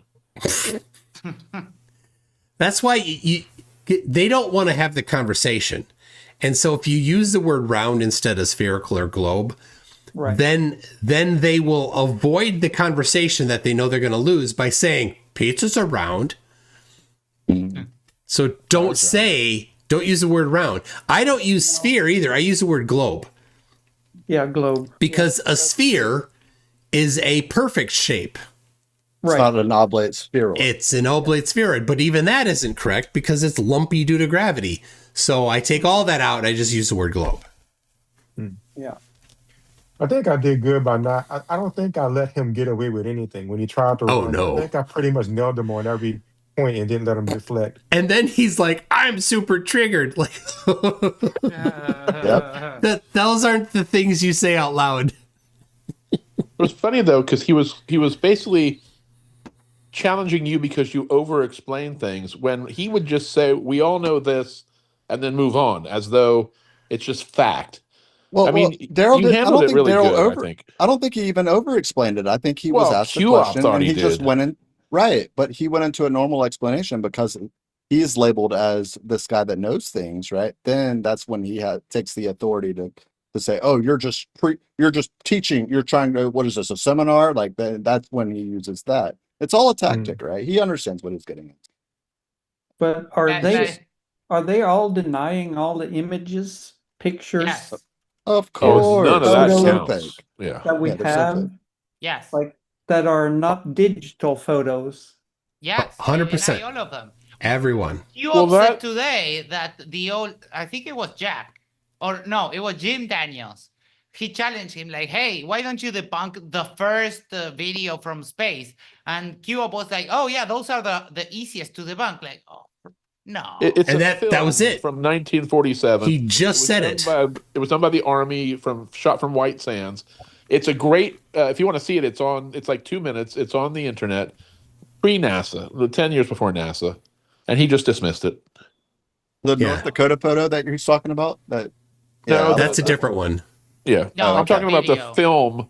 It's actually film of a rocket launch into space. You see Earth curvature. gotcha. The Yeah, first but supposed we have- Earth curvature film. Yeah, up above Kármán line, I think, but yeah, suborbital. We have like a Hiroshima, whatever, the Japanese. Himawari. Yeah, Mhm. it's there. It's They You just can get a direct feed where you can have. they them just once say every 10 they minutes. just say it's fake. That's it. The other thing, another person I haven't seen in a while, and I hope he's doing well, Mr. Sensible. I mean, God, what a unique idea for him to send up the weather balloon with the two strings, the apparatus in front of the camera. I mean, Yeah, that's that- undeniable. He stretched it tight, Yeah. and Mhm. you can see that That there's was the- Earth curve. That's the greatest thing I've ever. That's the best evidence, like I have seen. I brought I'm that not up. familiar with that. Would you describe that? I brought that up once. It's Mr. Sensible was an old debater in YouTube. I think He it's sent called up the a Mars. balloon. I'll Mage. get the link for you, Darryl. I'll Mage. drop it in Okay. the side chat. in a second. He sent up a balloon and with three different cameras, one wide and one looking up at the balloon, and one rectilinear lens. And they sent it up. It's a full uncut video from launch until it gets back down. It's a pretty amazing thing. I brought that up to Matthew Hakim, and he only wanted to focus on the tiny rectangle at the top that was the wide angle lens. And I was like, Matthew, look at the big screen. Don't look at that one. Yeah. Holy shit. And that's And he said he did something with strings. Yeah, he had taut strings across the screen, so you could tell that it was not a fisheye lens. I got you. Yeah, just a unique design, a simple apparatus that, like you said, had the taut strings.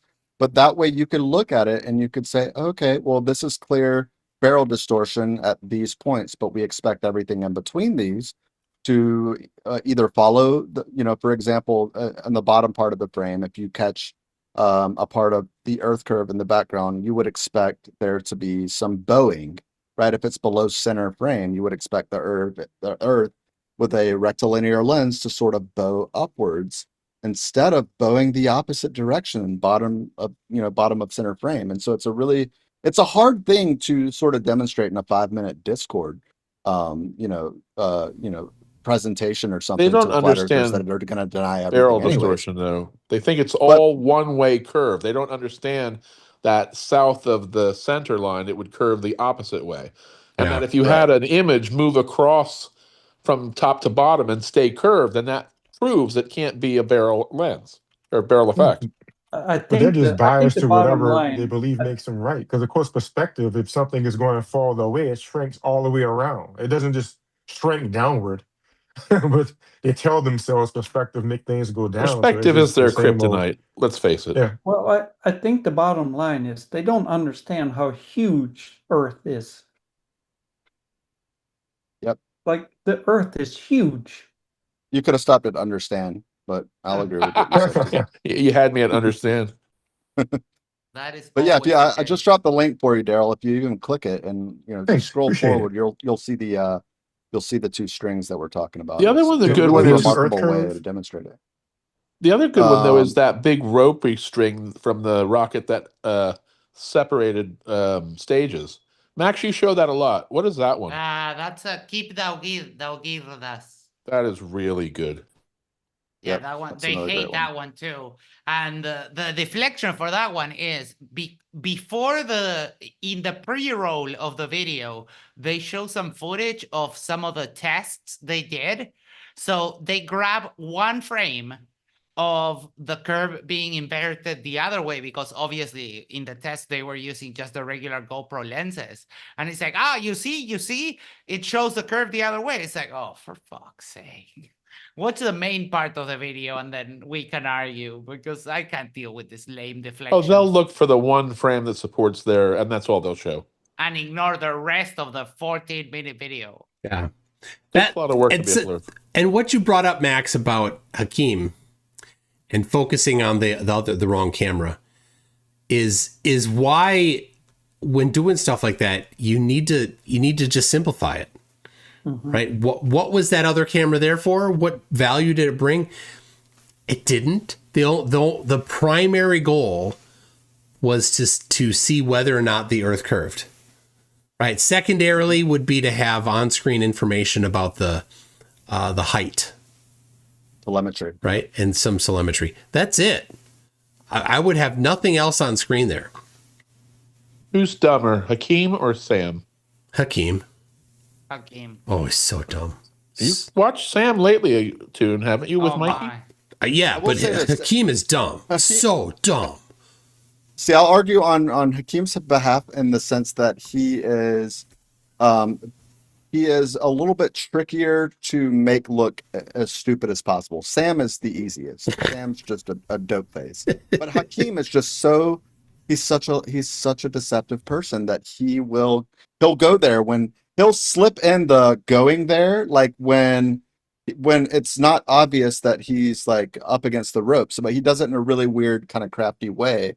And then he tries to earn favor that way. But he's very sneaky at stuff like that. But Sam is just he's just a dope. I mean, I don't know. I think Sam is probably smarter than Hakeem, but Hakeem has a better sort of understanding of what he's getting involved in, if that makes sense. And did anybody notice tonight that Q-Op, when Darryl was getting too much focus on him, Q-Op just got up and walked away?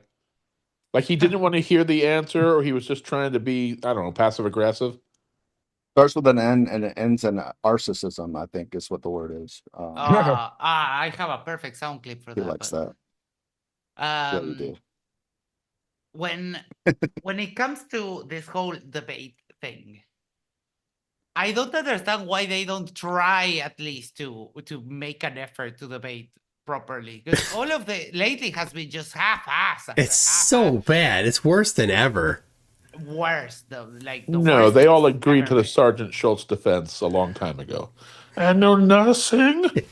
Like they don't want to commit to anything, shape, size, time, nothing.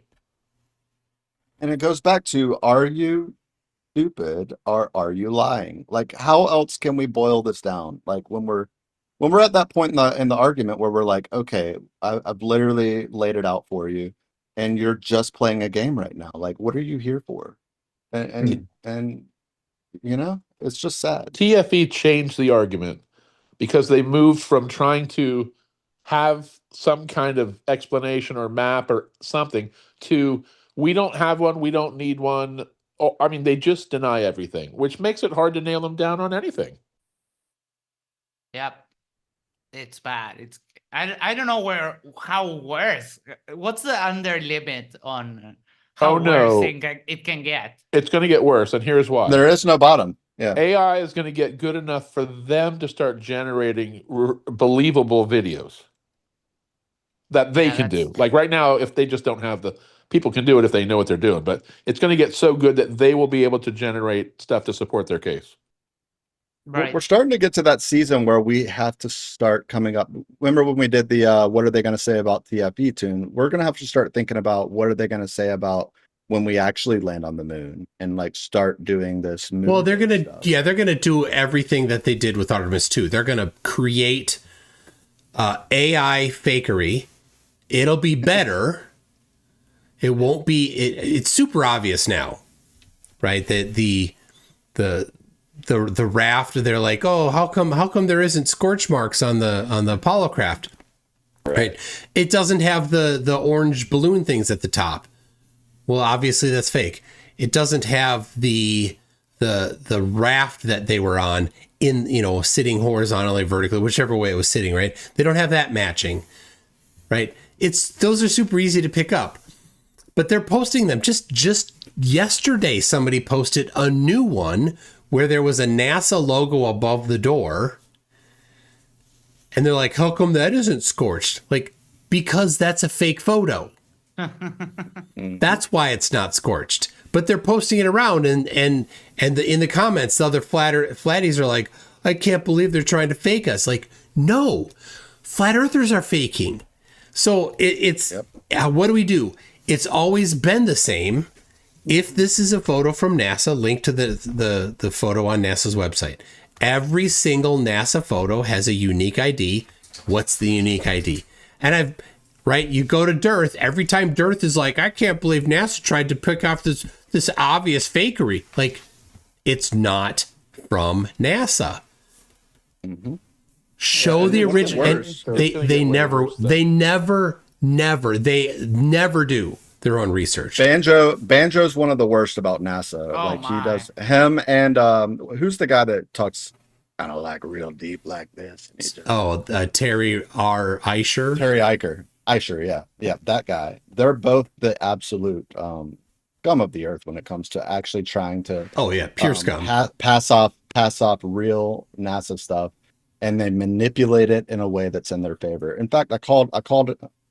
The one time that I was on Vlad's show, I was on a show twice, but the first time was I took one of the things he showed, where he showed Chris Lilly, who's a Canadian astronaut, brushing his teeth in space, and he put a blinking fast forward he did an overlay with a blinking fast forward when it was real time. And it was basically, you could see that the toothbrush or the toothbrush tube was like floating away, and it was floating away in a way that seemed like it was in real time still, but he called it fast forward. And he was saying that this was manipulated and they did it in a studio and shit. Like just a complete deception. And I tried to show Vlad that, and I got booted off the show. And so, yeah, I mean, that's how it runs. According to Banjo, I'm an agent of the U.S. government. Wow, congratulations. Welcome to America. Does that pay well? I don't know yet. First paycheck's in the mail. Luckily, though, there's an expiration to this entire argument, because while in the next 10 years it's going to get horrible with the AI and the video crap, eventually there will be commercial space flight. I'm sure in the old days, if you didn't ever see an airplane, you believed man never flew until they were everywhere. So at some point, your neighbor's going to say, hey, here's my, pictures from space. It'll just be undeniable. Just how long it'll be is the question. It's the Kevin Bacon rule, right? The 6 degrees of separation. There's a number. Oh, not that guy in chat tonight? No, not that guy. No. There's a number that is the amount of separation that you need. 6 degrees of Kevin Bacon. Yeah, from somebody else to say, this guy went to space, right? Is it 3? Right? If you know somebody who knows somebody that went to space, is that enough? Is that 3 or is that 2? Is it every hop? Do you count as one? Or does it hop count as one? It counts after the first. Yeah, but right now it's like 50 probably. Well, no, it's everybody is 6. That's at least the theory. I meant if you had to do it today, you couldn't, right? It'd be 50 at best. No, So it'd the be 6 question at is- best. It'd be 6. No. But today, could you do? Well, okay, can you do it with 6 to get to somebody that's been in space? Everybody can. You're just talking about degrees of separation, right? Yeah, it's the People that degrees know of people that separation. know So the theory of the 6 degrees of separation is that every single person on the planet can, through only 6 steps, know somebody else on the planet. So how I thought far that was the challenge? How not that far are you away from somebody that's been to space? If that hypothesis is correct, then 6 is the answer, I or thought that was less. only for Kevin Bacon. No, it's the Are you the sure? Kevin Bacon thing is an application of the 6 degrees of separation for whether or not an actor has been in a movie. Yes. How many degrees of separation it is between that actor and Kevin Bacon in acting in movies. You're saying that's a knockoff of a real thing, though. 6 degrees of whatever is a thing. Yes, the real thing is 6 degrees. Yeah. So how hard is it, right? If you've met, right, and people, wait, what is meeting a person? Shaking their hand and saying hi? Yes, that's about it. Right. It's getting punched by Neil Armstrong count. And did Kevin Bacon have a say so on whether or not he wanted to be in Oh, that Tremors was Buzz 47 before they produced Tremors 47? 47, 46, however many they produced. It's neither here nor there. So yeah. So think about it. All you need I to didn't do. know that was a real thing before Kevin Bacon. I thought that was just a game. Yeah. So think about all you need to do is get to somebody that's met a lot of people, right? And then you're just 1 or 2 more hops from anybody else. So if you can think of somebody that has met a major world leader,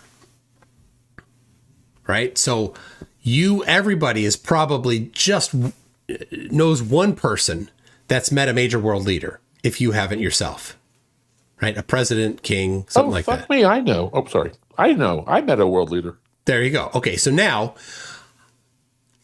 I know Jack.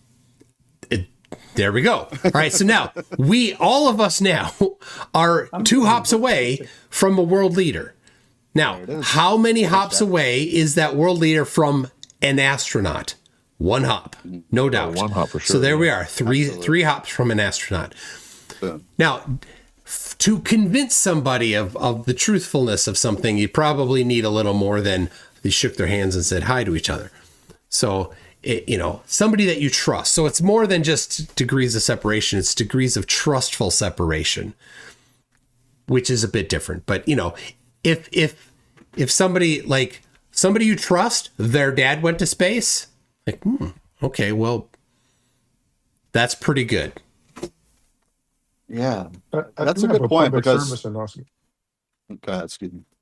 I do have a public service announcement about that I think is actually serious. I remember watching a debate years ago where somebody asked a flat earther, what would it take to convince you? And they eventually asked, if you were able to go into space, would you believe it?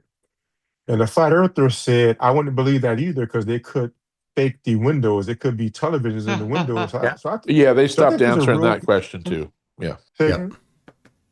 They stopped answering that question too, which would be, they will not commit to even saying what would prove. What would I accept? They will not state what they'll accept. But I want to say, though, that it could be a real concern if you have somebody like that who's a real fanatic and you actually put them on, because eventually we're going to have commercial space flight. And I can see somebody being so warped that they would try to break the window thinking it's a television. So I really think that needs to be kept in mind. Well, that's serious. the thing. No, you're right. You're right, Darryl. And that's why and that's why I mentioned it too. It's like, this is about time where we should have like a silly sort of discussion about what they'll try to say about an actual group of people that start to set up base camp, for example, on the moon or commercial space flight or all of these things that you have these tiny degrees of separation from at some point in your life about knowing people that actually went on a commercial space flight. Like this is where it starts to show its head. There are already thousands and thousands of people that are on the continent of Antarctica every year. And and they deny that. So denying, you know, space, you know, a base on the moon, easy for them. They just deny everything already. What do you call the rules for that we set up for AI not to harm mankind? There's like 3 rules. What do we call them? The rules of robotics from Isaac Asimov. Okay, so maybe it's time we come up with something similar to Rule 1: never get on a space-bound flight with a Flerf. But it is sort of this echo chamber effect that I know you're aware of, Darryl, but it's sort of what we encounter on a daily basis is these people that they pretend that they're actually after truth, and then they lock themselves into a community that, oh, those people, they're just evil, or they're just demons, or they just have ill intentions. I offered to pay for Hakeem to go to Punta Arenas. Perfect example. Yeah. But they just they take these bad ideas and they amplify them. And so it makes it an even stronger bad idea.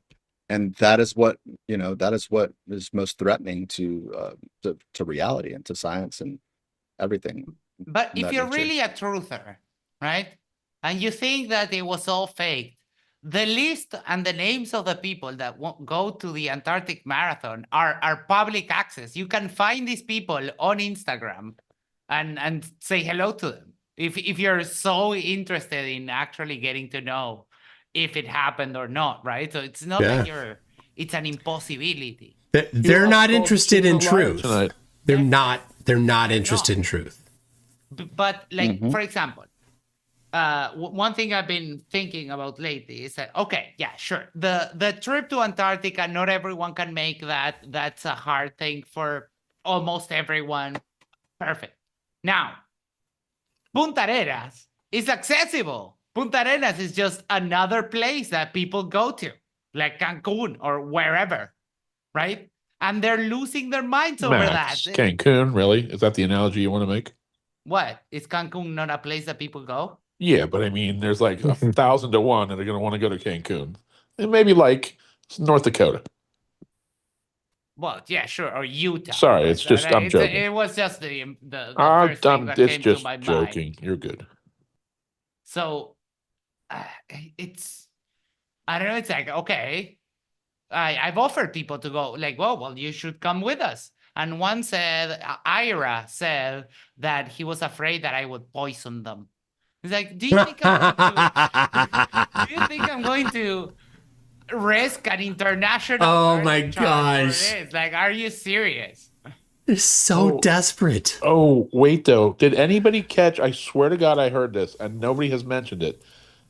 The other night when Vlad was talking to Mikey and Sam, I swear he said something about globe earthers wanting to either kill or wanting one of the flat earthers to die as part of what was this? Did you spin? Please tell me you caught that.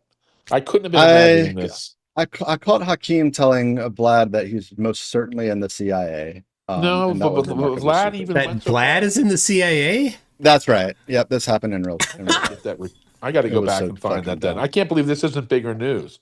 He literally find it for me because I would like to. Yeah, I'd like to summarize. Oh my gosh! But to Max's point, I did have one thing to say. I'd walk away for a sec. This is why someone like a Joshua Monday, we have an eye for somebody that might be open to actual truth, right? However their circumstances came about, they have fallen into this flat Earth world. And they have become subject to sort of the amplification of maybe an echo chamber of their own. But he actually is willing to put his beliefs on the line. That is such a big step. Yeah. And it's something that has to kind of be handled delicately. For example, it would be incorrect for any of us to go to Josh and be like, yo, we want to have you on the show. Like, talk about everything up to this point, how all these flat earthers are like, same sort of thing that Toon will tell you that he's strayed away from. There's no reason to have someone like a Jaren on your show, despite what we are seeing in real time of his worldview sort of changing before he goes.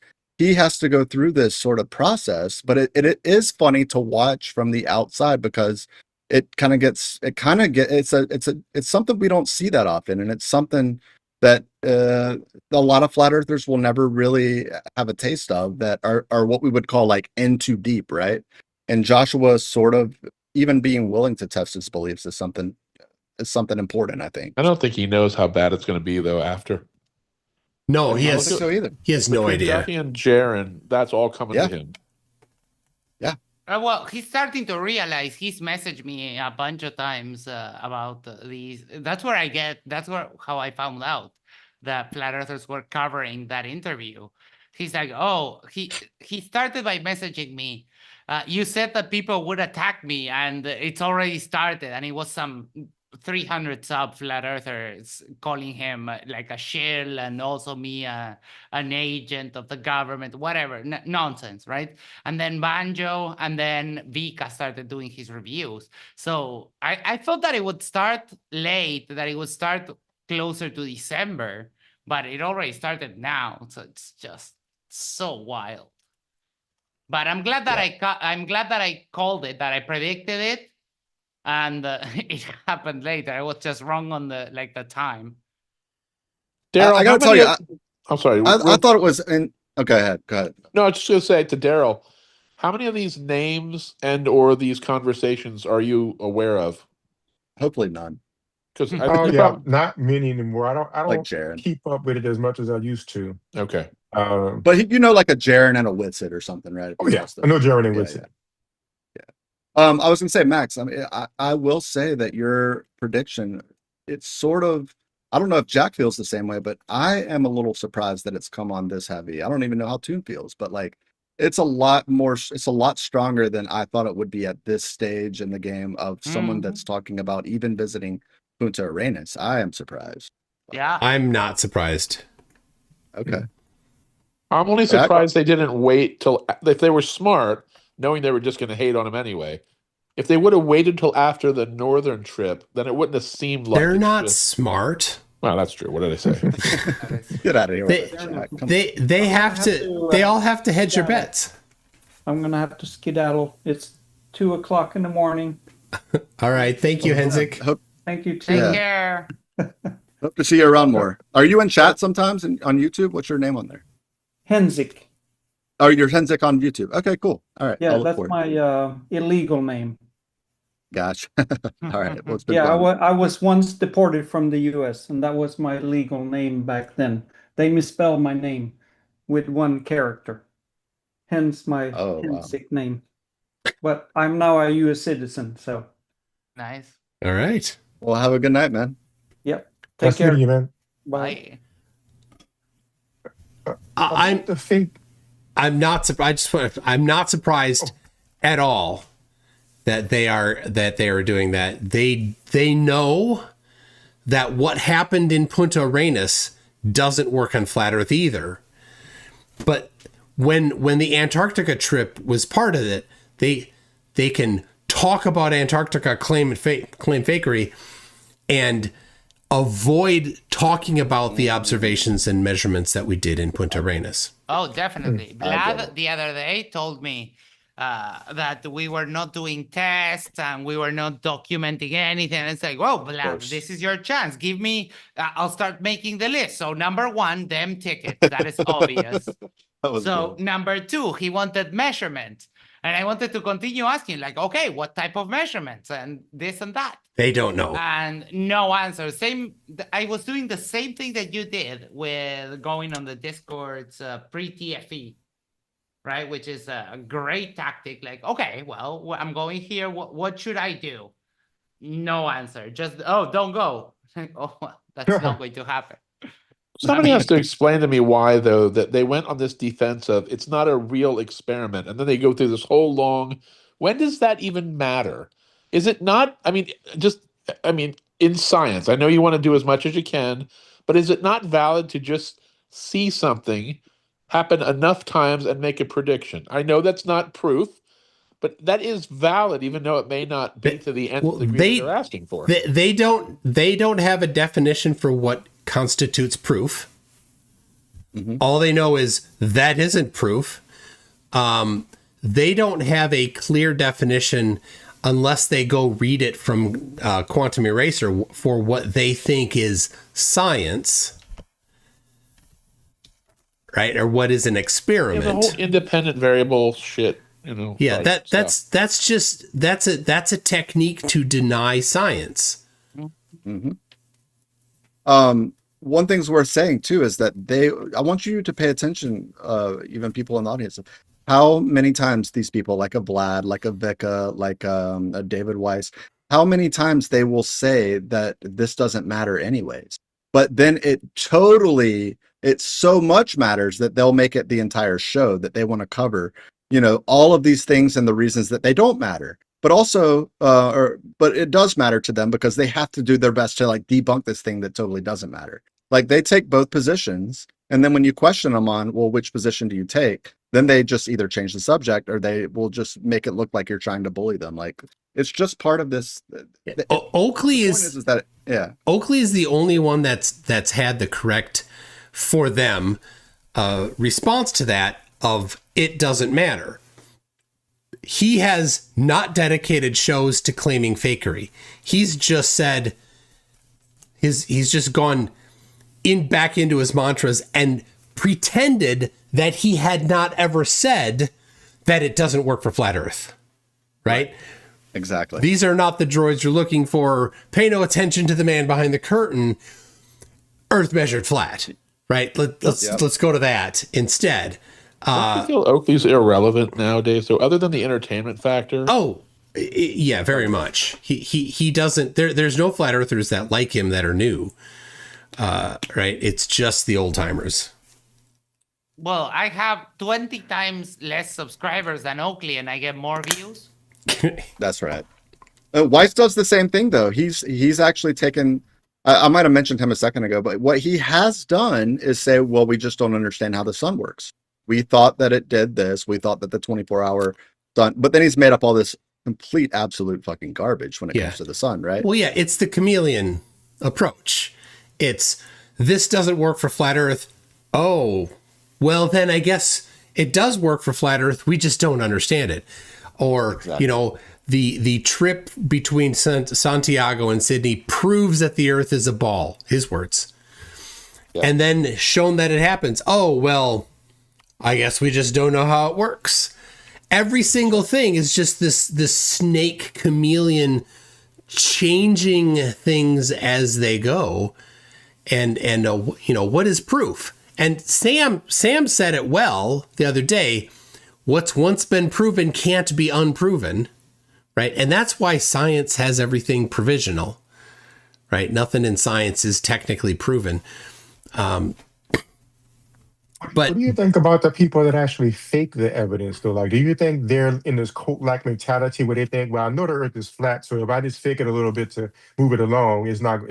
Or do you think they're really deceiving, or what do you think going on with everybody? I think it's I think it's actually a little more innocent than that.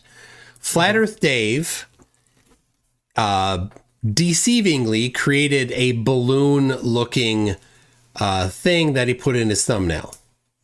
And then somebody else grabbed that thumbnail and posted it somewhere. And then somebody else saw that and thought it was real.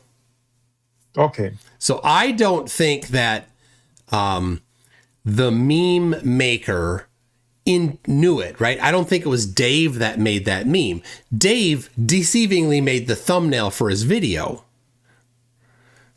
It was just a phone, a game of telephone. Just something. But Dearth is unique, though. Image, basically. Dearth is unique from the other flat earthers that may actually believe it. Nobody thinks Dearth believes the Earth is flat, but he is a successful grifter making a living off of saying the Earth is flat. I think he is 100% committed to the cult. 100%. Absolutely, he believes it. He has severe mental problem. This is the thing that happens. People get into a state where their rationality doesn't work. Jaron has told me he has rewatched the debate between Austin and Will Duffy. Oh, I watched that one the other day. And he watched it again, and he saw things, and he's like, I had no memory of this happening. My brain blocked it. Mm-hmm. So that's what's happening to like Dearth. Dearth 100% believes it. And when he said the flight between Santiago and Sydney would prove the Earth is a ball, well, he thought with all of his heart that the Earth was flat and it was shaped like that, and that flight was impossible, and it didn't exist. He really thought that, right? And we watched that video. Sorry, continue. anyway, and so then when that was shown to not be the case, he just has a coping mechanism, and it's subconscious. It's a mental illness, and every damn one of us has this susceptibility too. Every one of us. Don't think that you're above it, people. None of us are. We all can be fooled by these kinds of things. Well, it's how you manage it. Can I interrupt you for a sec, Matt? I know you're about to go, Max, but like this is how I feel about Witsit, and I know that Max, you and I disagreed. I think maybe on your stream the other day. I don't know. I can't remember exactly your take on it, Toon, but I think Witsit really believes it too. I think that he actually has this this conspiracy brain, as it were, and I don't think that he's actually like knowingly. I really don't. I don't think he's like knowingly sort of doing the script thing.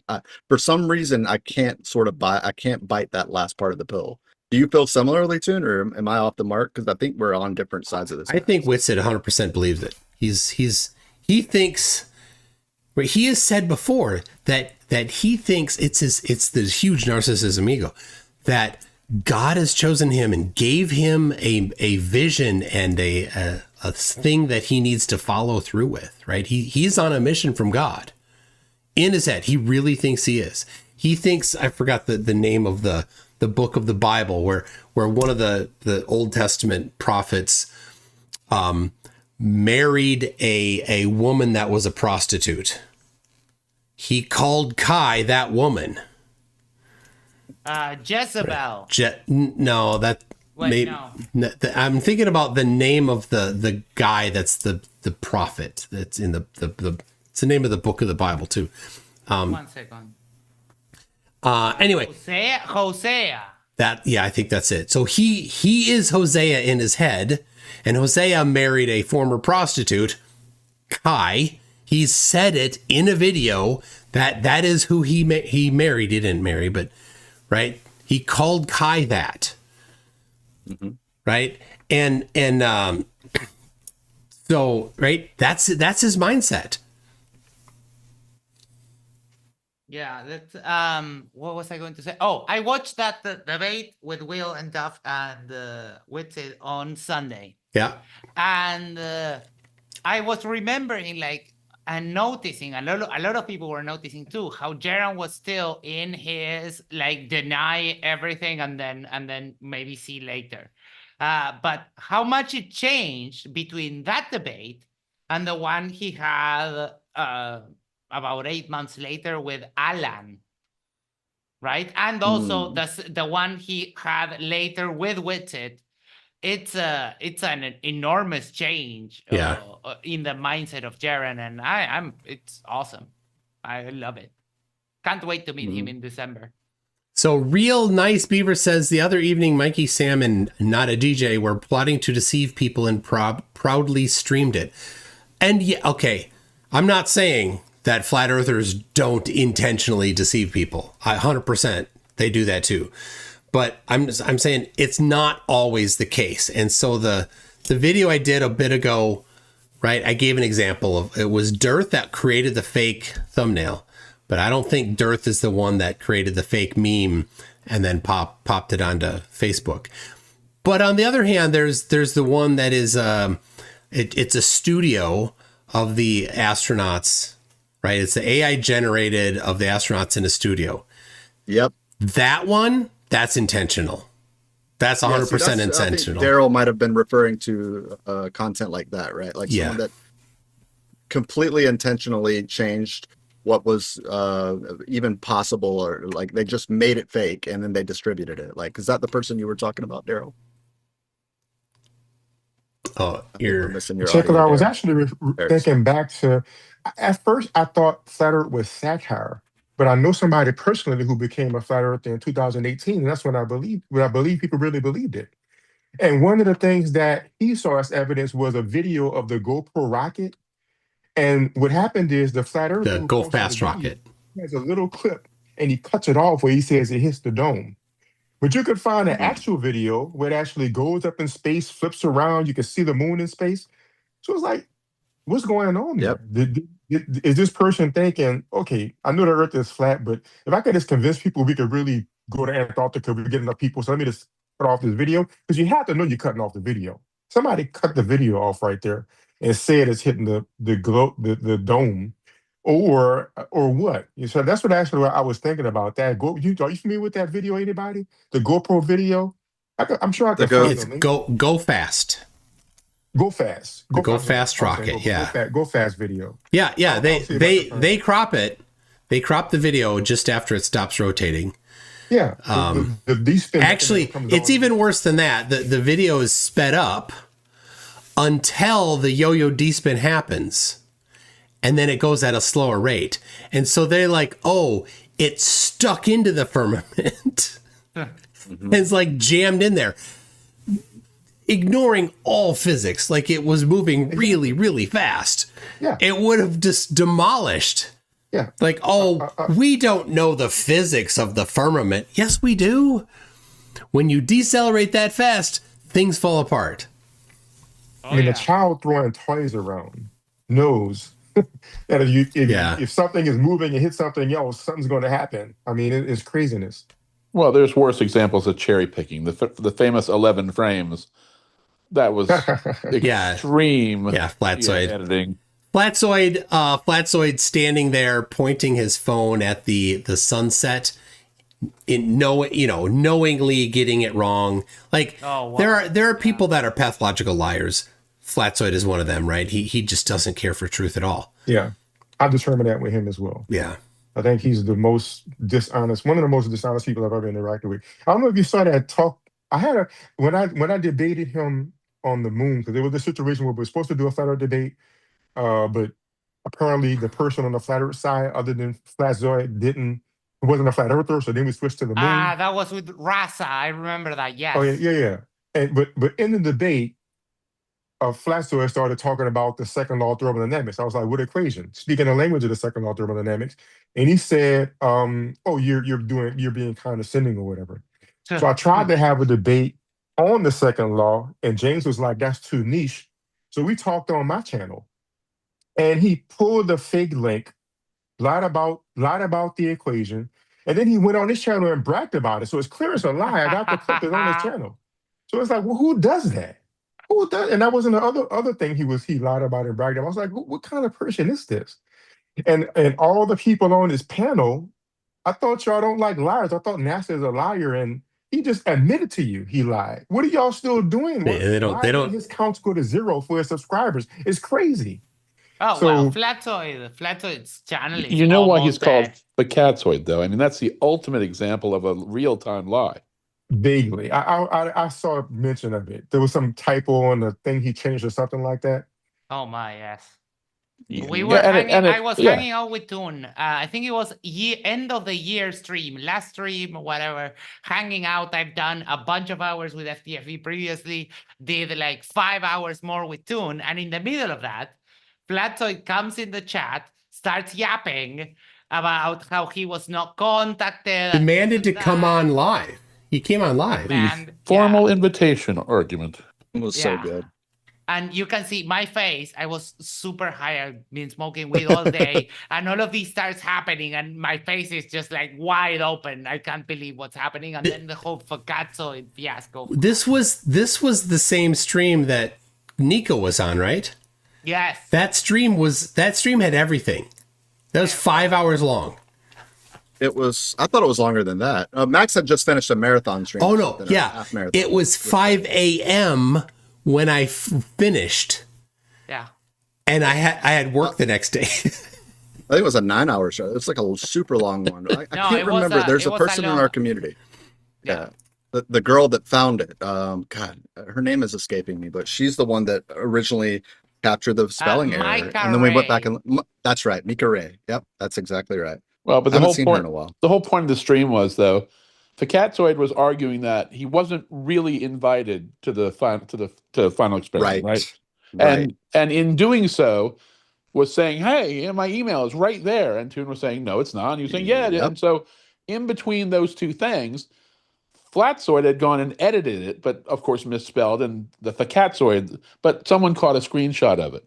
So in real time, he's trying to lie to show he had his email when he never did, and he got caught because dumbass misspelled his own name.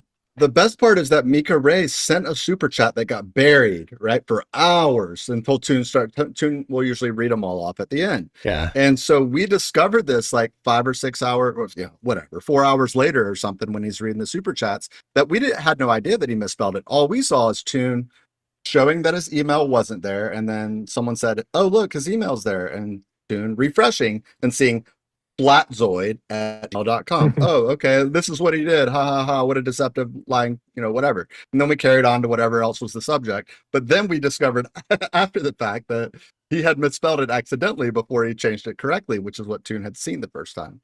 And that's kind of the whole joke. But like the nerve, the gall of flat the earthers desperation to lie some in sort real of time. Yeah. If you watch it play out, like nobody was in on this. Like it's just obvious to any detective or any normal person that like this played out because of the way it played out because that's what happened and it was just funny. And they're saying like, oh, they were in on it. They made him look bad. The best part of all that, there were all the memes that came out about what was the formal invitation memes. All right. So here's on screen. The screenshot that I took live during the live stream. This was at maybe I didn't have work the next day because this was 12/31, December 31 at 12:57 a.m. And December 31. You were going to work on New Year's? Maybe. Well, it's New Year's Eve, so I maybe did work. If it was a regular work day, I would have worked. Hold on, let me look. Because I almost never take off that week after. December 31 is a Tuesday, so I would have worked a regular work day on that Tuesday. So anyway, this is the channel right here. You can see there's no email address, right? So this is what I saw. I took a screenshot of it live during the show. Yep. There I'm sharing it. I'm not seeing it. I'm sharing it. Showing it on YouTube. On YouTube only. Okay. It'll catch up momentarily. Okay. Yeah, and then here's the fuller view, the fuller different screenshot of it right there, where you can see here. Let's see. That's edited. That's later. Here is. Yeah. It went from this, you see that? Where it's got a whole bunch of stuff. It's got Join Flatzoid's Perspective Element chat room. That's at 12:57 and 3 seconds. Here's 12:57 and 7 seconds. It's been edited. 5 seconds later, there is no Join the Element, right? And now here we go at 25 seconds. Right here, where he does have the email. So from 7 seconds after to 25 seconds, it corrected. Right? It's the right email with an L. See that? But notice that there is no email link there. So YouTube, if you add you can configure your channel to have your email address in it. And then you click on it and it says, are you sure you're a human? Right? But that's not on there. He doesn't have that. And then that's what happened, because I didn't see that, of course, because he changed it too fast. But then here we are from Micah Ray. She caught it at second 17, somewhere in there, right? In between that. So this was at 20... Let's see, 02, 16, 15, 20. I don't know if so. The timestamp that I have is not the correct timestamp because it's the time it was created on my computer. In the morning, though, there in the bottom right corner. That was. There it is. Okay, 2:15. So anyway, Fakatzoid, right there.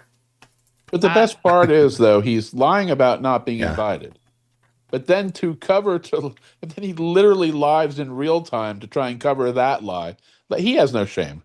That's and right. get to go on. It's lie after lie on top of lie to defend the previous lie is crazy. But it did start a really good. Does anybody have one of the photos of the official invitation? Well, there was one with like a family crest and the wax seal. And the lies didn't stop there, because after it was all said and done, a couple of months later, Roger started putting out the rumor that because I was coincidentally there with Toon streaming, that I hacked Flatzoid live and changed the thing, and then hacked him and changed it again, which Roger, Icy Speed made Roger walk that claim back, and then Roger doubled down on it because why not? And that turned into Mike and the hackety hack song and all that other stuff. Yeah. That turned into the hacking meme, and Mike We have did fun here, Darryl. the whole editing HTML. And But Darryl, the hacking was Max had up his YouTube page, and Max edited the local HTML. And so those idiots think that Max hacked them, and Vlad got into talking about it was just they don't even understand the most basic things. I'm not concerned that they don't okay, right? You're gonna hate. That's fine. I'll get hate on this.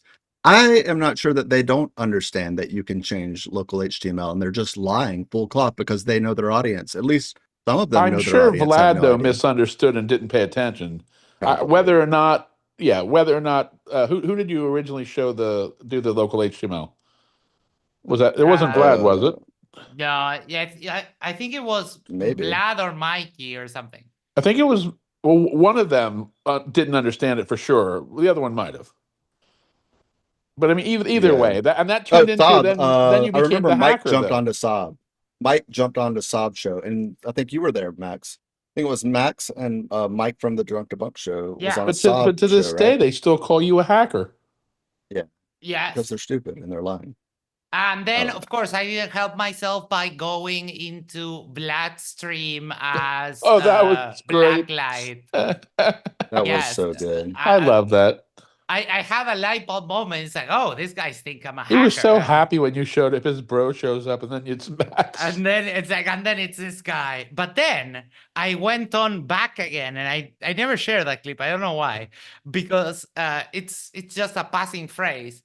Vlad gets kind of like excited, and he's like, oh, I joined my chat, like, oh, and then he kicks me, and that was it. He just to give you context, Darryl, because you have no idea what they're talking about, but so there's a guy named Blacklight that's in the community, the Flat Earth community, and he's a good friend of Vlad's. This guy we've kind of been clowning. I thought it was Bro Sanchez.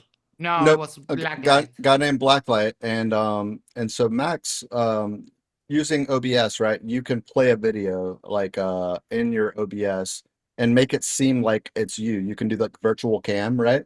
So he found a video of like Blacklight on his own stream where he was talking about Flat Earth, and he played it through his OBS as if it was his image, his avatar in the back room waiting to get on Vlad. So Vlad will every now and then post a StreamYard link, and he had. And turns out that Max was able to convince, you can just make your name whatever you want on Streamlabs. It doesn't have to be your actual name. You just change it. So he made it Blacklight. And Max had the virtual cam going where it was just Blacklight just talking, right? Like it was just so nonsensical. He was just talking about something Flat Earth related, just a small segment from his show. And then Max, like when he got on the stream, he switched the virtual cam back to his real video. He just turned the video on and was like, "Hi, I'm Max," and and immediately got booted off because there was like 5 or 6 a way to get onto a way to like get on Vlad's show because he wouldn't let Max on. There was like 5 or 6 seconds of a cat staring at a leaf blower, and then he realized what was going on. But it's just some of the things that to get onto the show. It was literally to get on it with them. Yeah, to make him, because he's. This is Vlad's deal, right? If you're a Glober, you're banned. Simple as that. In chat, if you're a Glober, you're with banned. the Flerf is a sport sometimes. So it was sort of like, oh, we're banned. Okay, well, let's see if we can like make you look stupid on your stream, right? Like that was just one of those the little things we do here. Yeah, fun. Wait, you don't need to do anything for him to look stupid. That's true. I know, but sometimes we do anyways. Toon Tori said that I need to share the link. Can you play it if I send it on Discord? It's so worth it. It's on. It's such a good It's 15 a seconds. YouTube short. Well, a video from my. Yeah. But Max, in your defense, you only did that because they had been ragging on you about being a hacker Yes. for like an hour or two. That was what gave me the idea.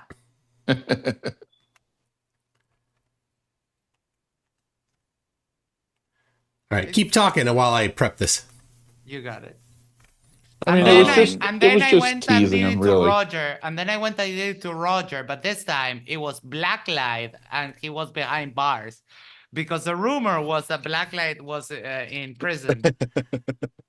Yeah. Blacklight, he's such a so what Vlad does, this guy, is he tells everyone to make a channel. If you're a flat earther, make a channel. Doesn't matter if you don't know what the hell you're doing, make a channel, put yourself out there, tell people about the truth. And Yeah, like and Blacklight is a spawn, and a lot of these people were like, aye, Captain, and they did it, and they just look silly and foolish, and their internet connection drops every 10 seconds. Like, for example, RG the artist, bless his soul. Like, I do think he has he had an accident and he's a paraplegic now, and I think that is like, I would never have a really serious discussion with him. Every now and then he pops into a Discord chat and he'll jump on VC, and it's like, oh, what's up, RG? Like, but like some of the ideas he comes up with are so insane. Like, he says the moon, we call it the disco moon because it literally, he says the moon projects the stars into the sky. Like, come on, how do you argue against that? Literally, the moon is a light source that shoots the stars into the world. And it's like, that's just, that person's either not serious or they have an issue. I think he has an issue, right? So it's like, you kind of tread lightly. Well, it's nothing worse than Sam and Mikey have said lately about the moon. Yeah. Sam takes advantage. All right. Sam is a really bad influence on Mikey. All right, I got it right here. Here we go. On us having really poor memories, like whatever happened yesterday, just forget about it. Forget about Palestine. Forget about La Palma. Forget about. Hey, what up, Blacklight? Surprise, motherfucker. Black lights in the foundry. Forget and about. then it's this guy. Forget about paradise. Forget about all that nonsense. But the topic that you're talking about. I know the audio was out of sync, Darryl, because it was for me too. But oh god, it hits home so perfectly. He's so scared to talk to anybody that disagrees with him. It's a mental illness to be that aggressive about purifying the echo chamber. It's so insane that they can't even hold a conversation. Like, how does he function in real life? He doesn't. Vlad has points though on my side now for going after Mikey with the pictures and basically calling him out, saying, how do we know those are anything? They all look the same. And this whole thing about the firmament, and you're showing pictures of it, let's not call it that. Like, he was surprising me how he went after Mikey and Sam. Like a good hour. I don't know if you saw that too. Interesting. Oh yeah, but the problem is that then he turns around and just eats up the Urbano Monte map. Yes, but he dissed Mikey to his face. That is so golden. I love that. Yeah. Last counterpoint, last little point, too, because I know you're probably wrapping here in a sec. Did you know that Mikey believes the stars to be a certain size? And your next question is? Yes, we already covered it. Oh, damn it. Okay. He said they're like a couple feet. Yeah, a couple feet. I don't know if Darryl heard it. Maybe I missed it, but he says that the stars, they're a few feet big, bro. Like, come on. How do you argue against that? It's magical. I mean, insane. I think one of the worst things in that realm that they get wrong is like the moon, because you could actually zoom into the moon. What do you think? The moon is emitting its own light or Don't projecting go there. stars? Mikey caught a worm jumping off the moon once. But he influenced with his light. Or Q out today with the ISS saying he thinks it's a fighter jet or something. When you could zoom in on it with a telescope. I've done this. And of course, I called him out when he told me what he thought I know. No evidence of what I know. And but he wouldn't let me finish with what I saw with a telescope. So Q-Up went they can zoom in on this especially stuff derpy tonight. He went further than I thought. Q-Up. Yeah. a little further than I thought he would. I thought he was going to acknowledge some things. He never once said, "We don't know" or "I don't know." Well, he sort of said, "We don't know." No, he did. He did. But I made him say it because I wouldn't let him run away from the stuff he was claiming. And a few times he said, "Oh, so the answer is I don't know." I had to because he kept. Well, it might be no. What's the evidence? Oh, you don't know? Yeah, I don't know. He said it. If you go through it, you'll see I made him say it. Well, did he say we don't know, or did he say we don't have a No, model? he said I don't know. He said it. I didn't let him run away from it. A couple times he preempted it by saying, "How could I possibly know?" to try and take the burden off of himself a little bit. The thing is, of course, he volunteered for this debate, and the position that he is supposed to be defending is Earth flat. Right. But you don't always forget. You don't debate that position without having some positive claims about your position. And none of them have that. And that's why I have the debater's guide, page 22. I pull it out half the time when I'm on Modern Day Debate and have to give them instructions on how to participate in a debate. When it comes to the ISS, Q said a bunch of dumb stuff. But if you can see it with your own eyes, you can basically do the calculation of how long it takes to go over an arch over your head and calculate its velocity. It's not that hard. Well, not if it was. He was claiming that it was a lot lower than. Yeah, he didn't deny it existing. He just said it was in the atmosphere, like flying like a plane, basically. Right. But the second part of that argument is that it will give you a velocity Can't be that fast. It's impossible for flight inside the atmosphere. So either way, it ends up working. It doesn't There's work. no bottom. Yeah, because when it's close to you, when it's at a low elevation, it can appear to move over you kind of quickly, right? But you would hear it.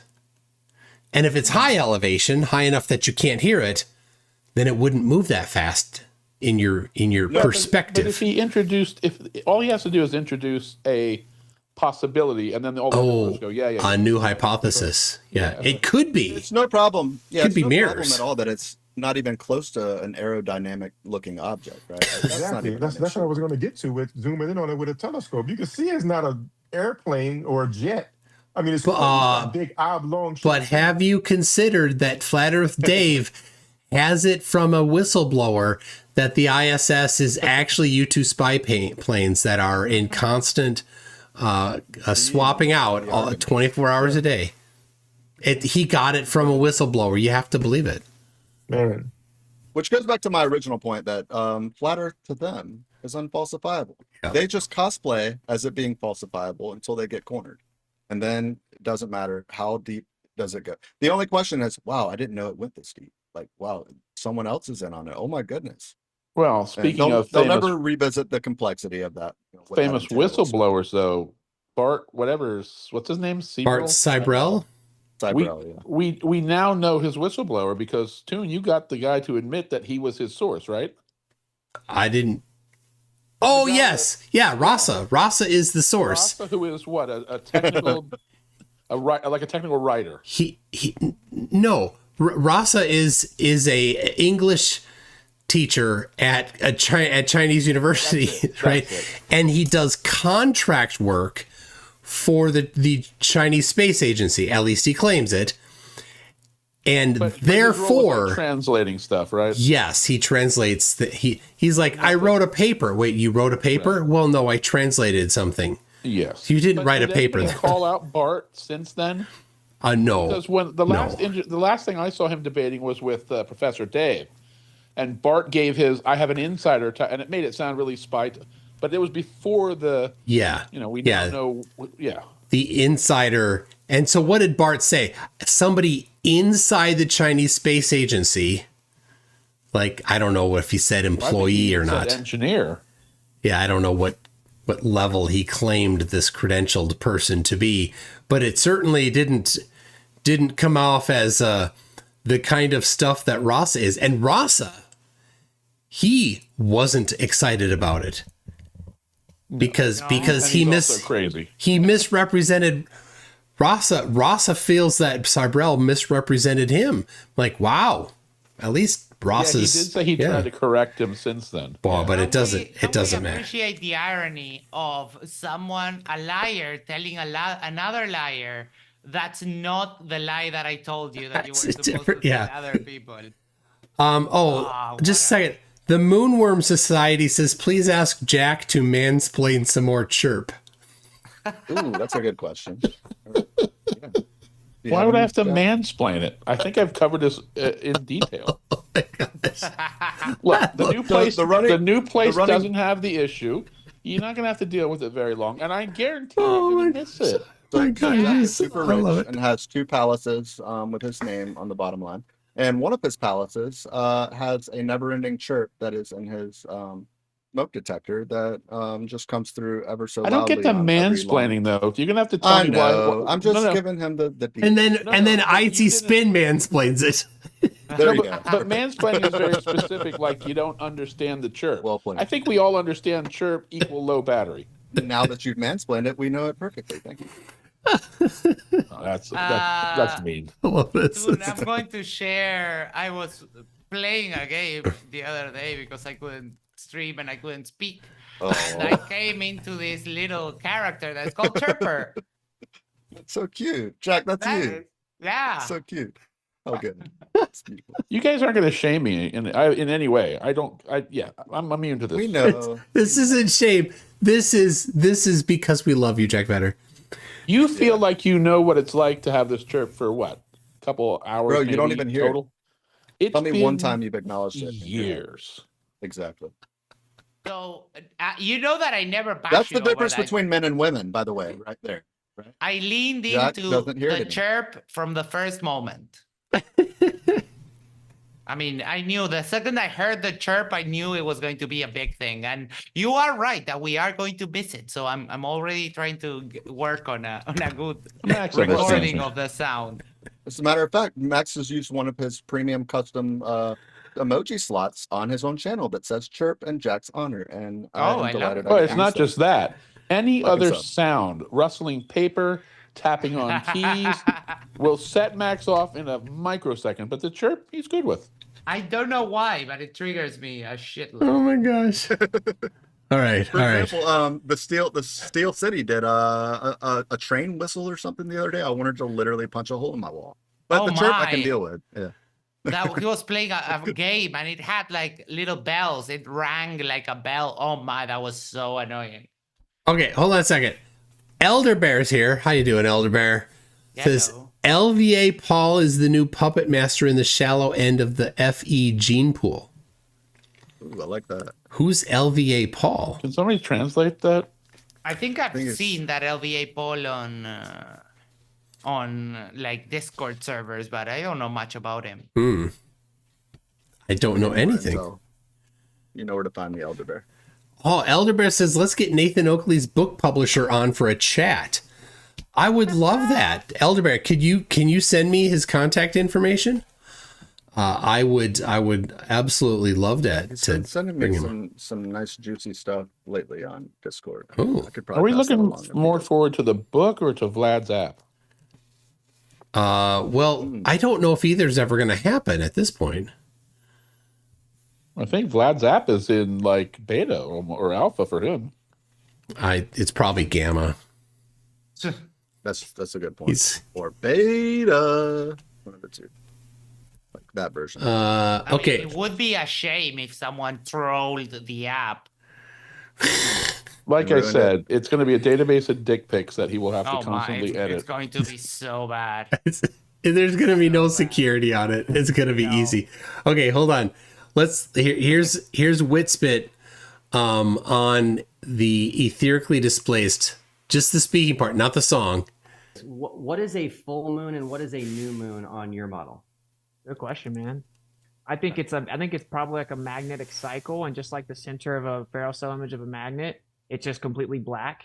It's actually just pure inertia in the center, the ferrocell cell image of a magnet. I think that's what it is. It just actually goes into its inertial state, then charges back up, and once it becomes like etherically displaced again, you start to see it charge up throughout a cycle, and then it goes back. Purely speculation. I don't know what the moon is at all. It's a very beautiful thing. The creator made the heavens so that you can't understand them, so that you have to acknowledge that he exists.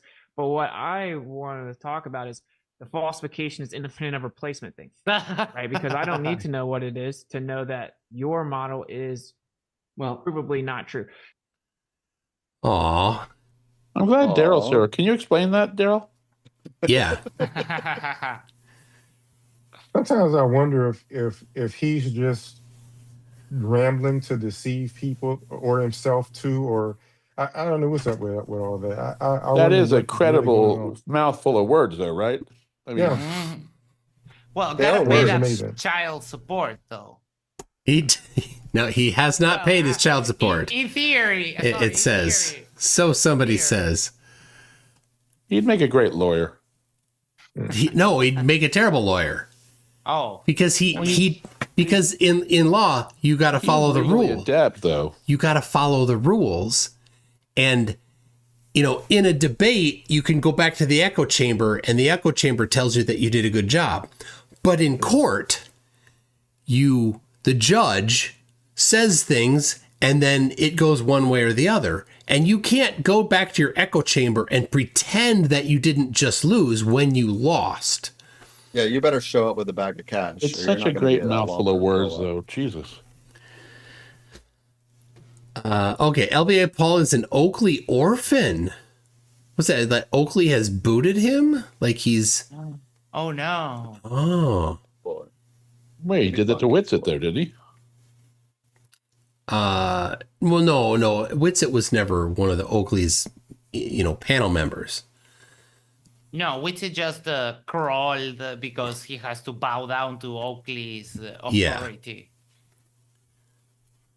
No, it's that the Oakley orphans are like Fakatzoid and Arwen and QE and Adam Meekin and Jin CBR number. Who's the most embarrassing Ed McMahon then? Would it be Timu Pesci, Sam, Yes. or who's Nathan's main one?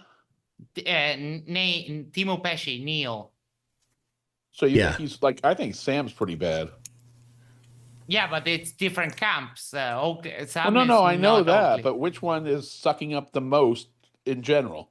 Neil. Doing the fake Neil. Ed McMahon laugh. Neil. Oh my goodness, Neil. Like it's a nomenclature determination. Like his name implies that he's there kneeling beside Oakley. Bob and Neil. Yeah. Okay, Elderbear says LVA Paul is the guy who donated the problematic PC to Oakley. He's working with Roger, PJ, and Michael Kahn. Oh my gosh, that is... because yes, Roger... Oakley had sent some microphones to Roger. Apparently one was broken or whatever. And then Oakley started basically telling him that he sent the microphone. So Roger's now going to send them back to Oakley. Okay. Oh, that is just like, it's such good soap opera material. It's so stupid. Like the Rio network of Brazil that makes all the big soap operas, they should get on this because they're missing out. The best part is that Oakley made he had a rant against. He's like, sorry, I can't send you these microphones and everything be cool. Like, and it's like, bro, you're gifting with expectation. That's called not a gift. Like, you want Roger to just pump his name up in the flat Earth community, and Roger's just simply saying, this fucking thing doesn't work, bro. Like, seeing the pepper grinder on the end table, I'm not sure I would trust where the microphones might have been. Yeah, that's a good point. Though Icy's been here's the thing. What if I sell you this microphone? I give you this microphone as a gift, and you give me money for it, or you give me money. Like, how can we? Do you think we can work that? Do you think we can do that? Maybe, but I'm gonna have an expectation that thing that you gifted me that I gave you money for works, right? Yes. Yeah, and if it doesn't, This just goes to show that he probably doesn't test anything he resells. Oh my gosh. I just think he gave him the bottom of the barrel, like, oh, these microphones, this will buy me some points for Roger, because Roger loves to say my name, and he knows this. Oakley is just finding people that talk good about him and trying to just manipulate.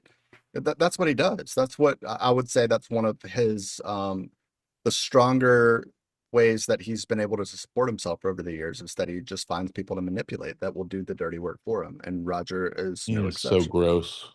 Yeah. So, anyways.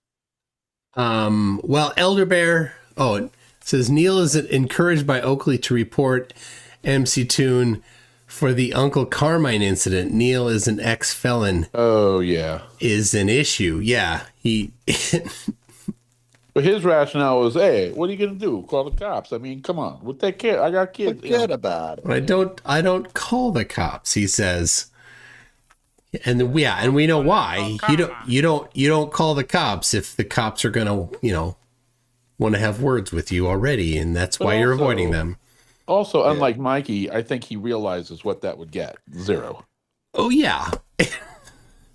Somebody made a phone call.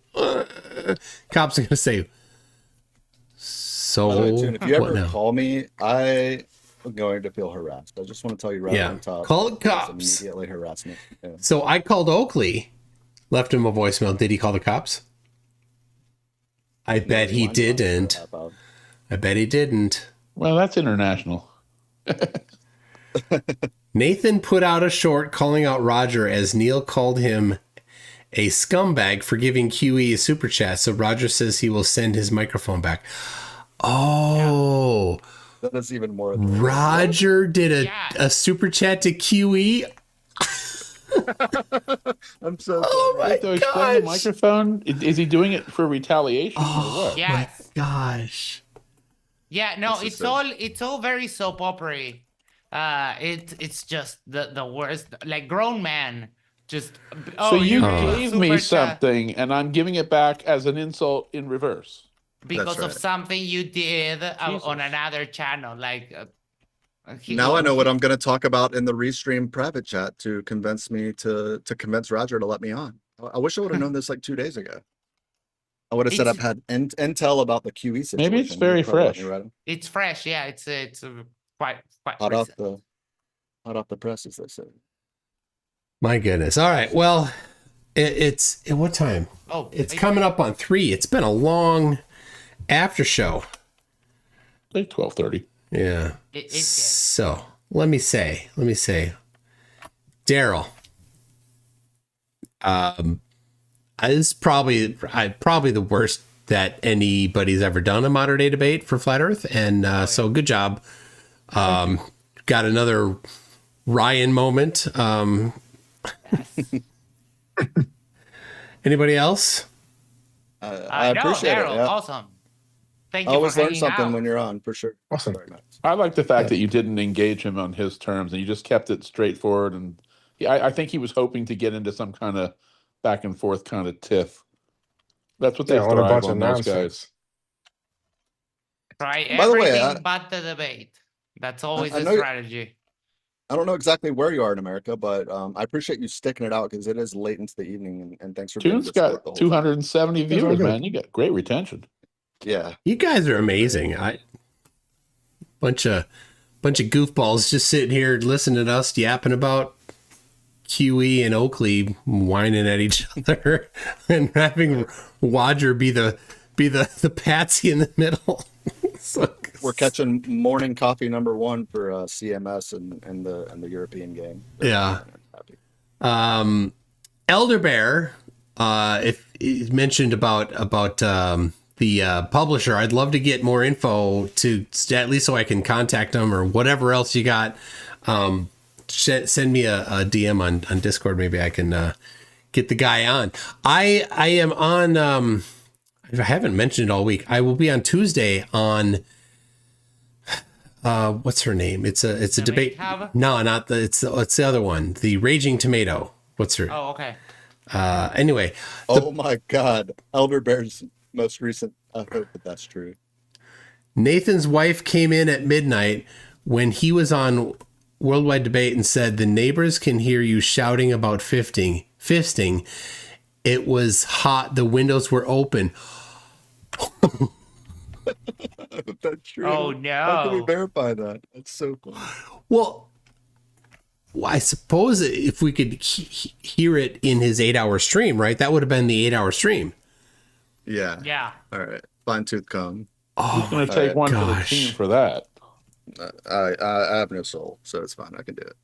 I'll figure it out. Oh my gosh. That would be above and beyond. Because I thought for sure that there's no way she's got to be out of the house. She's got to be out of the house. Poor Darryl. It's just He's one of got those things, no you know, that it's context not. for this. It's not the routine for someone like Oakley to I know I go saw 8 something in hours the through a chat briefly. gauntlet. Yeah. So Darryl, Nathan Oakley went on somebody else's Discord server for 8 hours, basically talking about fist raping men the whole time. That was his main topic. Nathan Oakley? Yep. And for 8 hours and yelling and screaming and top of his lungs stuff, like for that long, I'm like, there's no way that the wife and kids are there. They probably have they're gone for the day or something, and that's why he's doing it. So Nathan's flat Earth golem. He's the same one who was like who was throwing Witsit under the bus when Witsit was asking for help to try to figure out the 24-hour thing. Yes. That's the guy. Yeah, post TFE, Widget said to Oakley directly, and I quote, "I came here to see how we could talk about this," and Oakley was like, "No, you can fuck off." Which is surprising because he's usually so caring and understanding and sensitive. Oh yeah, no, it was very out of character. Oh, Elder Bear says Nathan said so live. Oh my gosh. That'll be easier to find than I thought. Wow. Beautiful. Pretty sad when you're going to put a search engine and look for fisting. No, trust me. We've been there. We've done that. And there's a lot. Okay. So the link that's pinned, everybody, the link that's currently pinned in the chat is a montage, a 1.5-minute montage of Nathan Oakley from the follow-up to the 8-hour stream talking about anally fisting men. That's that montage. It's linked right there. So how did that happen? Yep, took the transcript. That's what was required. I know what you're thinking, Darryl. How is this related to the shape of the Earth? And the answer is, it's absolutely not. This is where some of these. Well, this people speaks actually to go. the character of the flat earthers. Exactly, the character of the people who push it. Yeah. Wow, Elder Bear. The neighbors must have called her. He said, "Of course they can hear me. It's my job." His children must hear him. That's what's crazy. If the neighbors can hear him, the kids in the next room. This is not the environment that children should ever be involved in. Hearing their dad yelling at other men about shoving his hand up their ass. What does he mean job though? His streams get an average of like 650 to 700. No, that's he's got patrons. That's his job.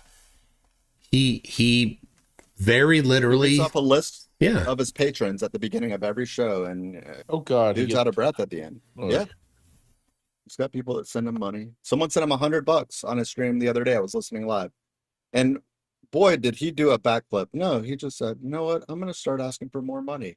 I'm going to be more direct with people about them giving me money. Oh. I like the way you just gave me $100.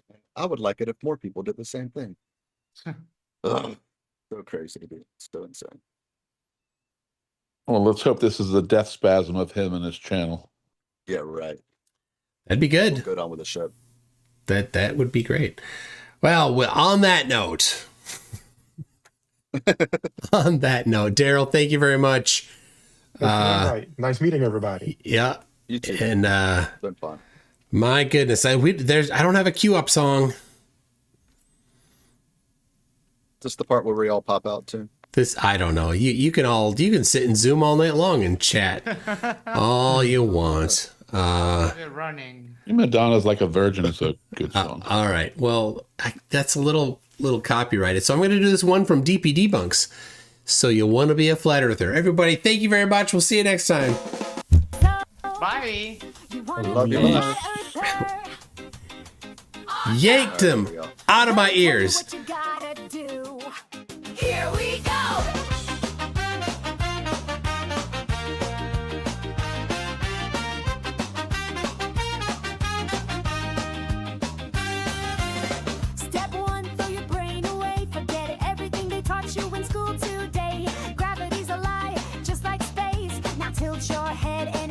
what you face. Deny the pictures, deny the facts. Call it CGI and twist the cracks. Pretend the meme is evidence and never, ever use common sense. Oh, so you wanna be a flat earther? Welcome to the cult, now your brain's gonna hurt. Throw out science, forget the math. Just follow the grip down the YouTube path.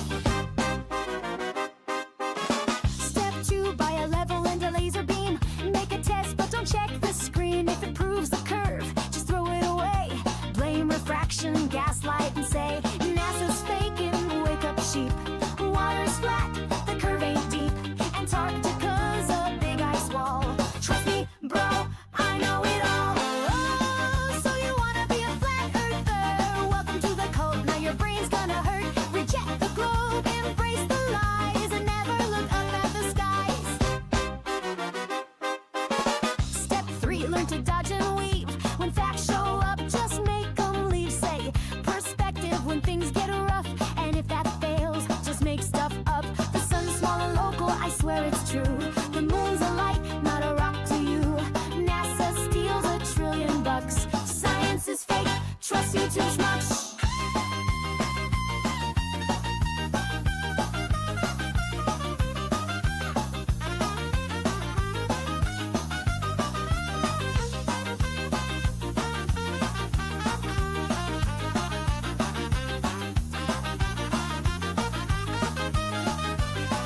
Alright, now listen up. If the earth was spinning, we'd all be flung.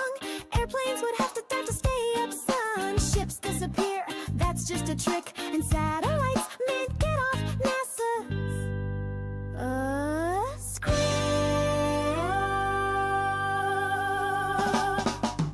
Oh, so you wanna be a flat earther? Welcome to the ride, it just gets worse. Say goodbye to your family and friends. This rabbit hole never ends. Oh, so you wanna be a flat earther? Welcome to the cult, now your brain's gonna hurt. Reject the globe, embrace the lies, and never look up at the skies. Congratulations, you're a goddamn flatty now.